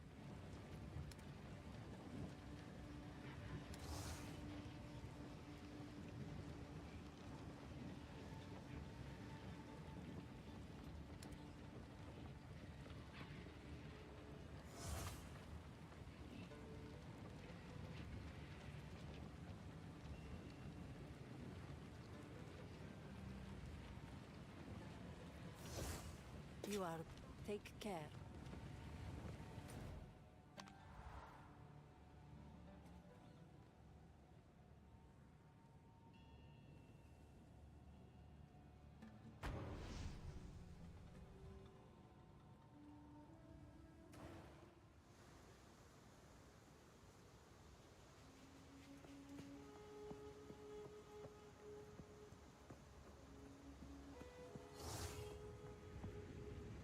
Hey, boss.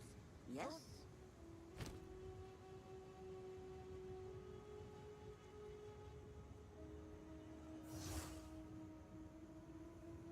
Don't eat anything colorful. Ah.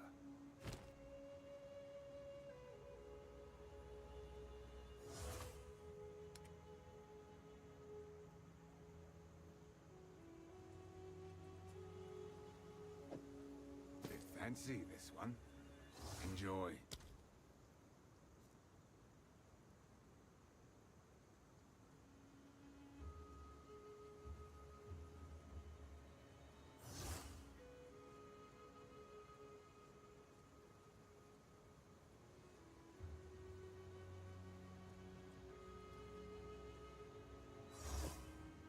You'd best be happy with that price.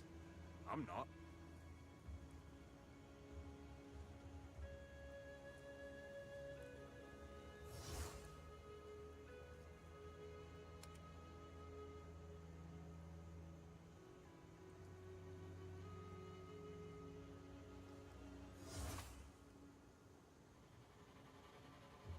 Hey, boss, don't play or not.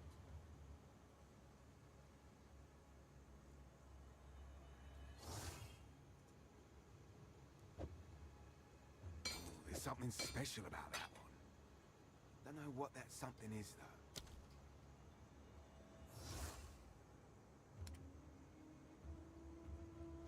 Stay wary.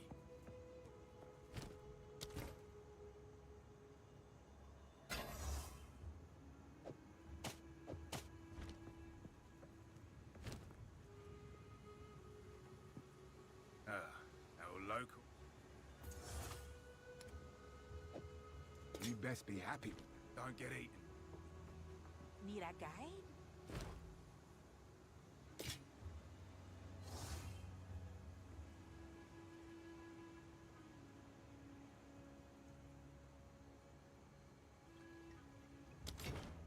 Be wary.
you find it. Take a look.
moon. No escape! Bow before me. Insolence!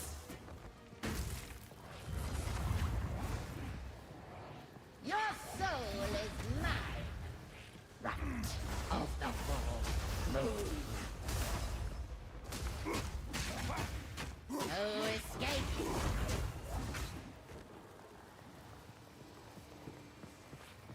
Just die already!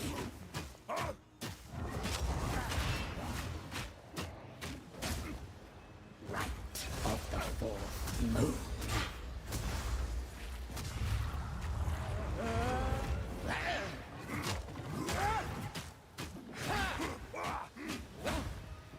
Conquer!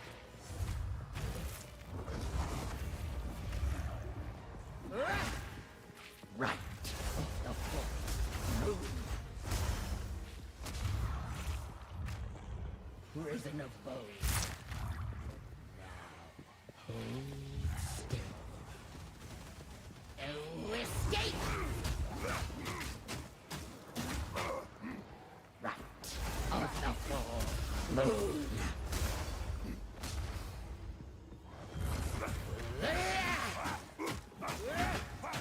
Draven, I need you!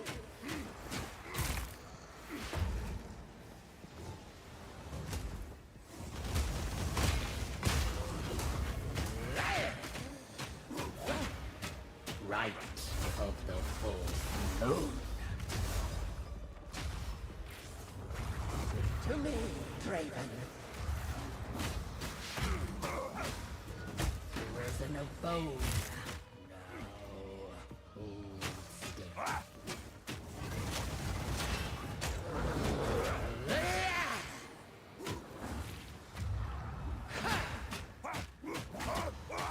To me, Draven.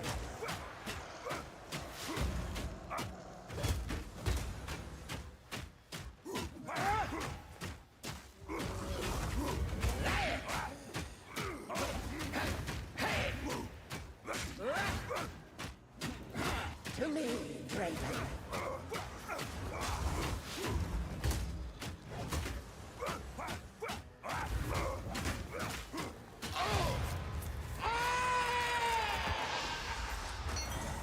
Your cruelty was immortalized in song, Assinia. Your end will be too.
Just try it.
Come get me!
Just an answer.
Karui soul for my collection. You shall die slowly.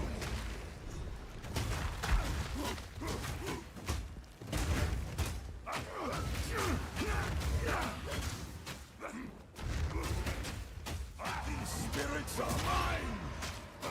Rend your soul! Try it! Your soul is mine! Rend your soul! Your soul is mine! Cut down!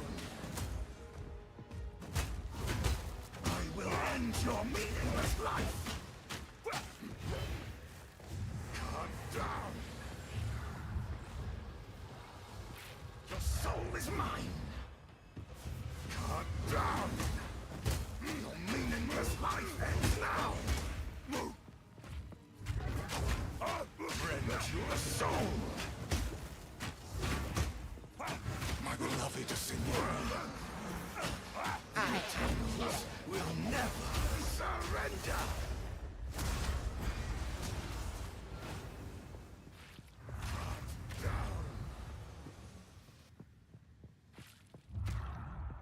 Your soul is mine! Rend your soul!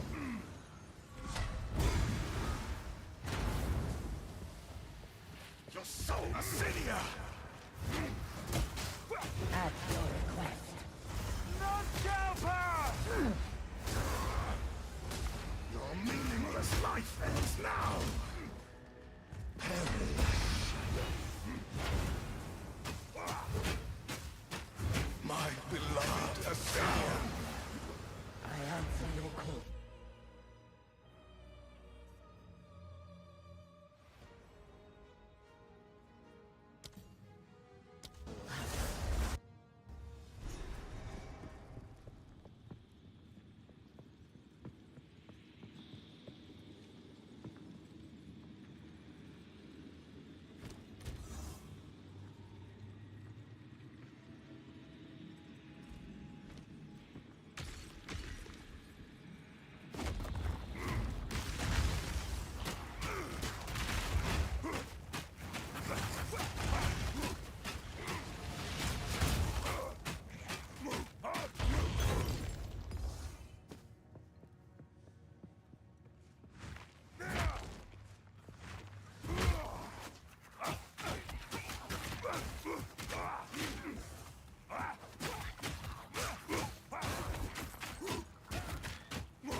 think I'll wait for a fight first.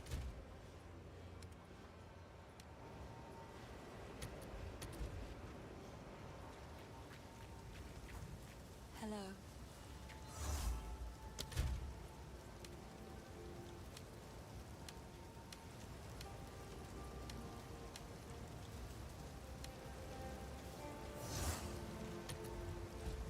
This is not the place for violence.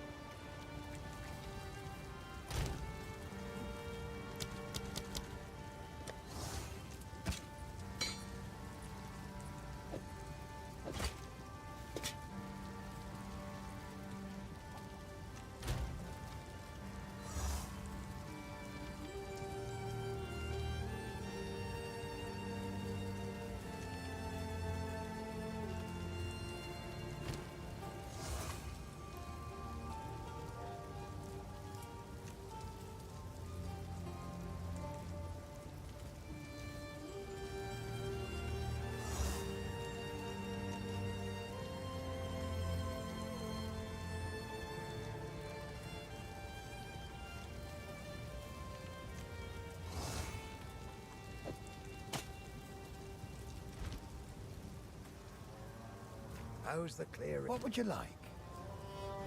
Stick to the carrots.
iron. Hey, boss, get down from there.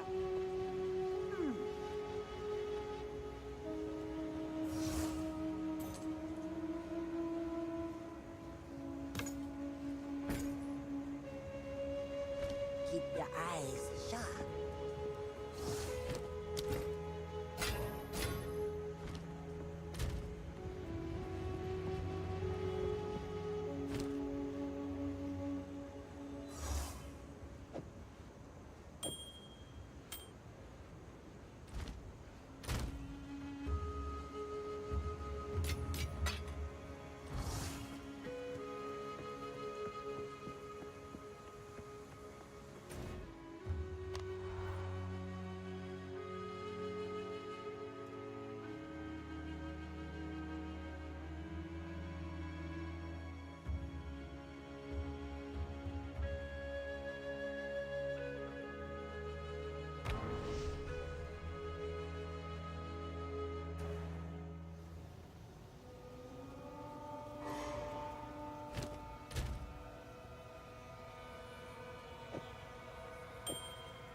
Come get me!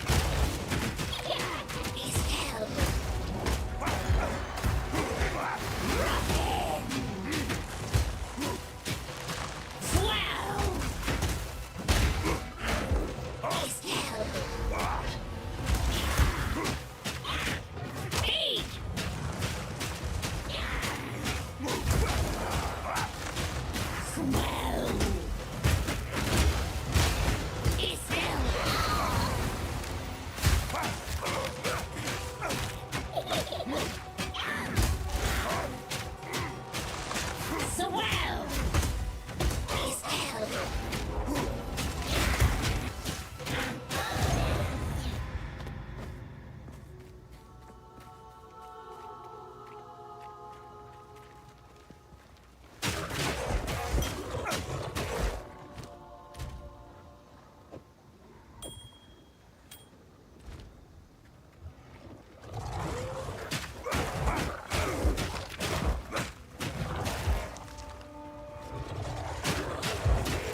Try it!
Keep that.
My satchel is full.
They still defend their land, even after all this time.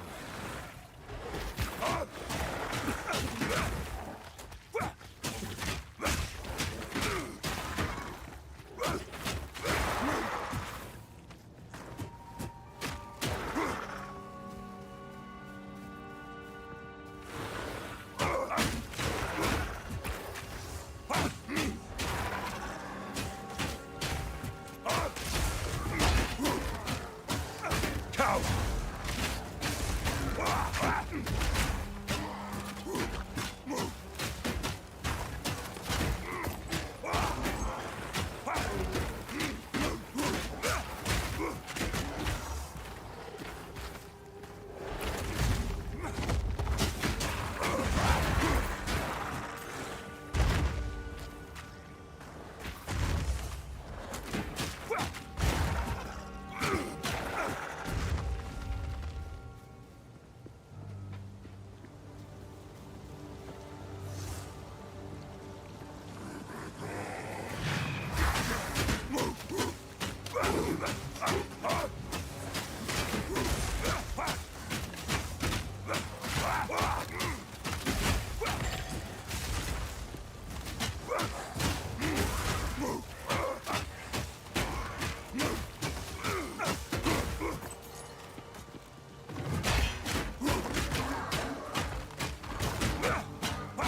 satchel is full.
How can I help? Anything take your fancy?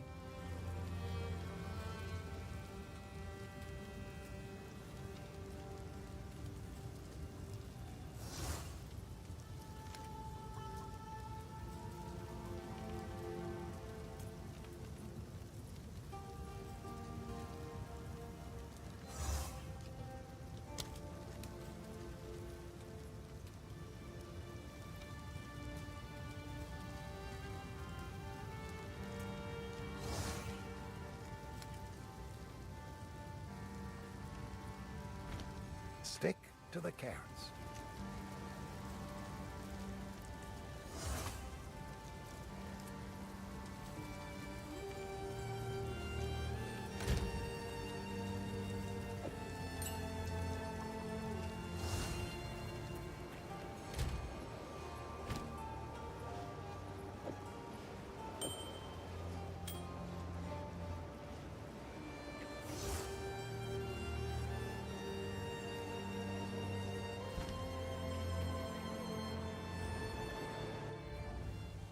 Ominous, but it might hold the runes I seek.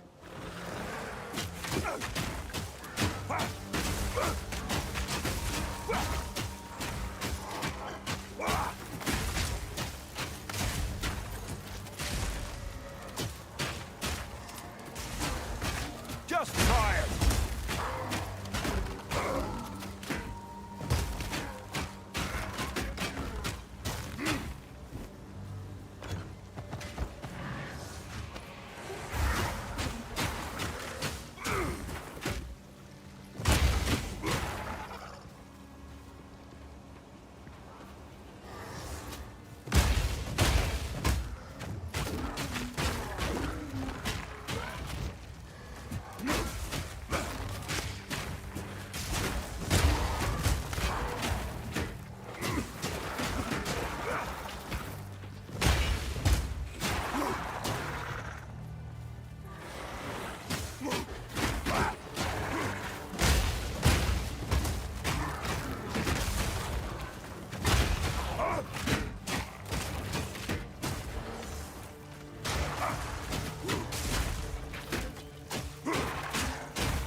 Ominous, but it might hold the runes I seek.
Greetings.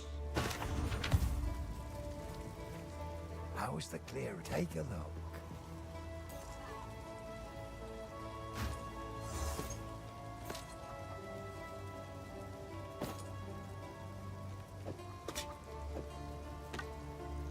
Go well. Greetings.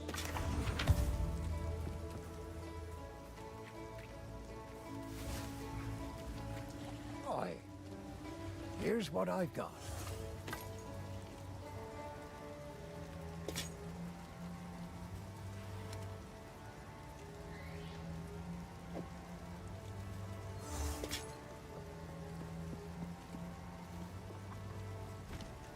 Till next time.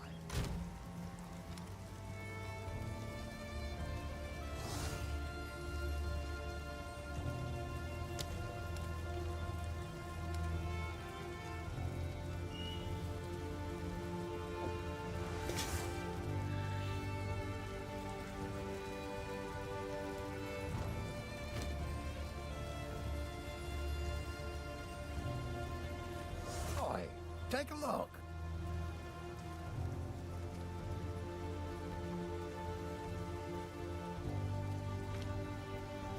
Till next. Sorry.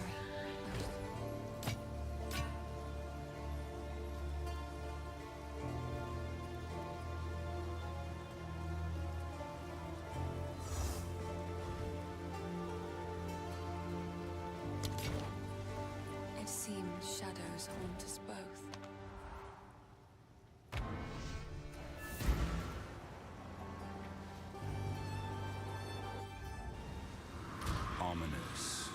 but it might hold the runes I seek.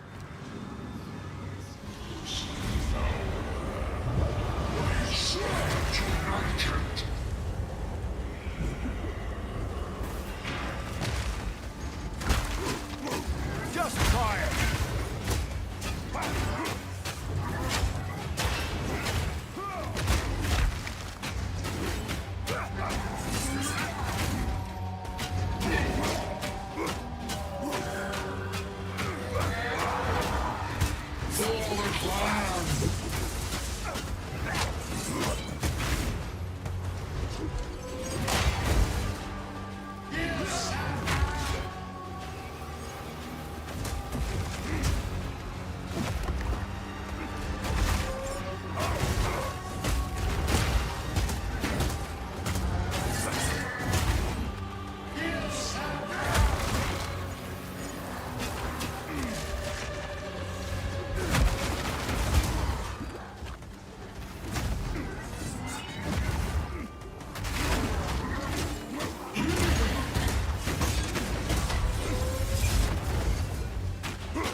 How can I be?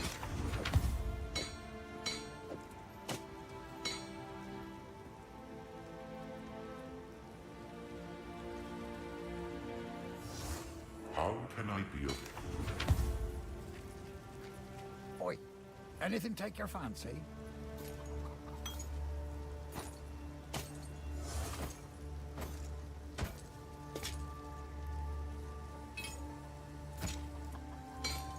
Might make good scrap. How's the...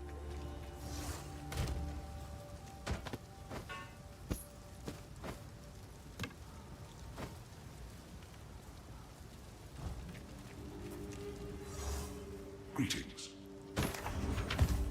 Thank you. What have we got? Anything take your fancy?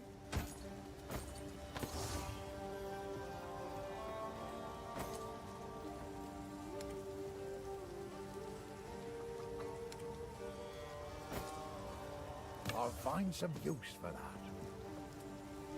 If you find a pointer, take a look.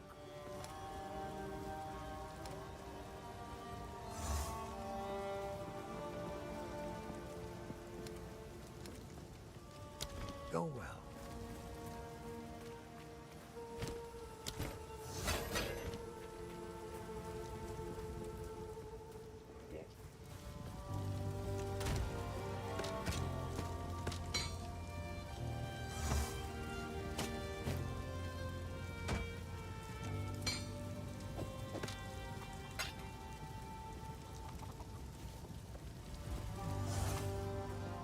Greetings.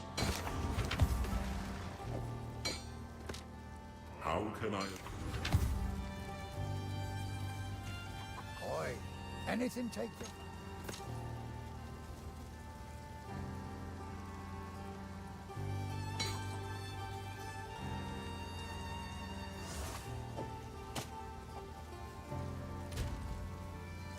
Oi, take a look.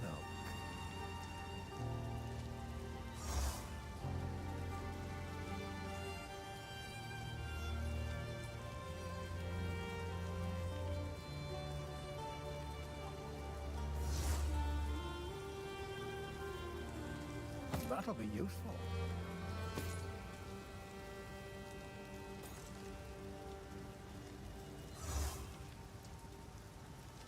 Go well.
vitality.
Come here!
Fear will best you!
How can I help? Here's what I got. Till next time. Greetings. Oi.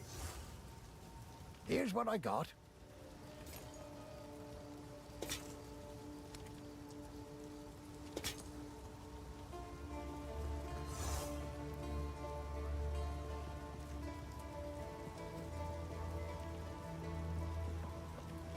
That'll be useful.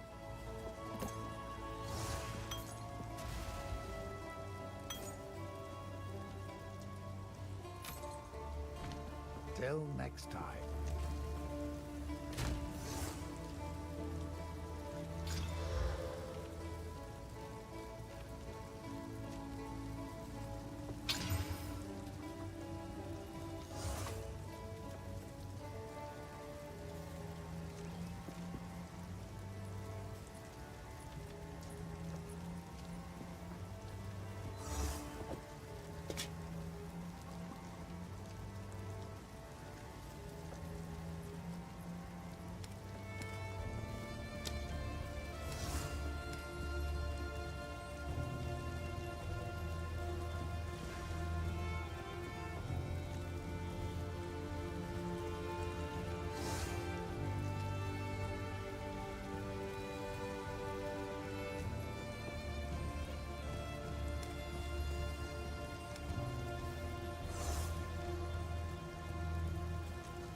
Vitality.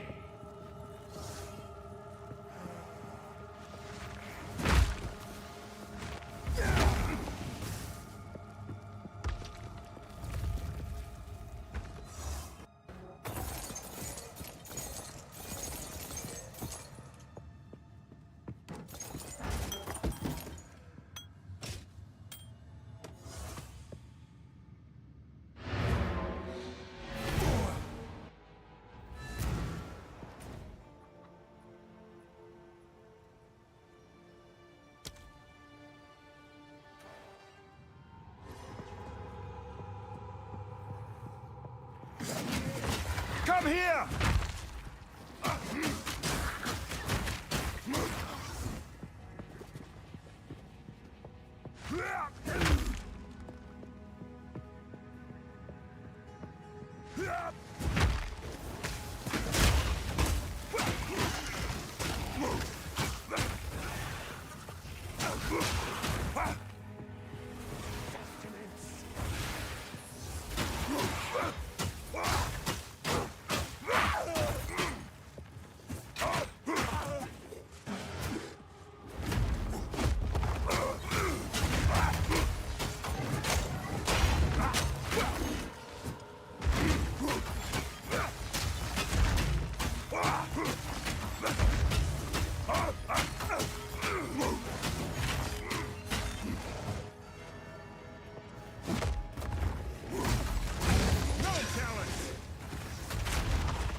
And all mine.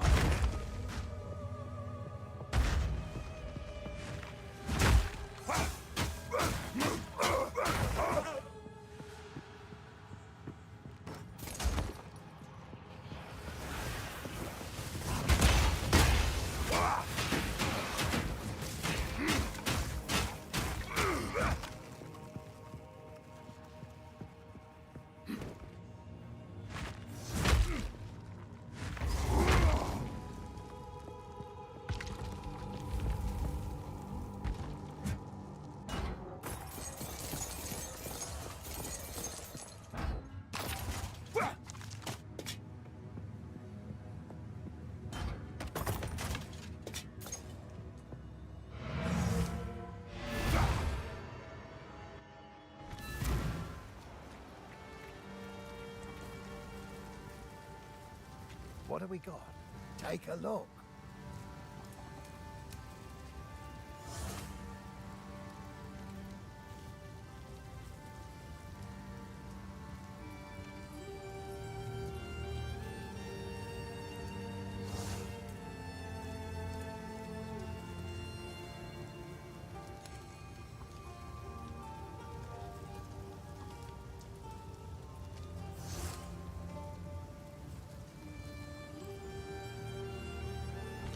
Till next time.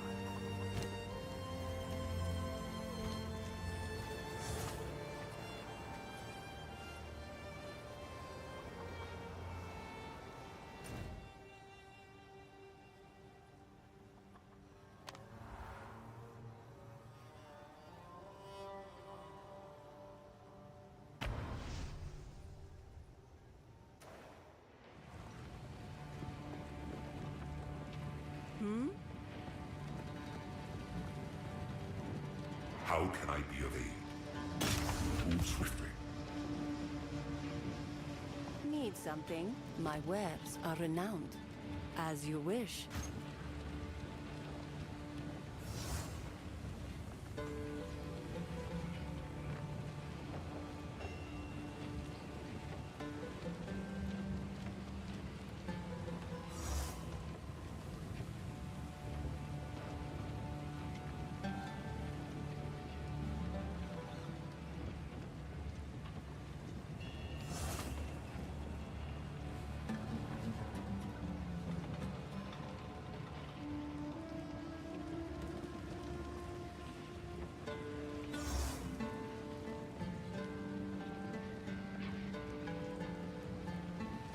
I shall put this to use.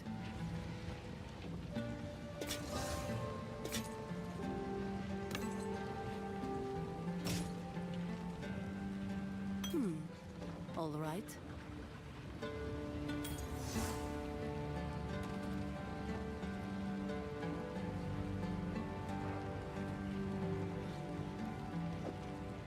It suits you.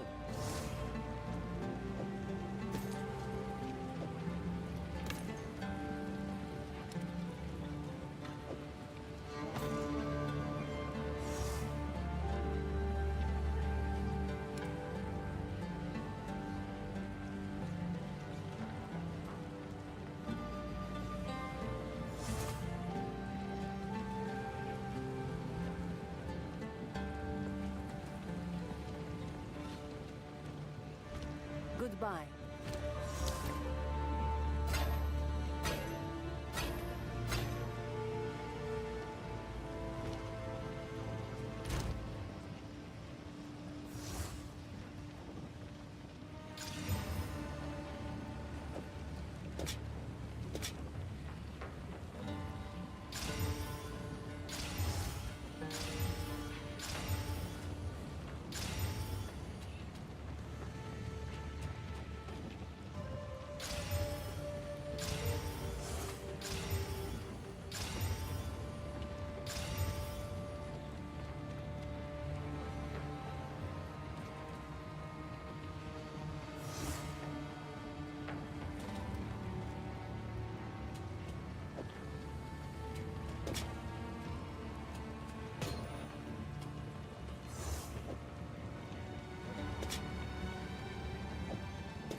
Just try it!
Feel my wrath!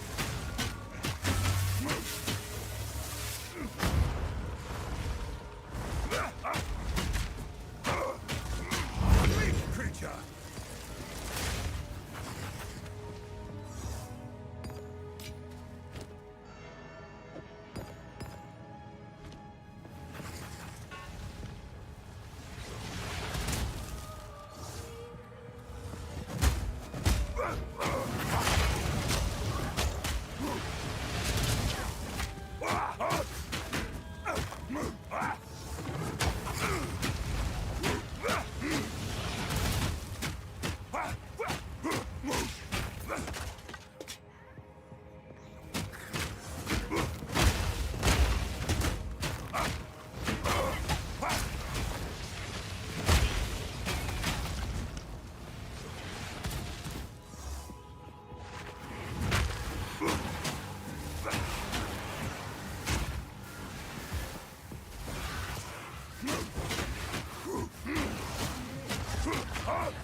Shadowy soul for my collection.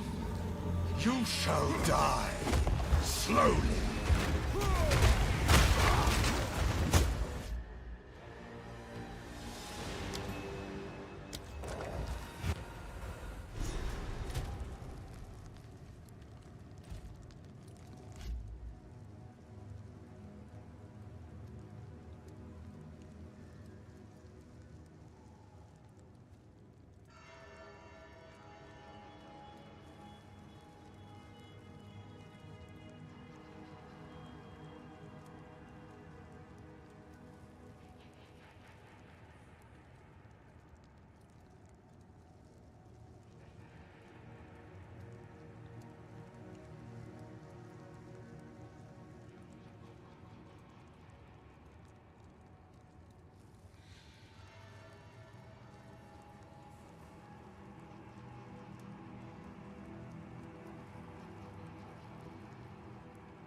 soul for my collection. You shall die slowly. Come get me! Cut down!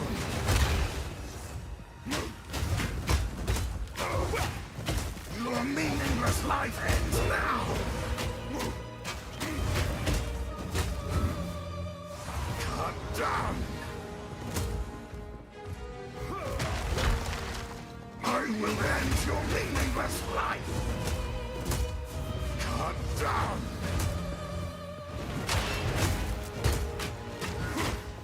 I will end your meaningless life! These spirits are mine! Rend your soul!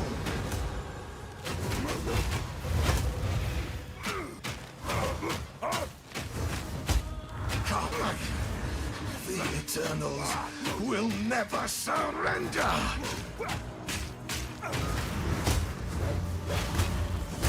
Cut down! Perish! Your soul is mine! Your meaningless life ends now! Cut down! Succumb to the Empire! Rend your soul! Your meaningless life ends now! My beloved Asinia! Cut down!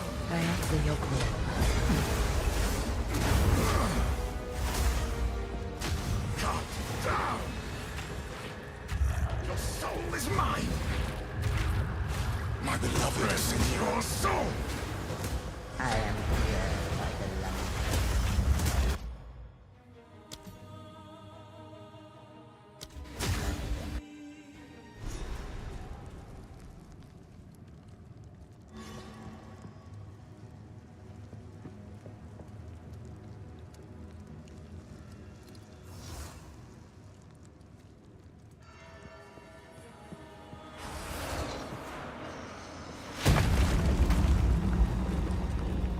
Carry soul for my collection.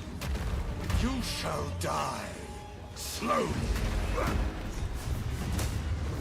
Just try it! Your soul is mine!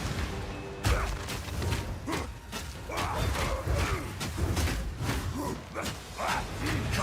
down!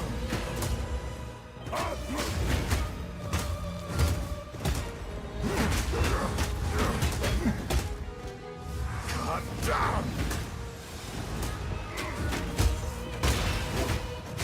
The spirit's hunger! Cut down!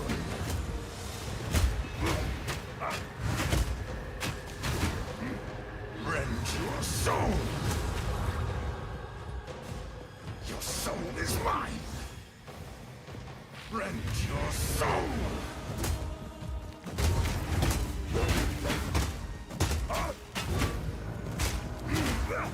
Rend your soul! Your meaningless life ends now!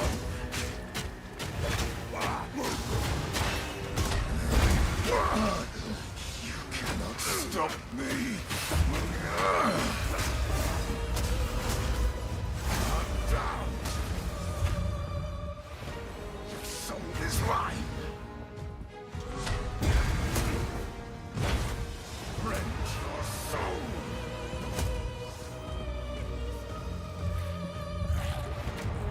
I will end your meaningless life! Cut down! My beloved Asinia!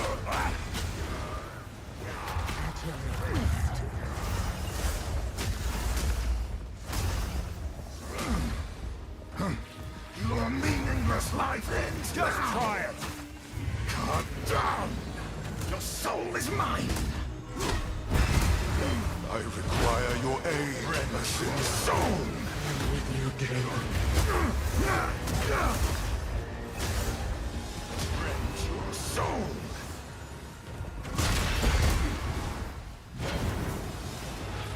Asinia, join me! Soul is mine!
quickly. I have changed my mind.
How can I? I hear you. Take your time. I shall put this to use. Goodbye.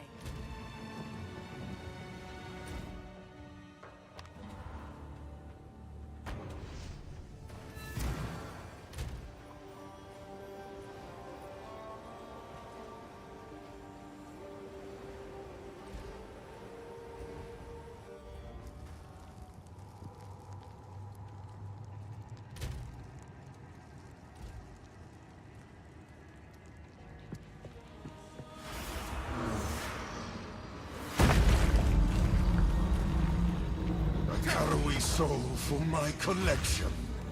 You shall die. Slowly. None shall pass!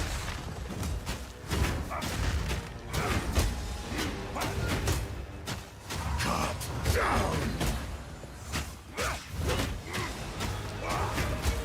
These spirits are mine!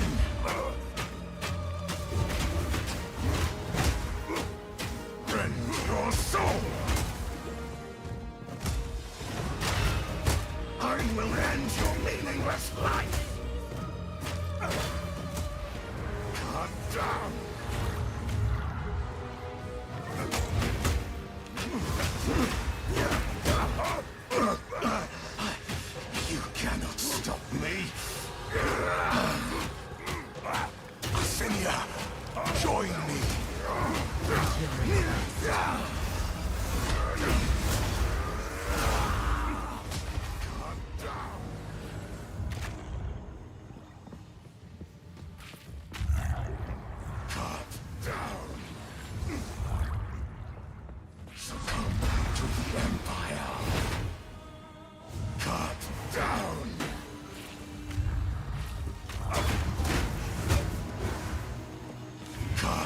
down, my beloved. Your soul is mine.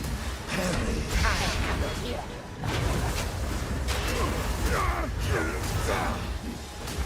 Cut down. Your soul is mine. My beloved Assyria, succumb to the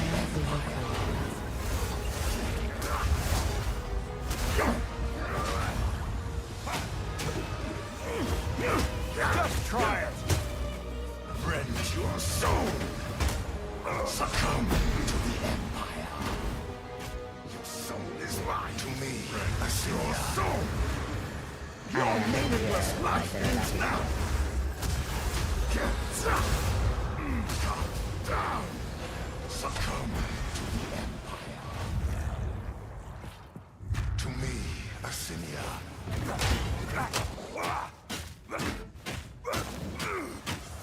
Your soul is mine!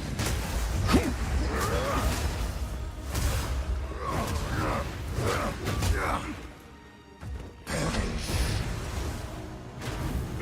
Rend your soul! Your soul is mine! I require your aid, Assyria. At your Calm down! Your soul is mine! I will end your Assyria! Cut down! your request. I will end your meaningless life! Rend your soul! Your soul is mine! Just try it! Rend your soul! Assyria! Join me!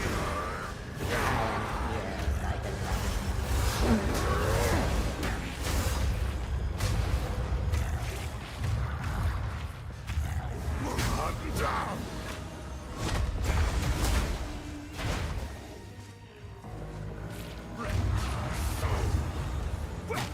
Soul is mine! My beloved Assyria!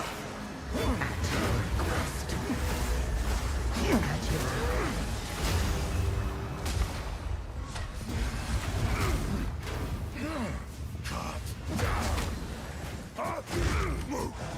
Soul is mine! Rend your soul! Assyria! Join me! I answer your call.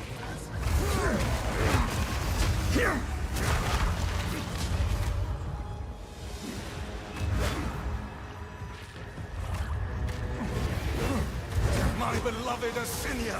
Cut down!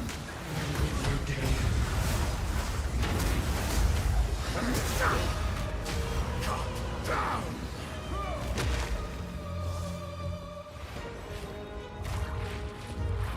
Rend your soul!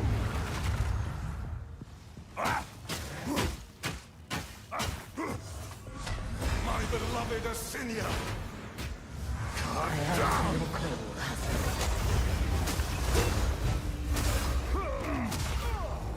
Cut down!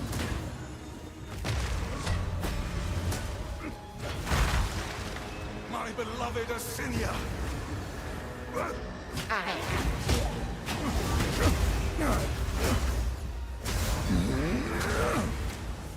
Perish!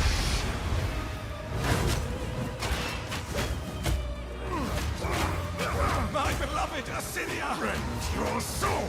I am with you, Drake.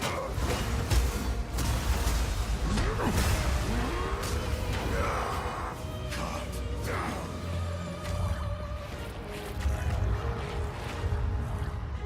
Your meaningless life ends now! I require your aid, Assyria. Succumb to the Empire. Rend your soul! Come get me! My beloved Assyria! Soul! I am with you,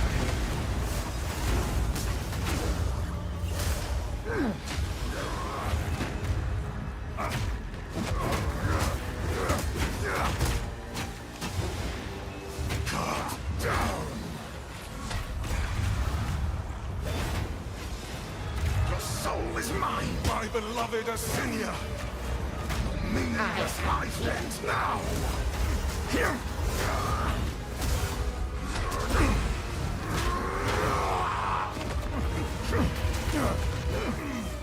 Rend your soul. Asinia. At your request.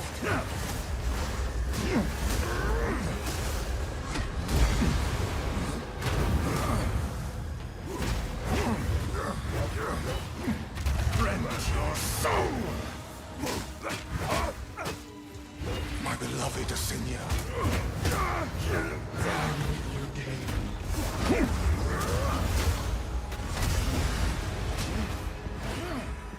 Soul is mine.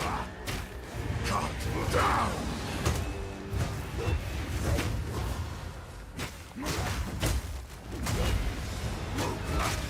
Rend your Asinia. Perish.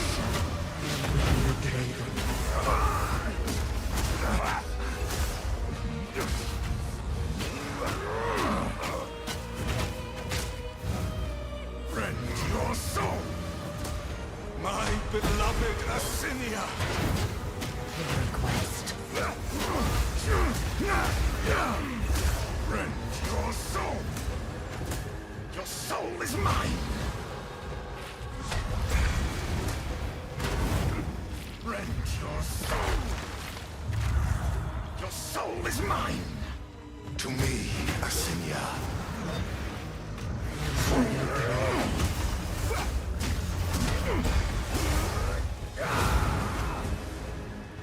Cut down. Your meaningless life ends now.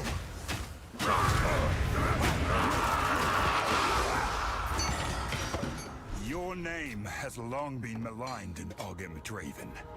This was...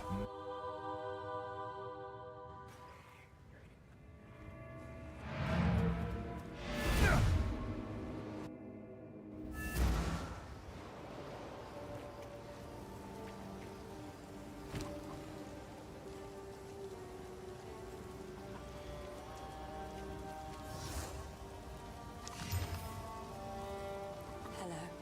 Please, take your time. Another for my collection. Thank you.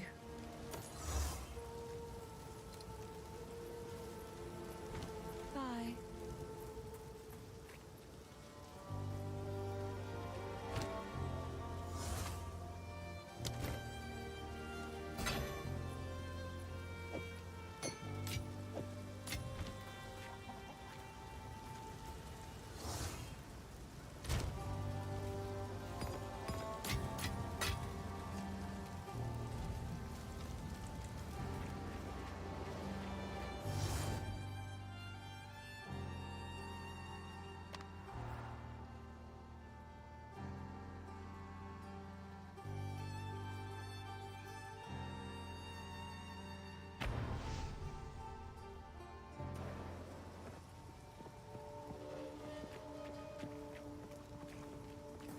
How can I advise you? I have a different plan.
my eyes again deceive me?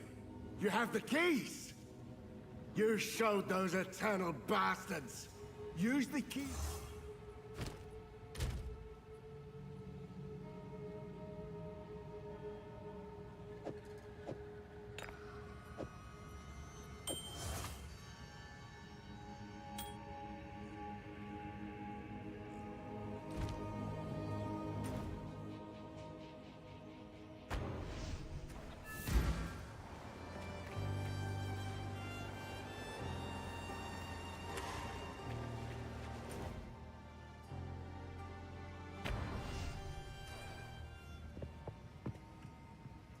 At last, it's open! Praise the first ones! What is this? Graves! Isabel! Torco! Callum! The family of Count Lachlan of Ogham! My family! This doesn't make any sense! They're dead! Those bastard Eternals! I must make them pay! I must make them suffer!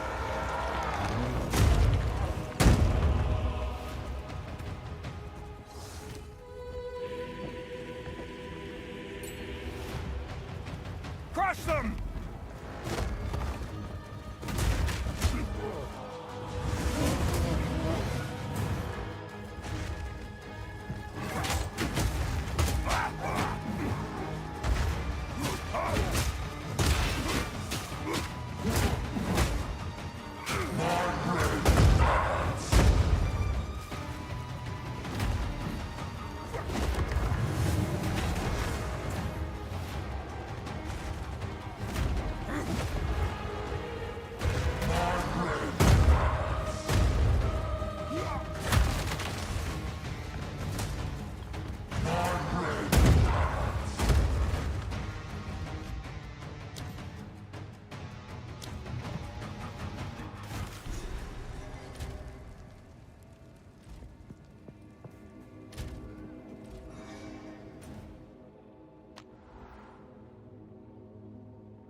Where will your choices bring you this time?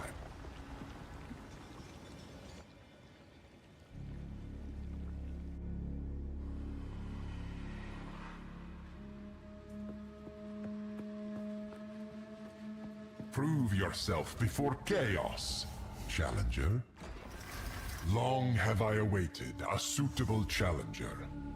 My master, Chaos, has charged me with this task. Many have attempted my trials in search of greatness. Scholars, criminals, heroes, and the meek. All have stepped forward, and most have fallen. The rules never changed for them, and the rules will not change for you. Bring only that which you can afford to lose, including your life.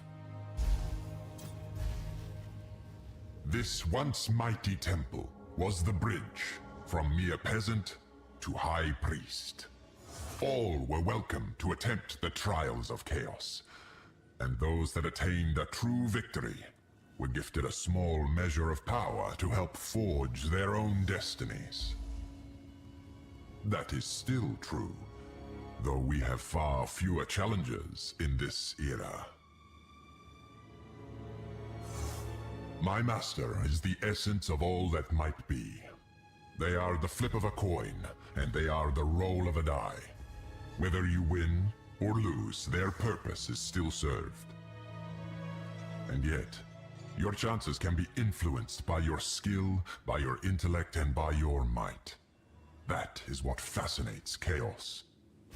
Skilled mortals can bend their chances, for in the headwinds of the unknown, the arrow of a master falls more assuredly than the arrow of a novice. Show them your mastery, and they will smile upon you. Surprise them with utmost talent, and they may even laugh. Fortune will rain upon those who bring humor to chaos. Go, improve. Always out of reach.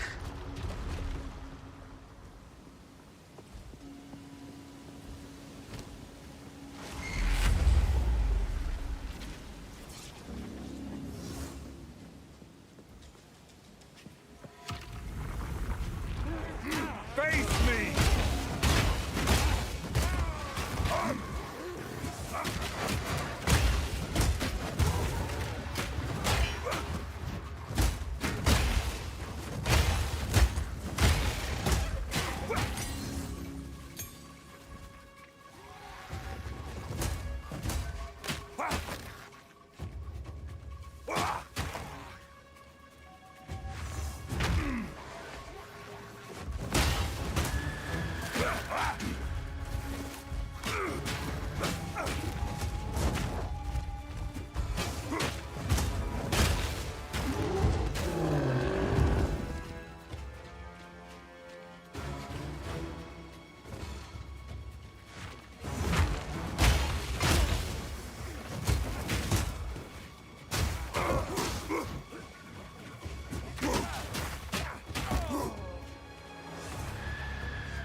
Don't get overconfident just because you beat the first room.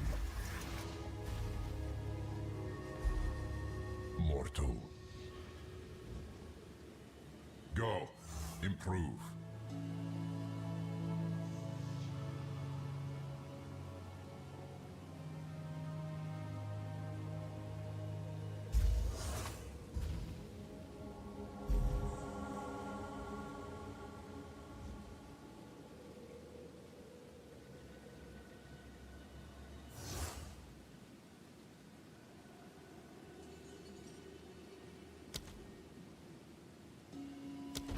be quick.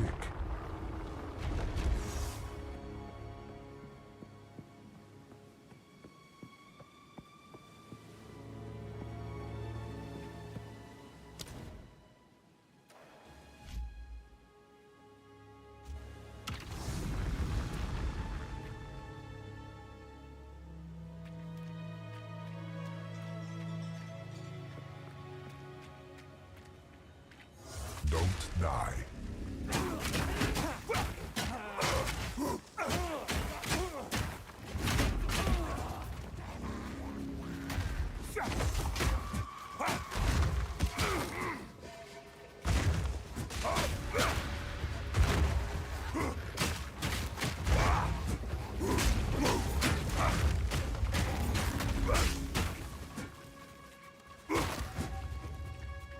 Crush them!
Don't give up so early.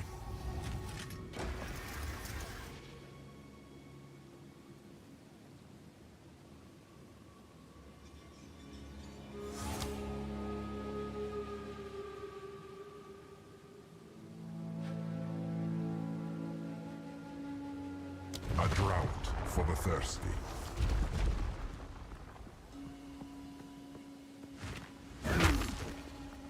Seek out the cores.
Crush them!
Don't give up so early.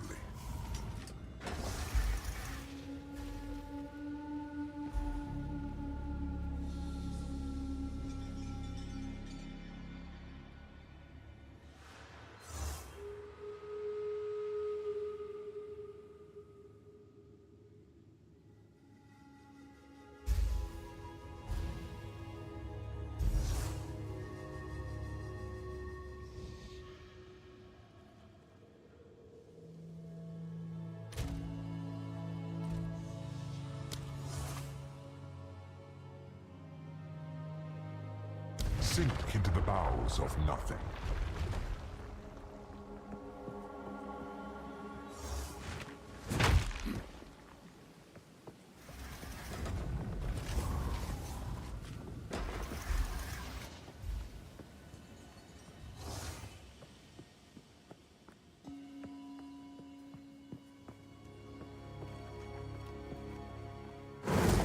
Wild and wicked, this beast yearns for your Venomous, blood. lend me your venom!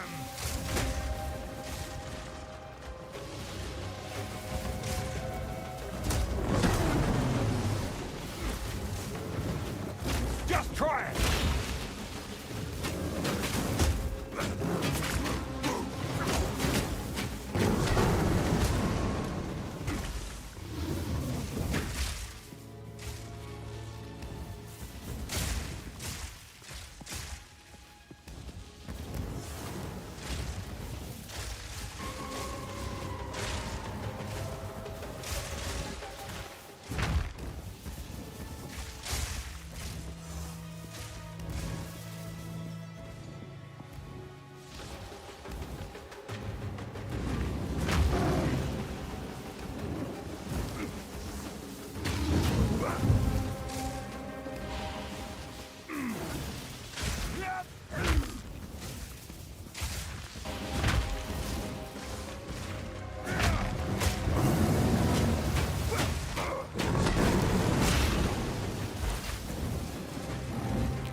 Destruction!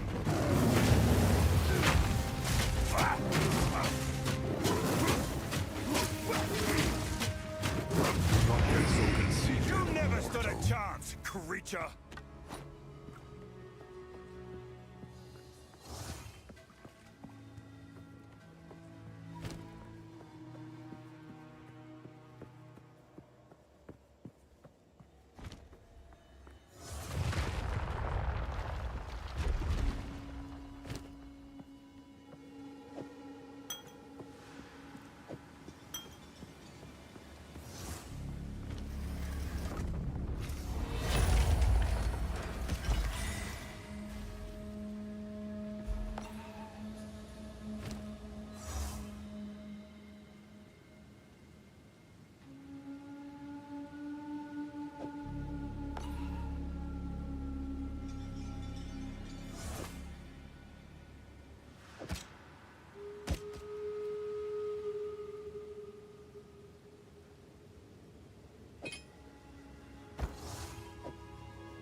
A trial well completed. Approach the altar and claim your reward.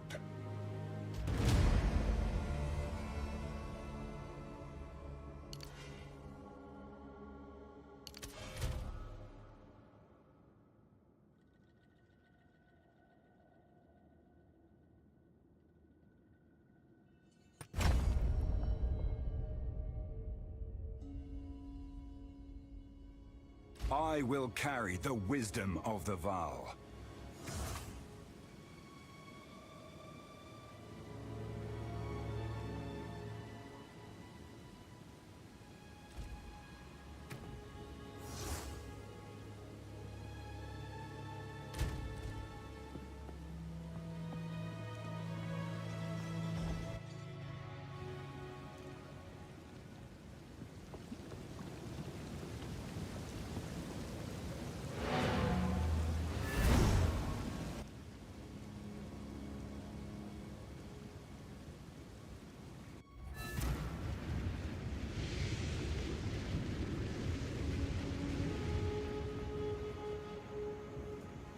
Welcome.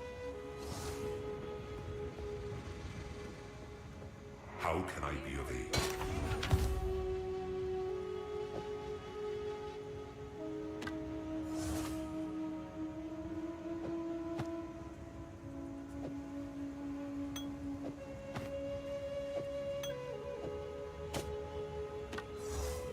Quickly.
don't play or not.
Hey, boss, get down from there.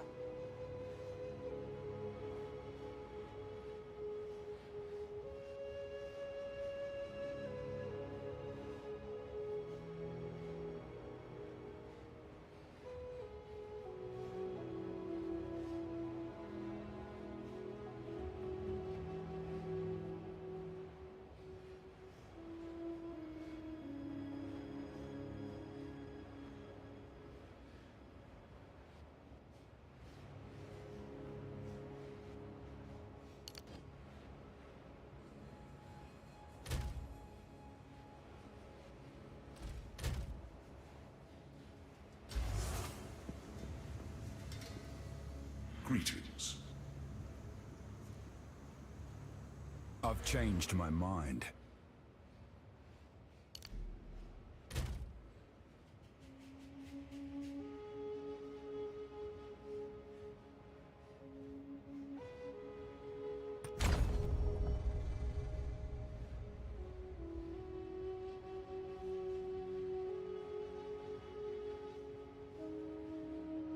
Hey, boss, don't play or not.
Fear will best you!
Steel yourself!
Fortune favors me.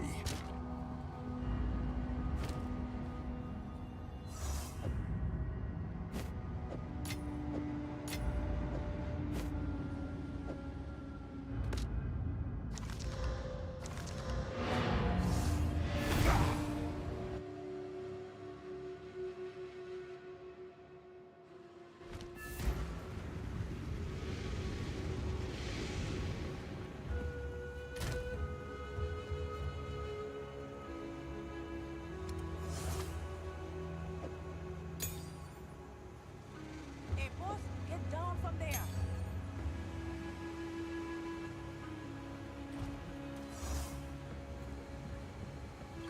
What have you learned?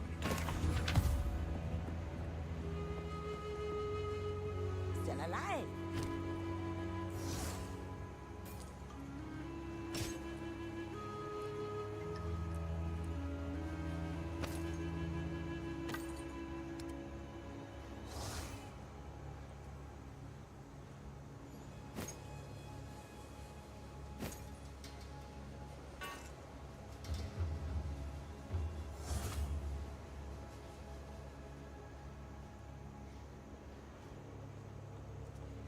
Don't drink the water.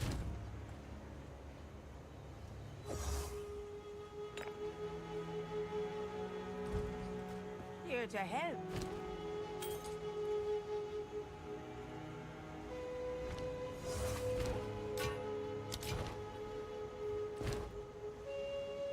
Farewell.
Safe to say he's seen me.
Forged in darkness, I shall shape your fate!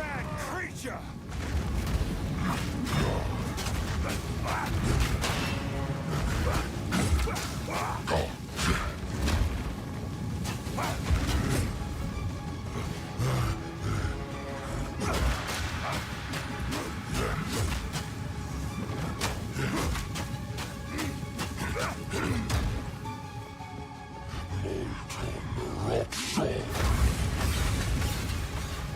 You won't catch me off guard!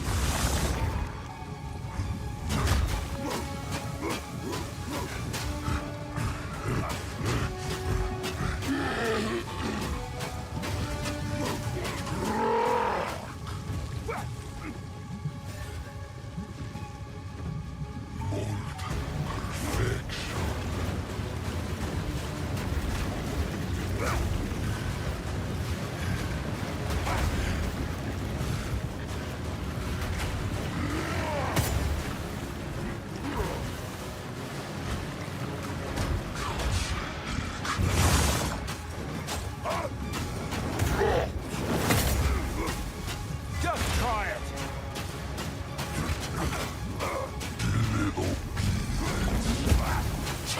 Move! You won't catch me off guard!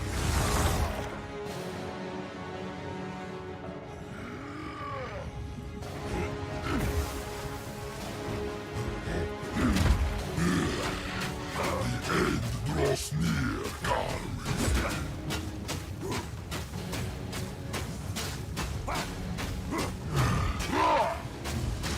You worthless fool!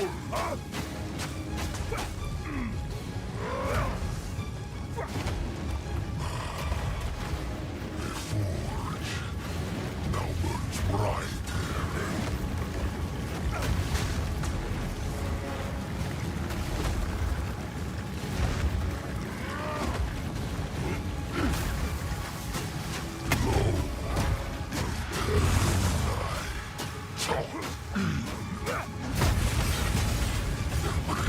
You won't catch me off guard!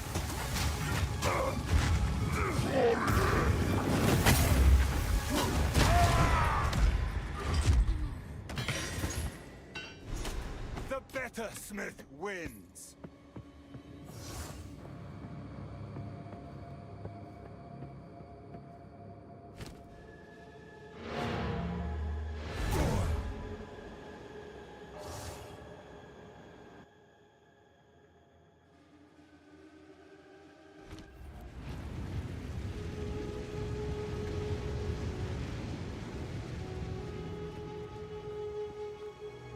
Came back alive, did ya?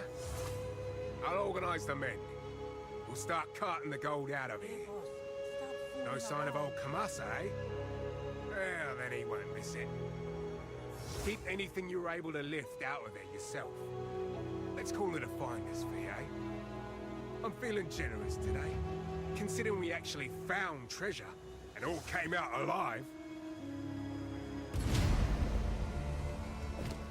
I'll put it. If you hear a click, duck.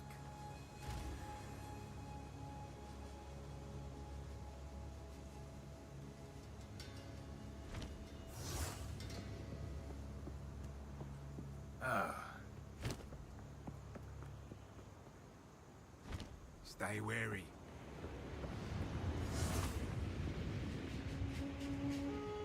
Greetings. Time is short. Make haste.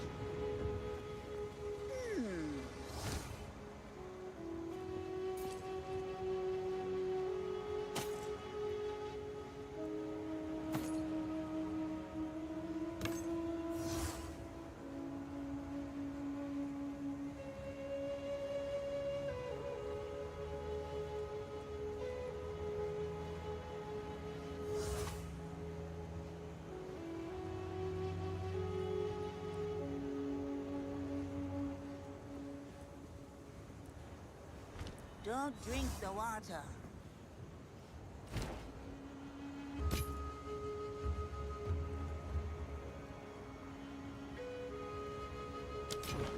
Bye-bye.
Isabel, Torko, Callum, the family of Count Lachlan of Olgam.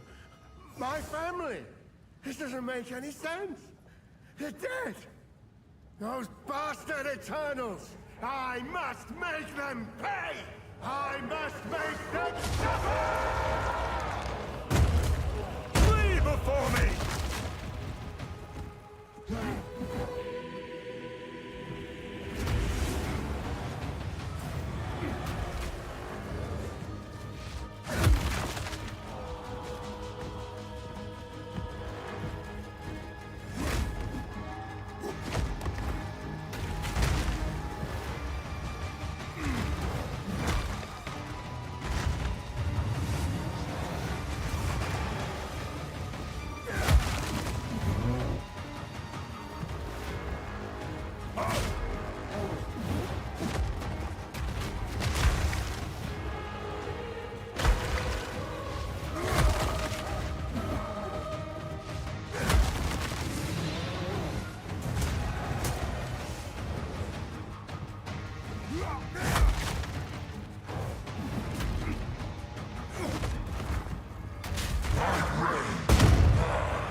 Crush them!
Come get me!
Destruction!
Hunt with the first ones, old man.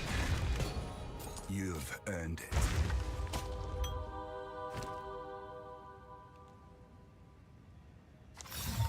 This piece has an iconic history.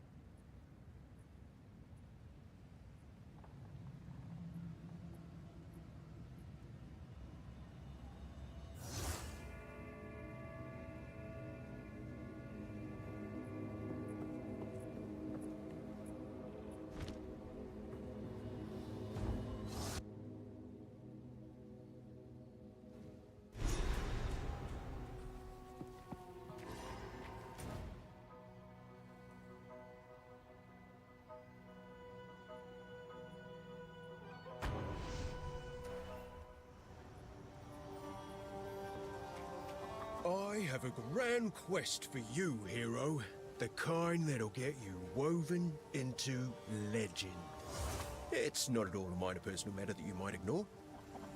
How do I explain this? Before this dreary place, you could say I was something of a, wanderer. There's a clanless enclave known as the Fraythorn that makes its home high in the trees near the hunting grounds. They helped me out a time or two over the years. A little while back, a group of strangers arrived out of the deep woods. They made strange altars and started whispering to the others about their religion. That was when I decided to move on. See, now I got to thinking, if Count Gianor and his men are mad enough to burn the village, then maybe the clanless are in trouble too. Will you pay them a visit? I used to be mildly fond of a fair few of them.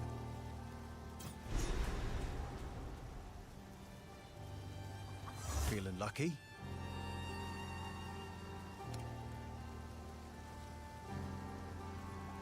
Bye then. You found the ring.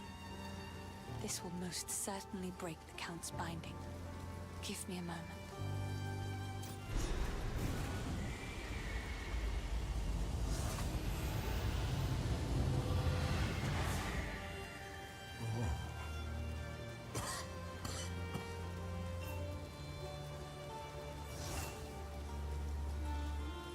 I don't know how to ask this of you, but I was forced to leave behind something of great importance to me when I fled. My lute. It was carved by my mother when she first taught me to sing. It's in my family home in the farmlands. If you happen to travel near those ways, it would mean the world to me if you could look for it. Please, take your time.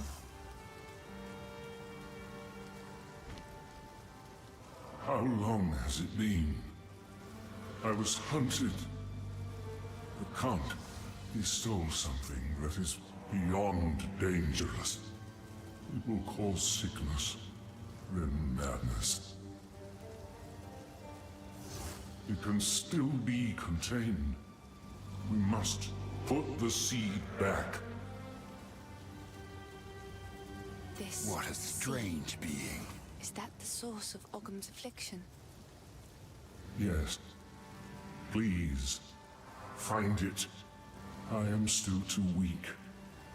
This will only grow worse. So if we are to heal this land, we must find this seed. Beyond our clan graves is the hunting grounds. Cut through those to reach the village. Please, go as quickly as you can and see what you can find. I fear there is not much time. 20 years ago, in the wake of those tremendous events, mankind was busy with its own survival. No one was looking for me, and no one saw me. I lurked in high places and dark places, seeking to keep the seeds safe from men of ambition. In recent years, however, I found myself continually forced to move from place to place.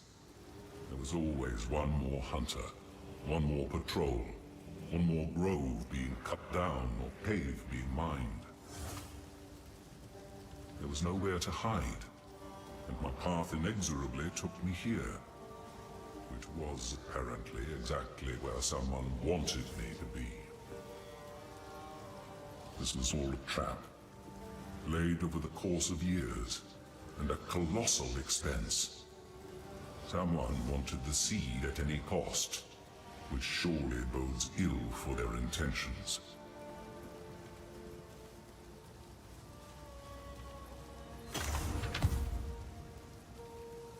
Hello.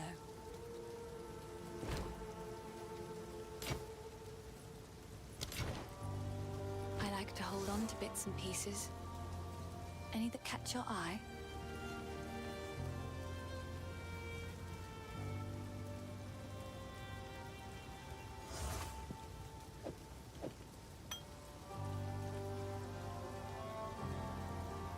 Another for my collection. Thank you.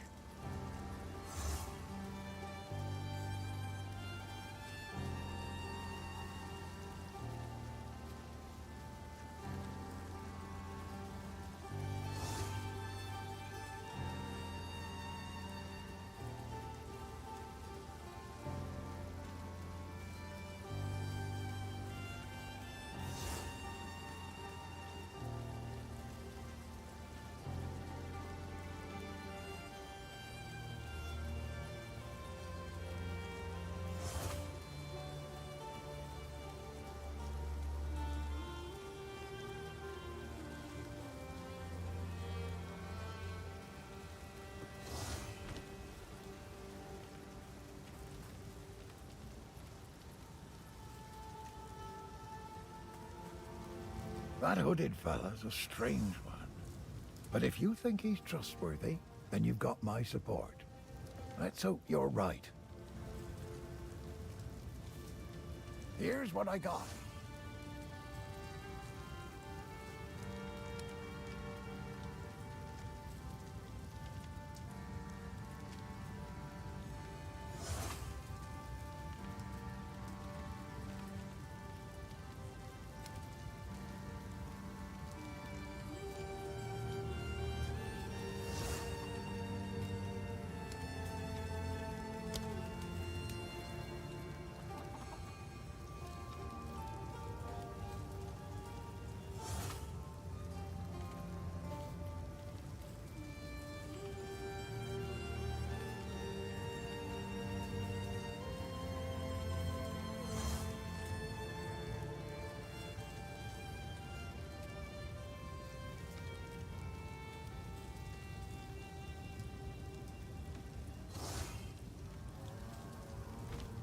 If you find a pint out there, do bring it back.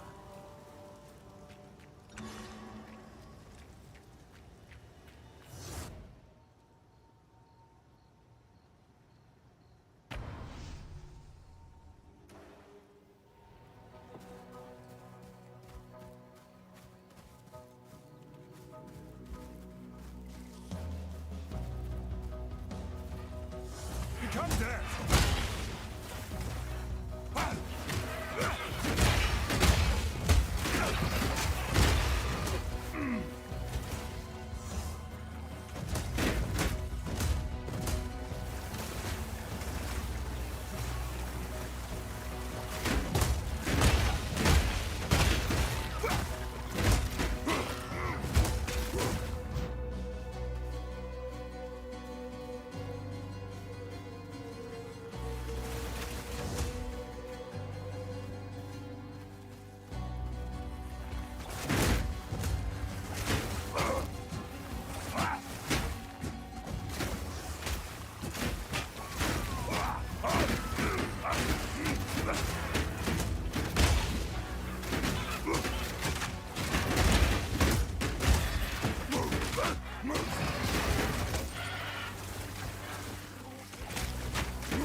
Just try it!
me!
So this is where the clanless live. There are far more of them than I expected.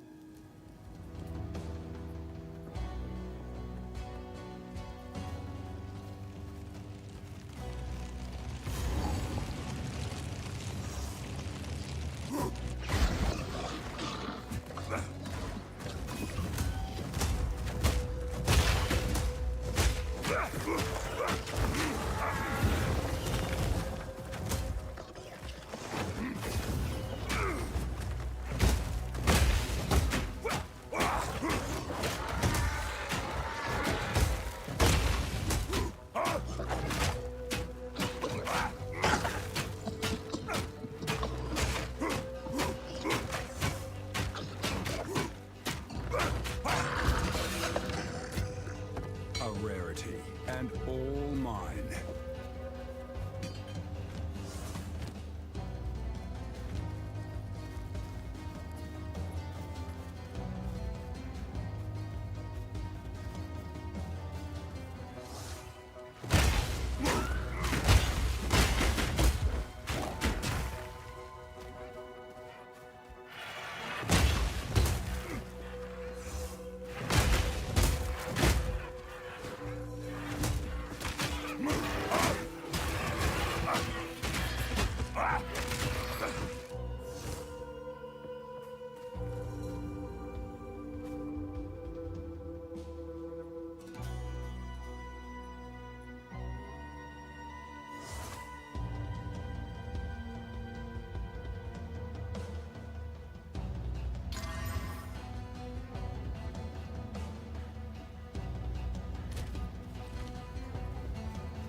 Crush them!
I've no more room.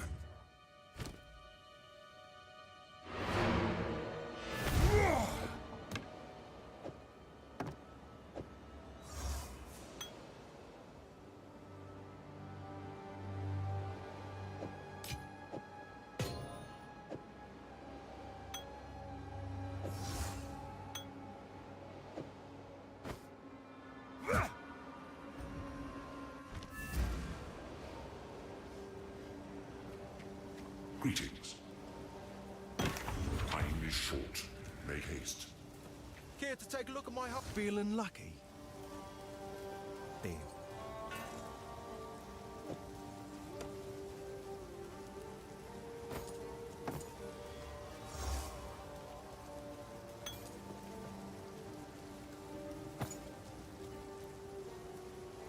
Remember us when you're famous, eh?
Care to take a look at none of its junk? Deal. Watch yourself out there. Sorry, I was...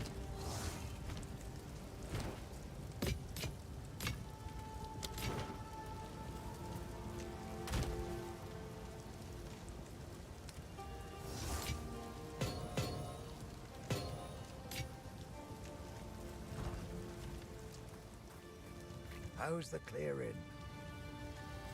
Take a look.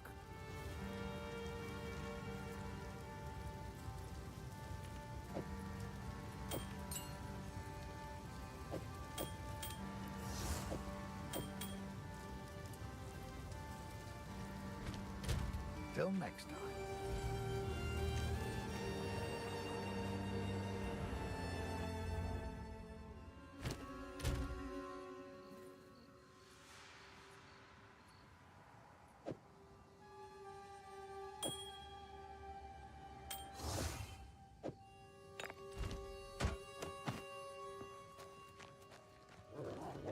Just try it!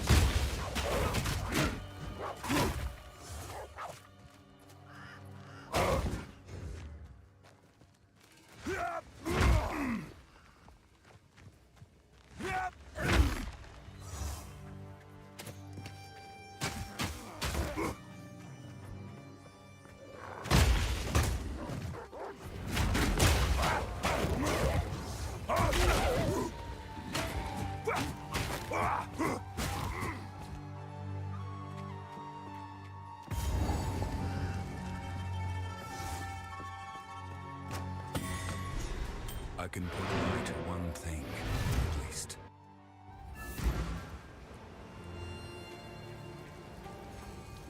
You found my lute. I think I shall begin by composing a song about it. Together, we will rebuild. Stay safe, if you can.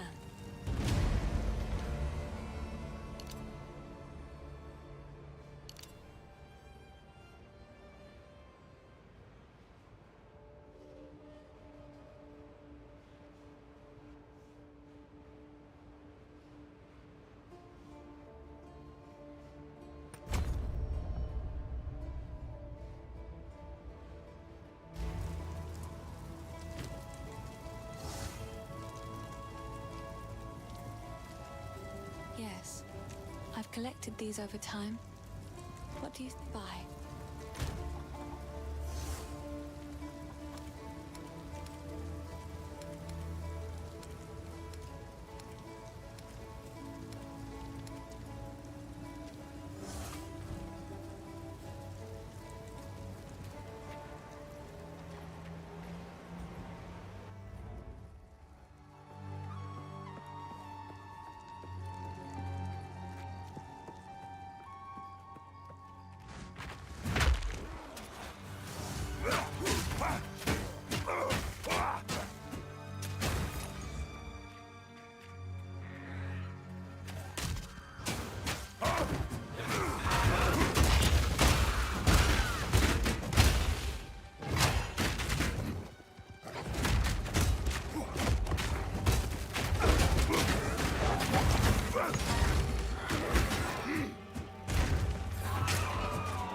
Just try it!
Sunder causes...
What have they done?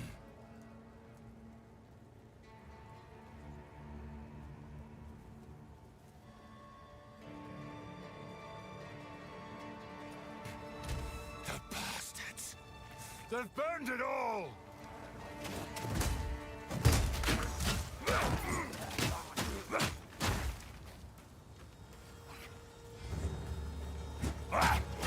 Coward!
The village has been destroyed, then madness has already reached a boiling point in the minds of the Count's men.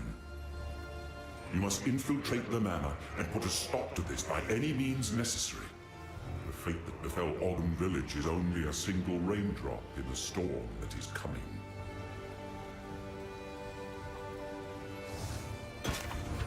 What have you learned?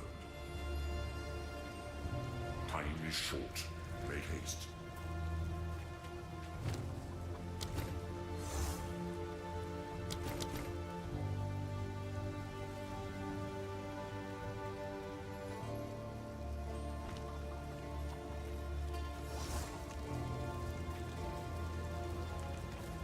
It is good to see.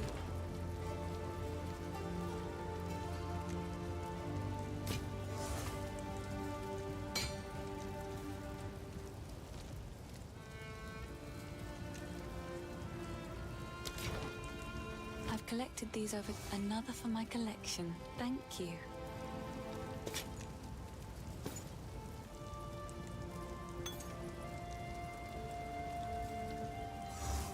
Oh, I like this one.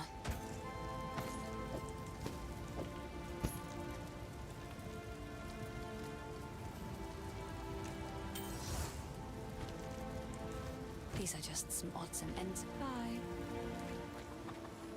Quickly. It is good to see you.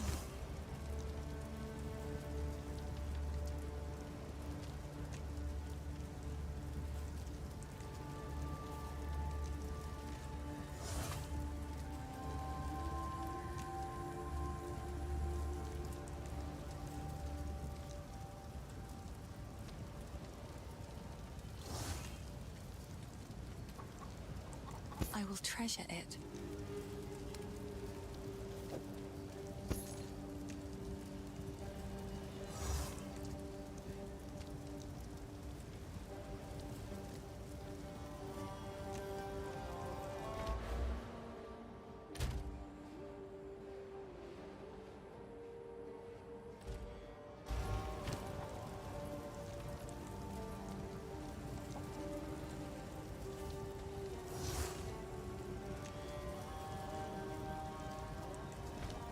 Yes.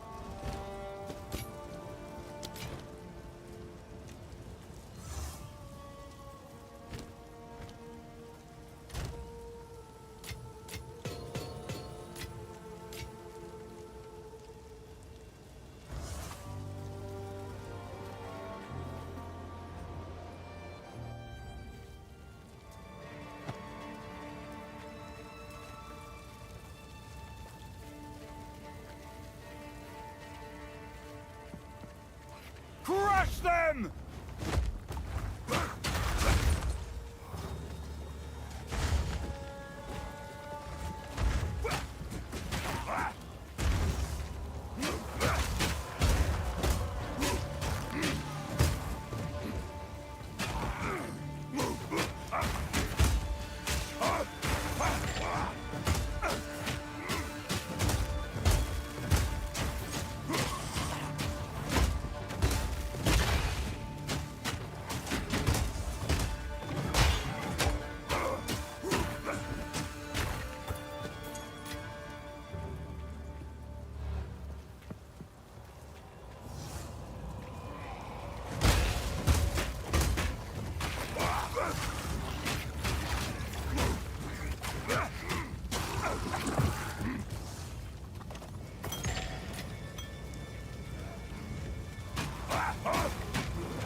Use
Come get me!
Come get me!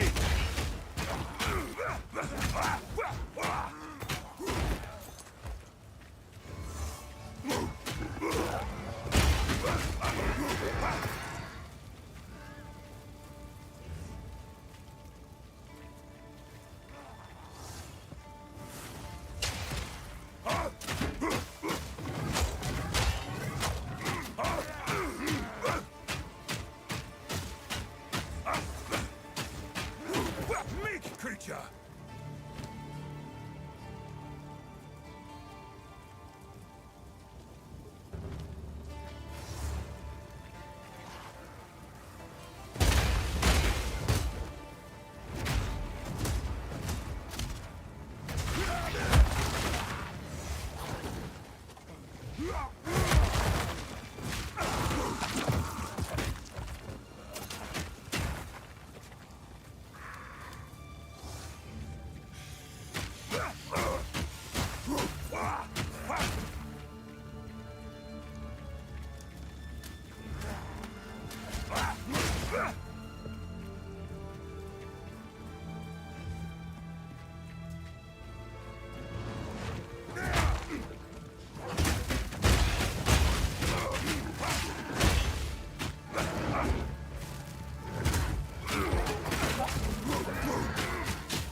Just try it!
Crush them!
Yeah!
Destruction!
Destruction!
Greetings.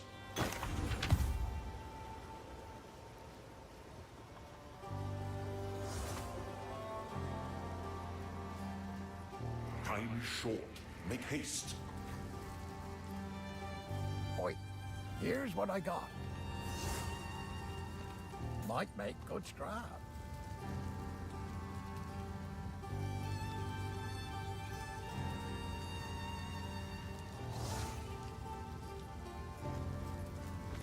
Stick to the carrots.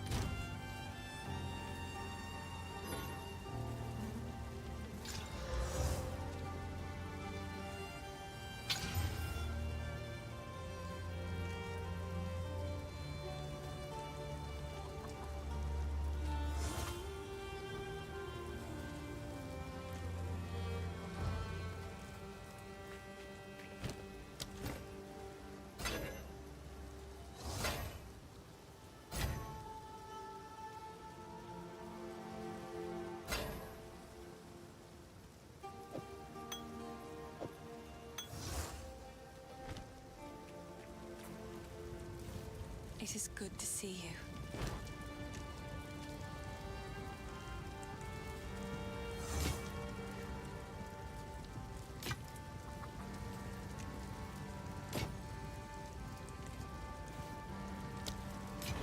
It seems shadows haunt us both. Greetings. It is good. These are just some odds and ends. Oh, I like this one.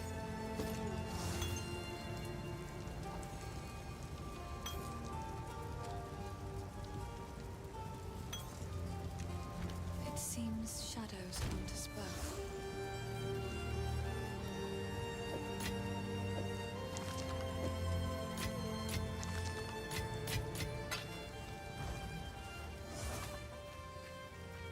Oi, take a look.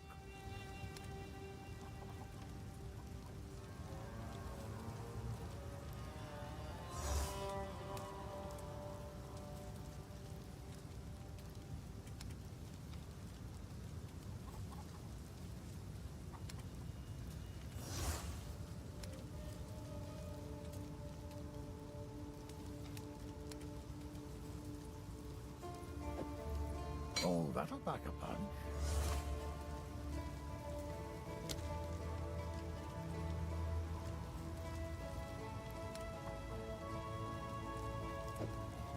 That'll keep you alive.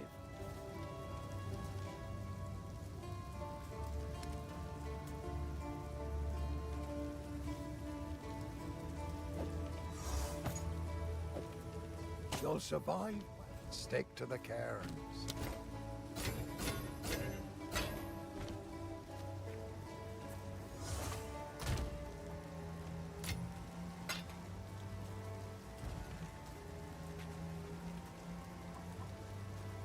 Owner's house. Oh, big surprise. None of it's junk.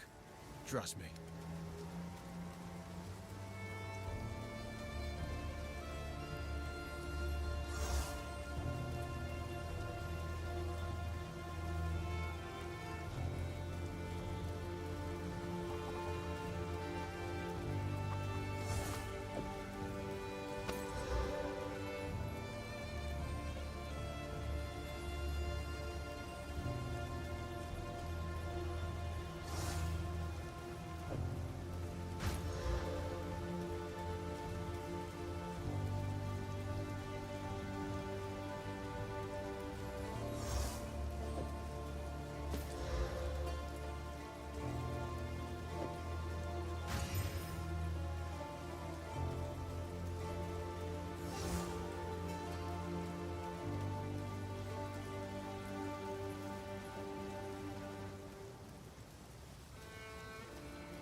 Care to take a look at my home?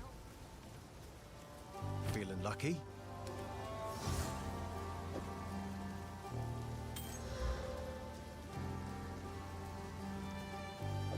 Deal.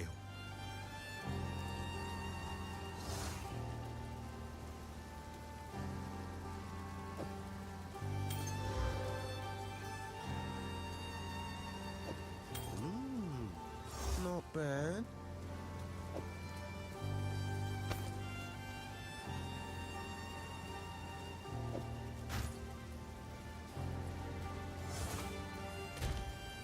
Go make a legend or two.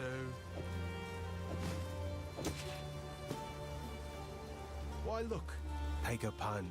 You know you want to. Farewell, hero.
Hello.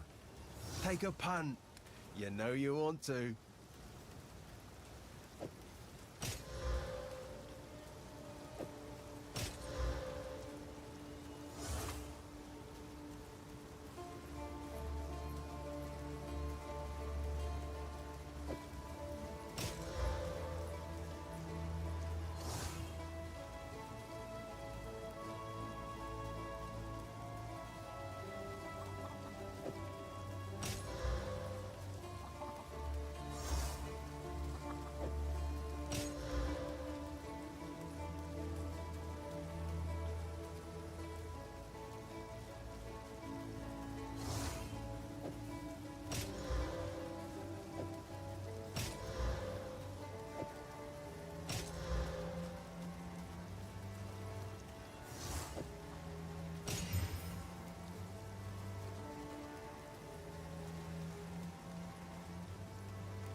Remember us when you're famous, eh?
tired of the slaughter yet?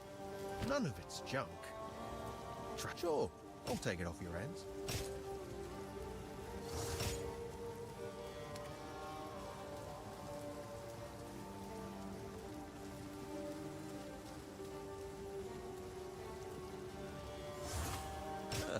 Enjoy.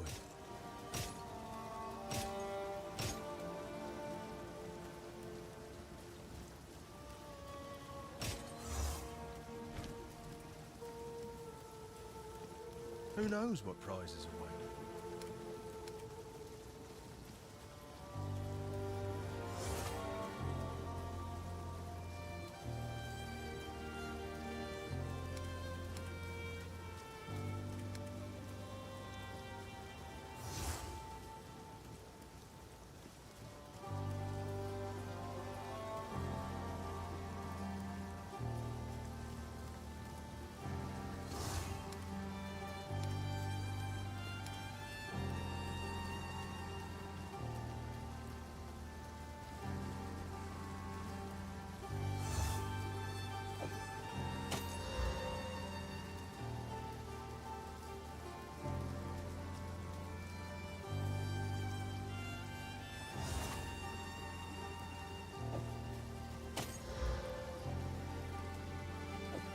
Not bad.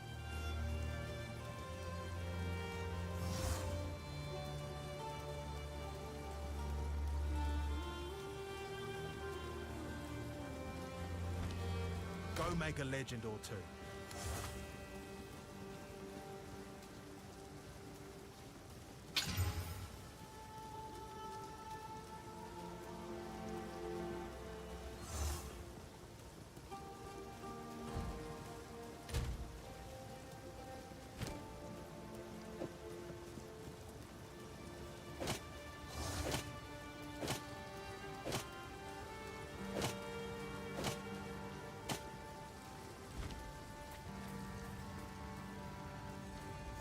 It is good to see you.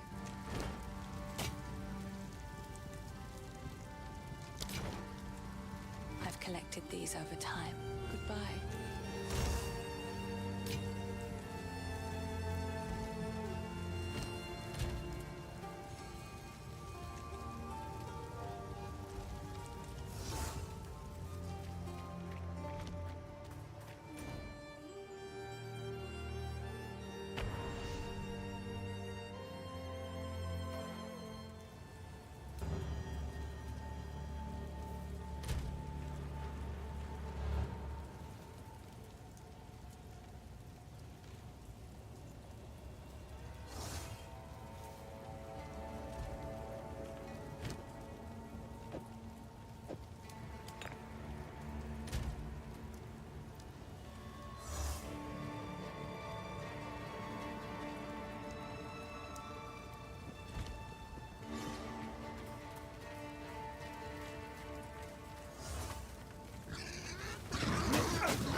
By decree of the Count of Ogre, your has not gone unnoticed. I see your disloyalty. I hear your mockery. However, your plots against me all lay dead in their tracks. Every villager must report to the manor immediately for questioning. I alone will crush this revolt. Anyone who resists will not only be considered a criminal, but an avowed traitor.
It is good to see. I've collected these over time. Oh, I like this one.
Come get me!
Try it.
I've no more room.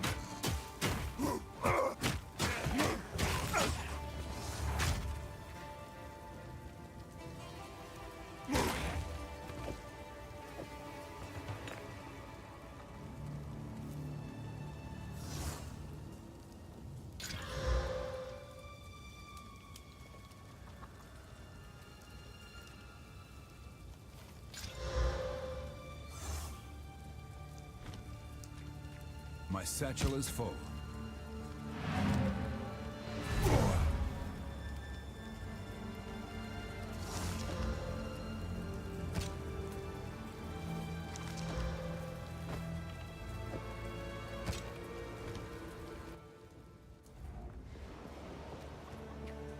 Quickly. Oh, none of it's junk. Trust me. Yeah, sure. I'll take it off your hands.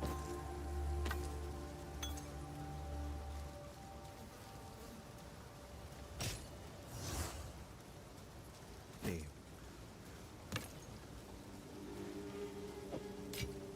Go make a legend or two.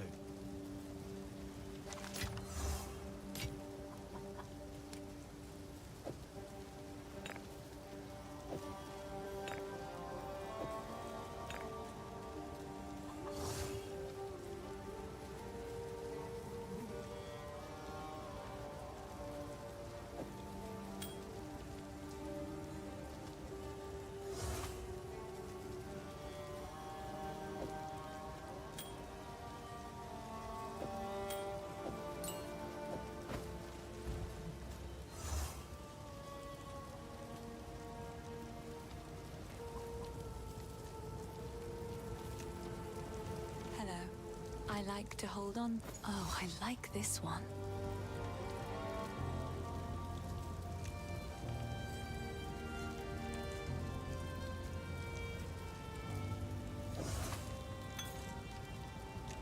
Goodbye.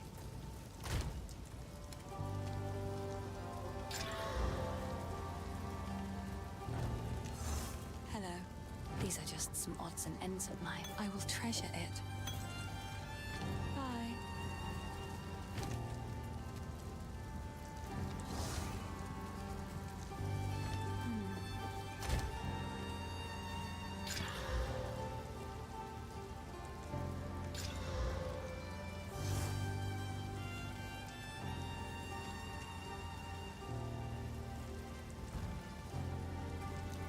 Sorry. I like to hold on to bits and another for my collection. Thank you. It seems shadows haunt us both. Hello. I've collected these. Oh, I like this one. Be careful.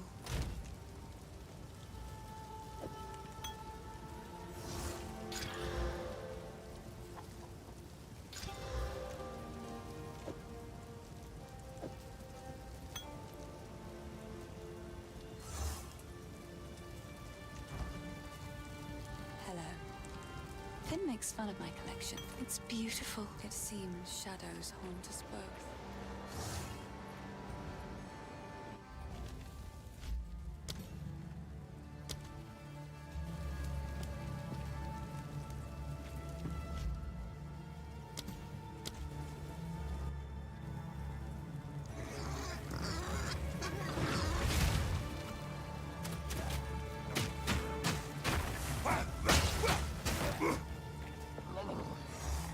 Come get me!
Just try it!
a rarity, and all mine.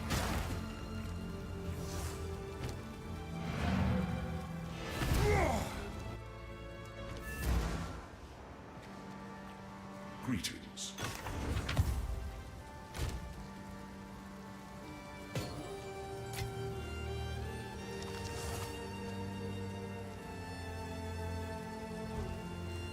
Why, look, it's out. You're feeling lucky. Sure, I'll take it off your hands.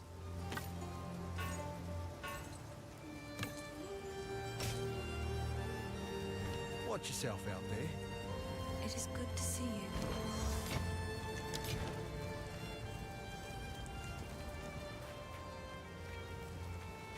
Care to take a look at my... Who knows what prizes await?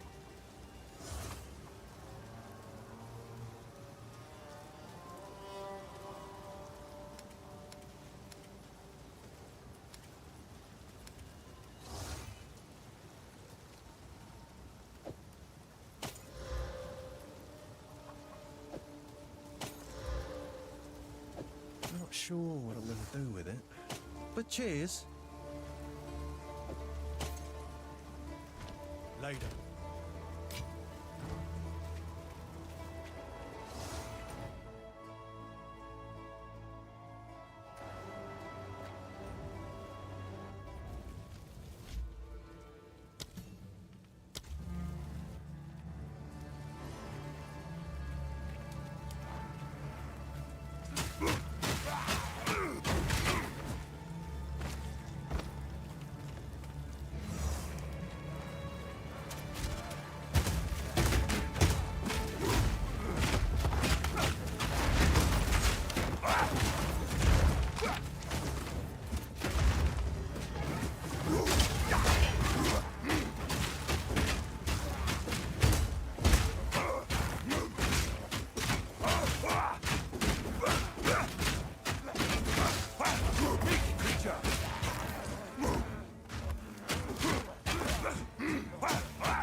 Come get me!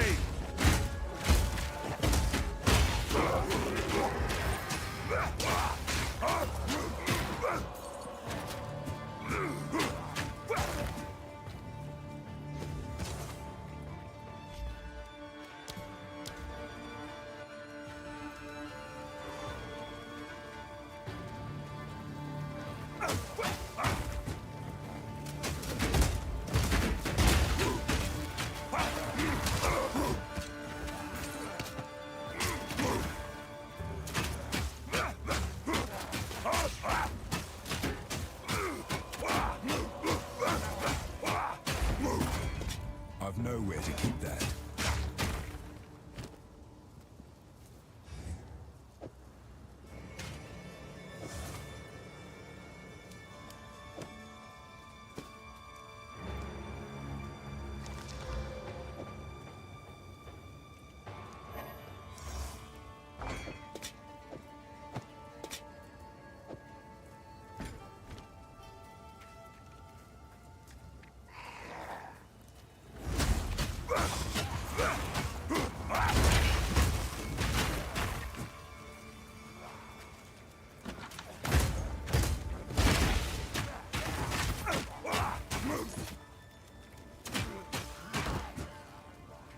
I've nowhere to keep that.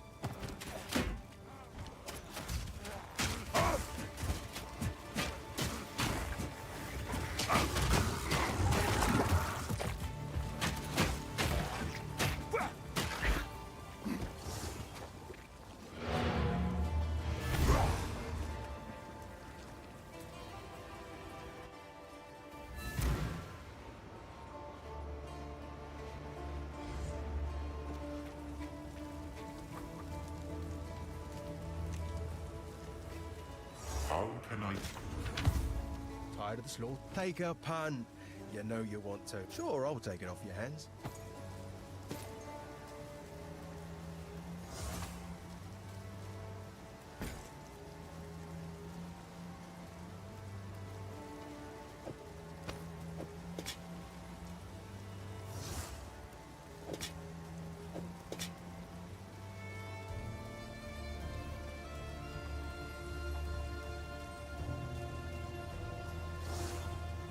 Sure, I'll take it off your hands.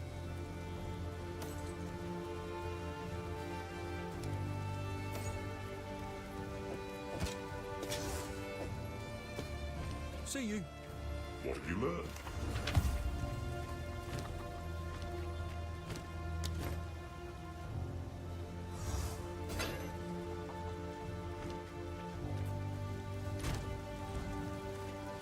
Care to take a look at... Take a punt. You know you want to.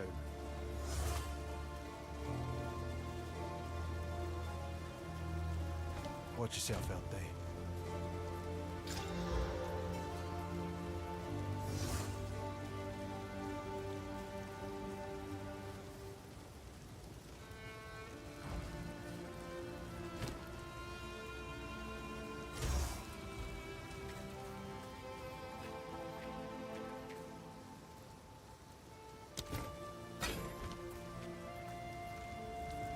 It is good to see you.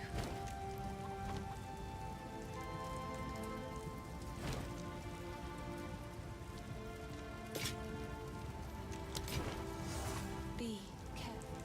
Finn makes fun of my... Oh, I like this one.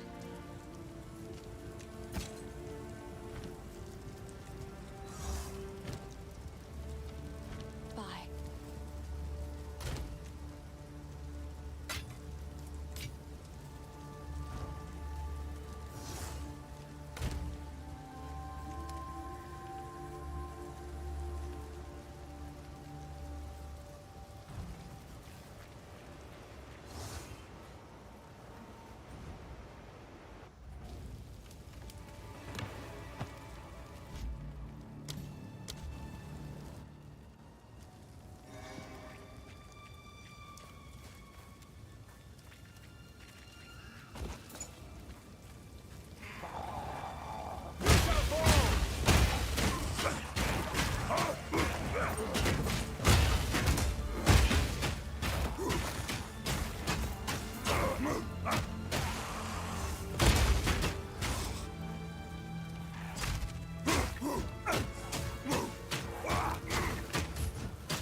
I've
nowhere to keep that.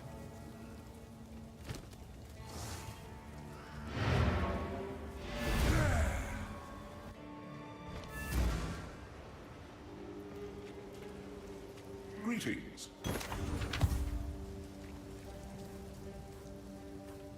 What have we got? Take a look.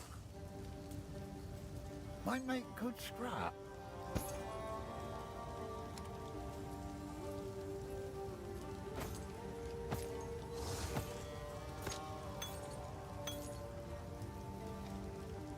That'll be useful.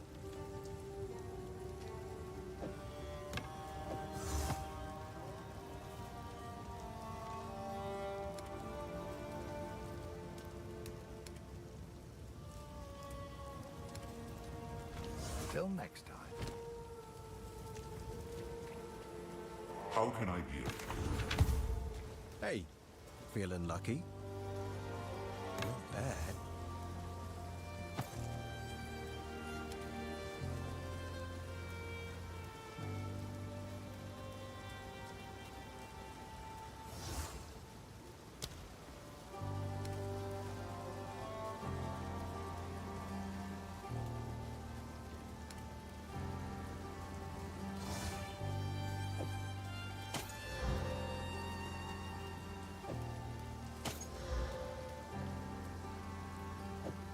Not sure what I'm gonna do with it. Go make a legend or two.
Just try it!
Enough!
Just try it!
I've nowhere to keep that.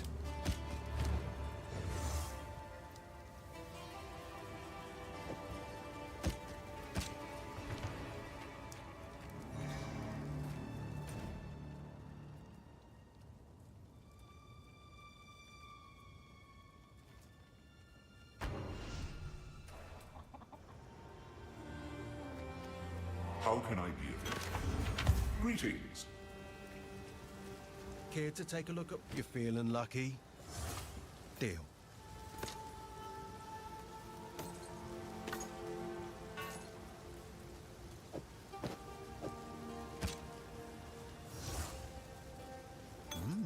Not bad.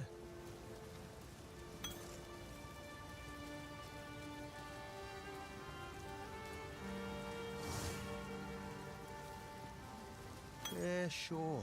I'll take it off your hands. Watch yourself out there.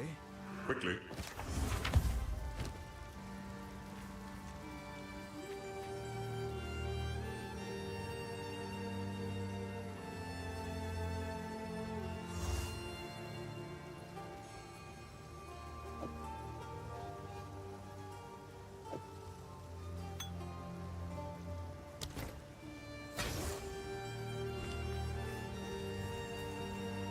go to the slaughter yet? You're feeling lucky.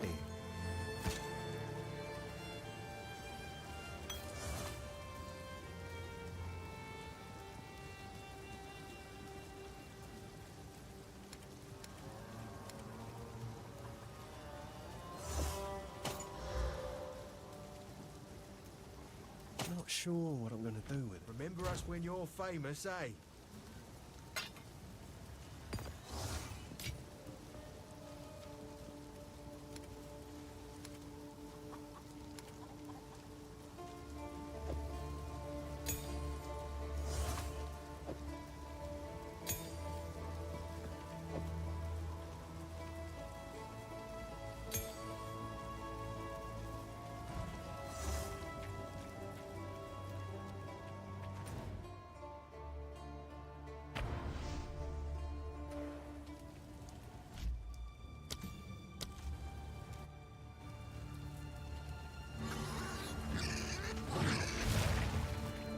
Just try it!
What have you?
that what's been eating our cattle?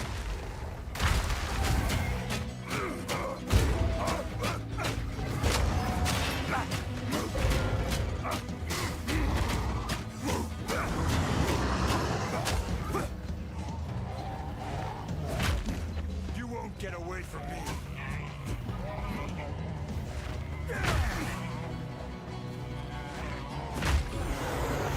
Rage all you want, beast.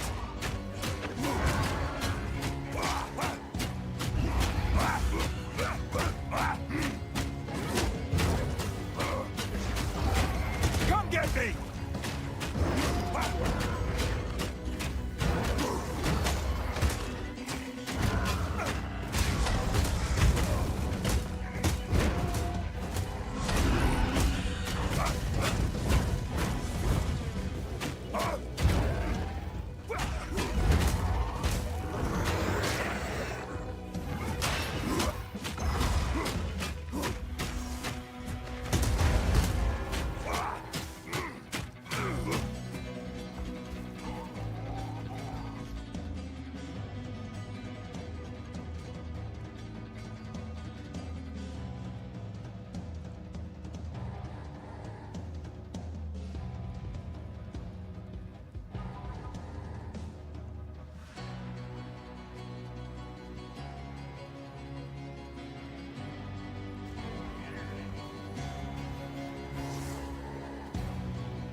One less danger to threaten our home.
Wow, so I was right to be worried.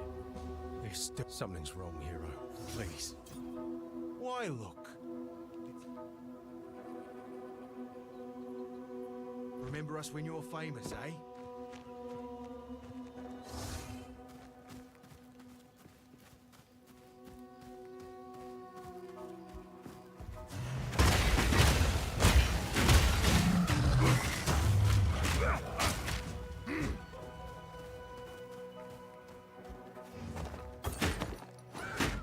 Just try it!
My satchel is full.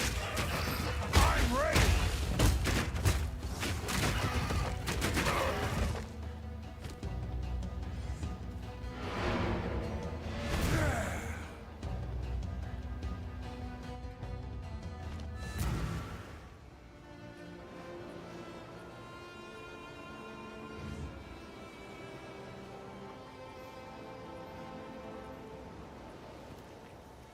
How can I advise?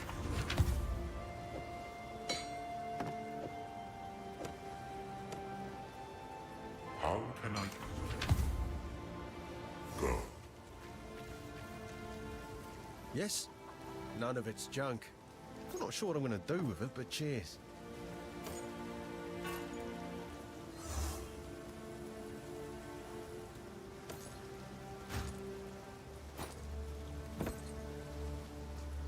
Sure, I'll take it off your hands.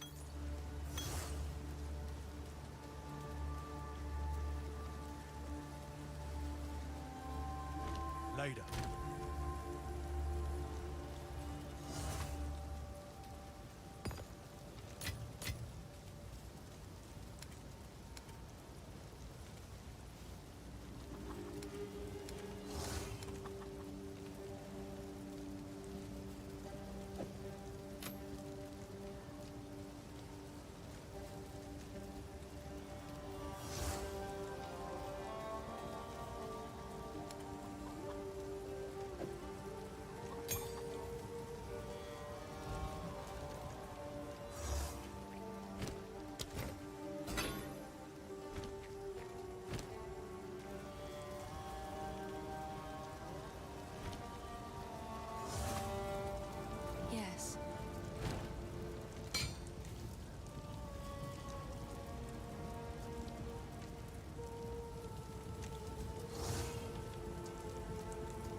is good to see. Please, take your time.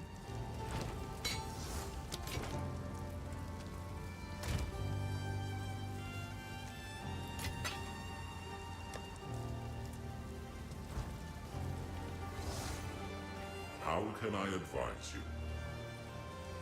Care to take a look at my... Who knows what price is away?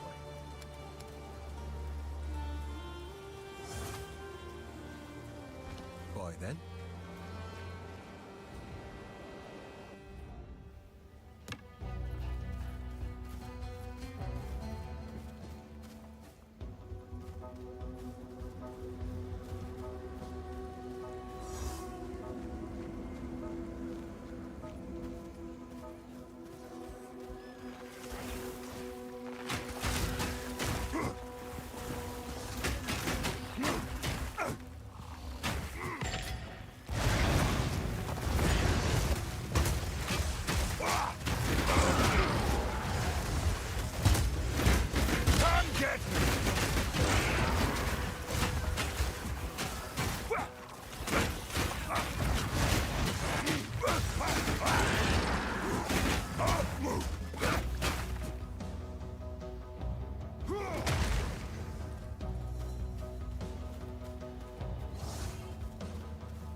Get me!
yourself!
Destruction!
The hero. Who knows what prizes await?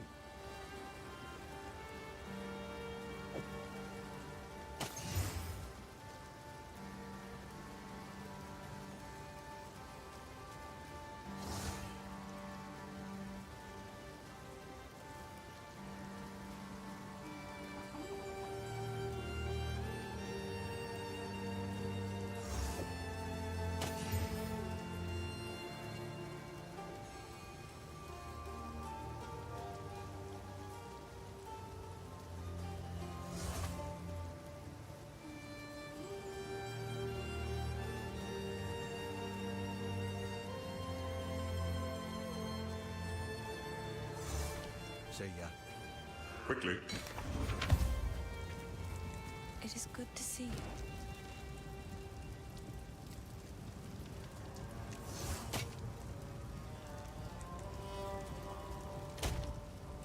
Goodbye. Hello. Please, take your time. Another for my collection. Thank you. Bye.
It is good.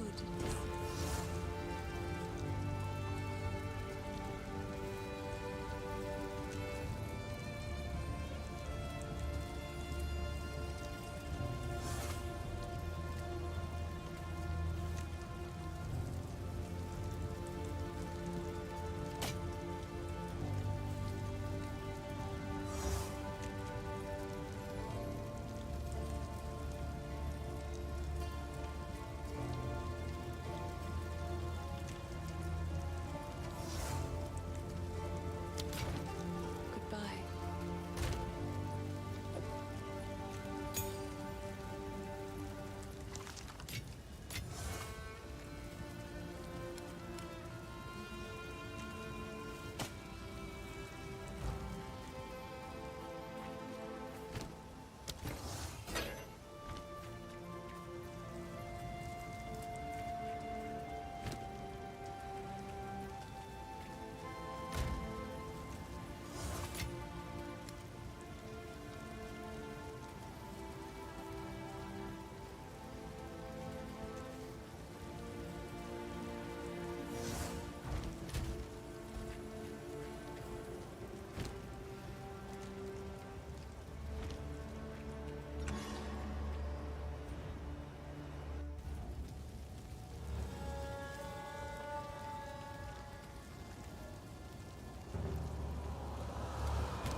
You must face me!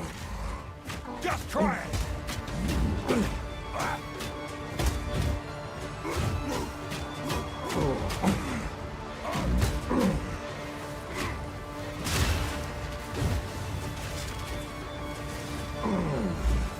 Justice will be served.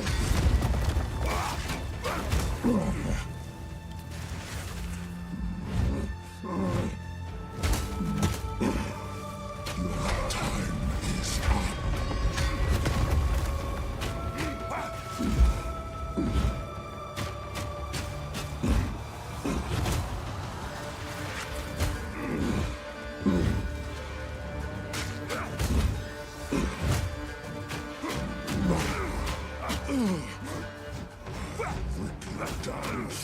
out!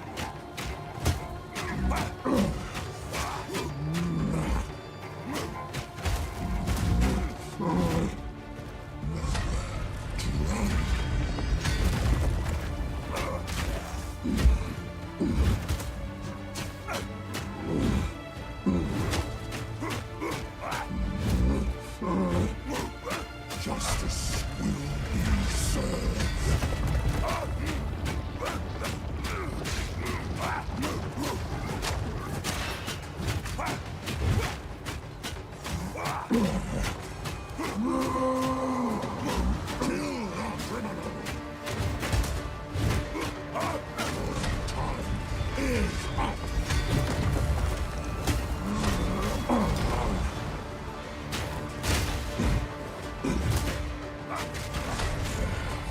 Guillotine drops.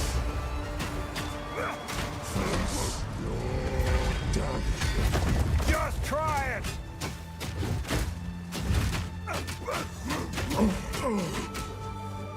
rip your damn throat out.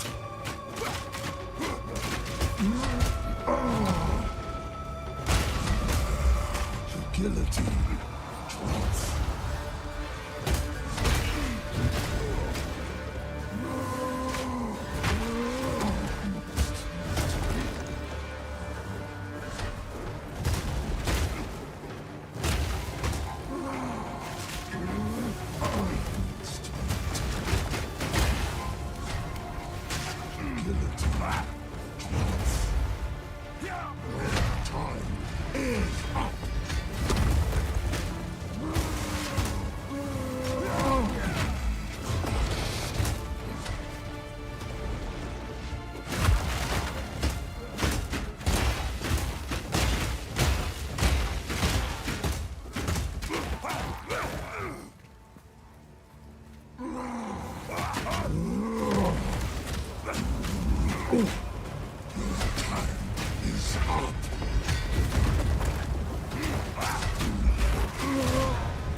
This is not revenge enough for what you've done.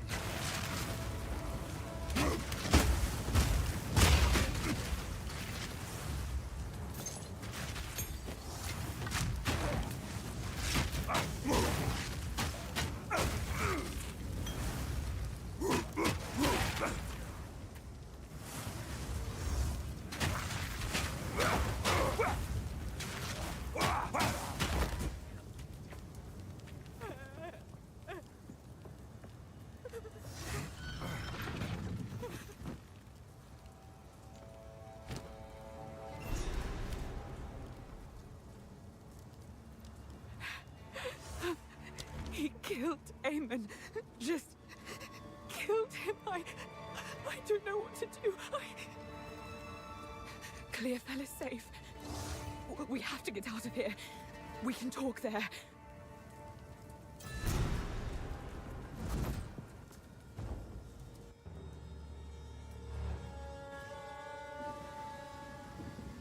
None will stop me from enacting vengeance.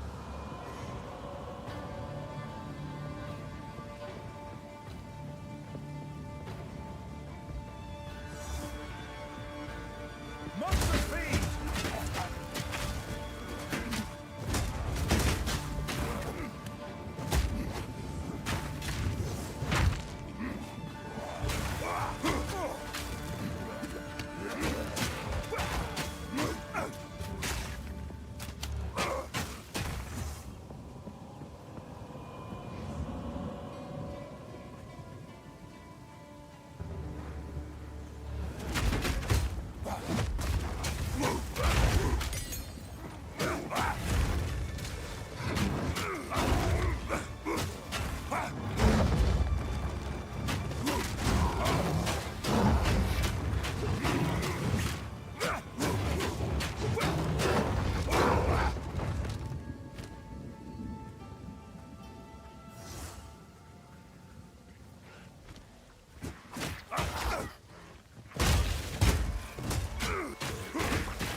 How can I advise?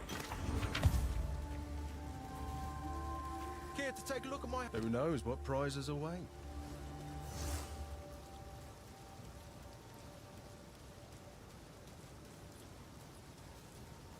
Deal. Later. Hello. Who knows what prizes await?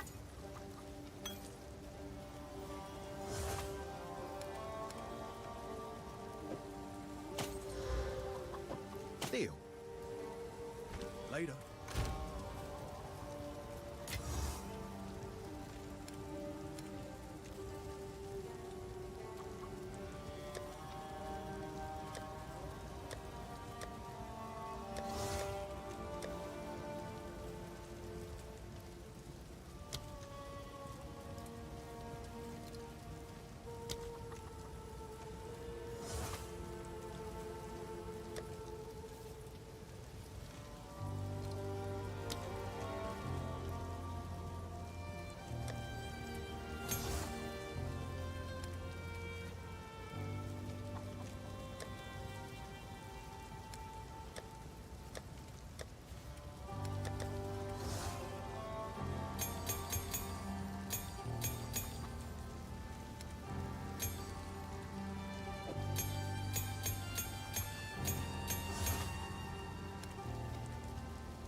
How's the clearing?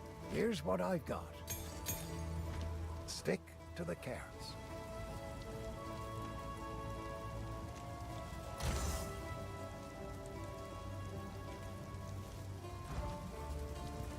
For what it's worth, my name is Latus. I appreciate the rescue, but it isn't worth much.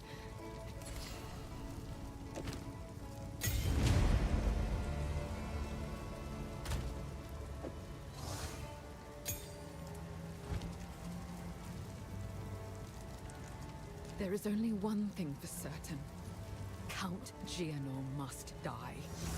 He ordered the guard to round up everyone in the village, and when we resisted, they burned it to the ground. Enter the manor. Take our vengeance upon him. Take revenge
Just try it!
How can I?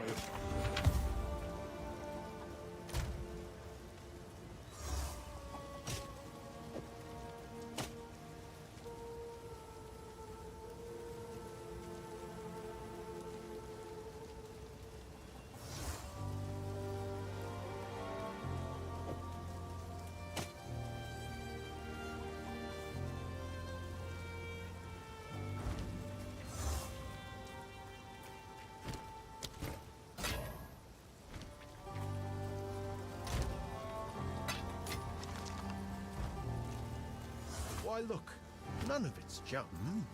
Not bad.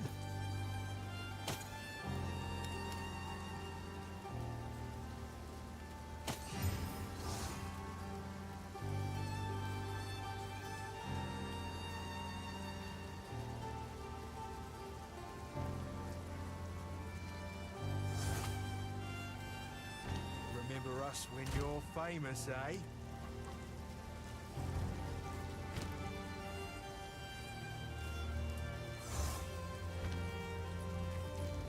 Yes.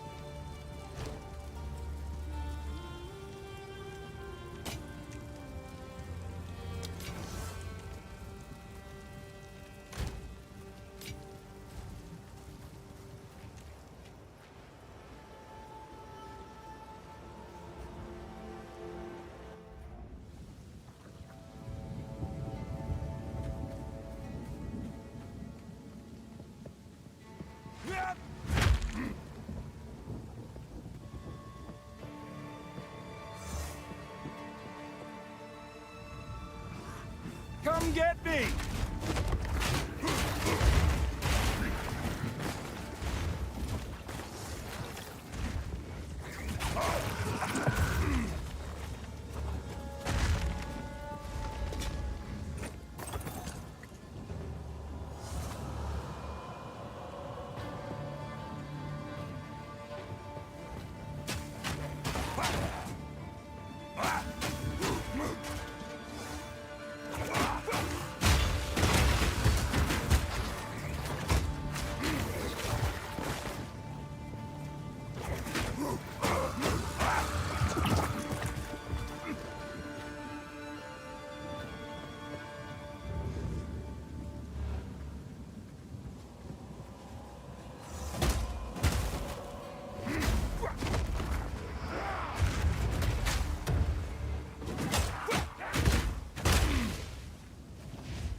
Face me!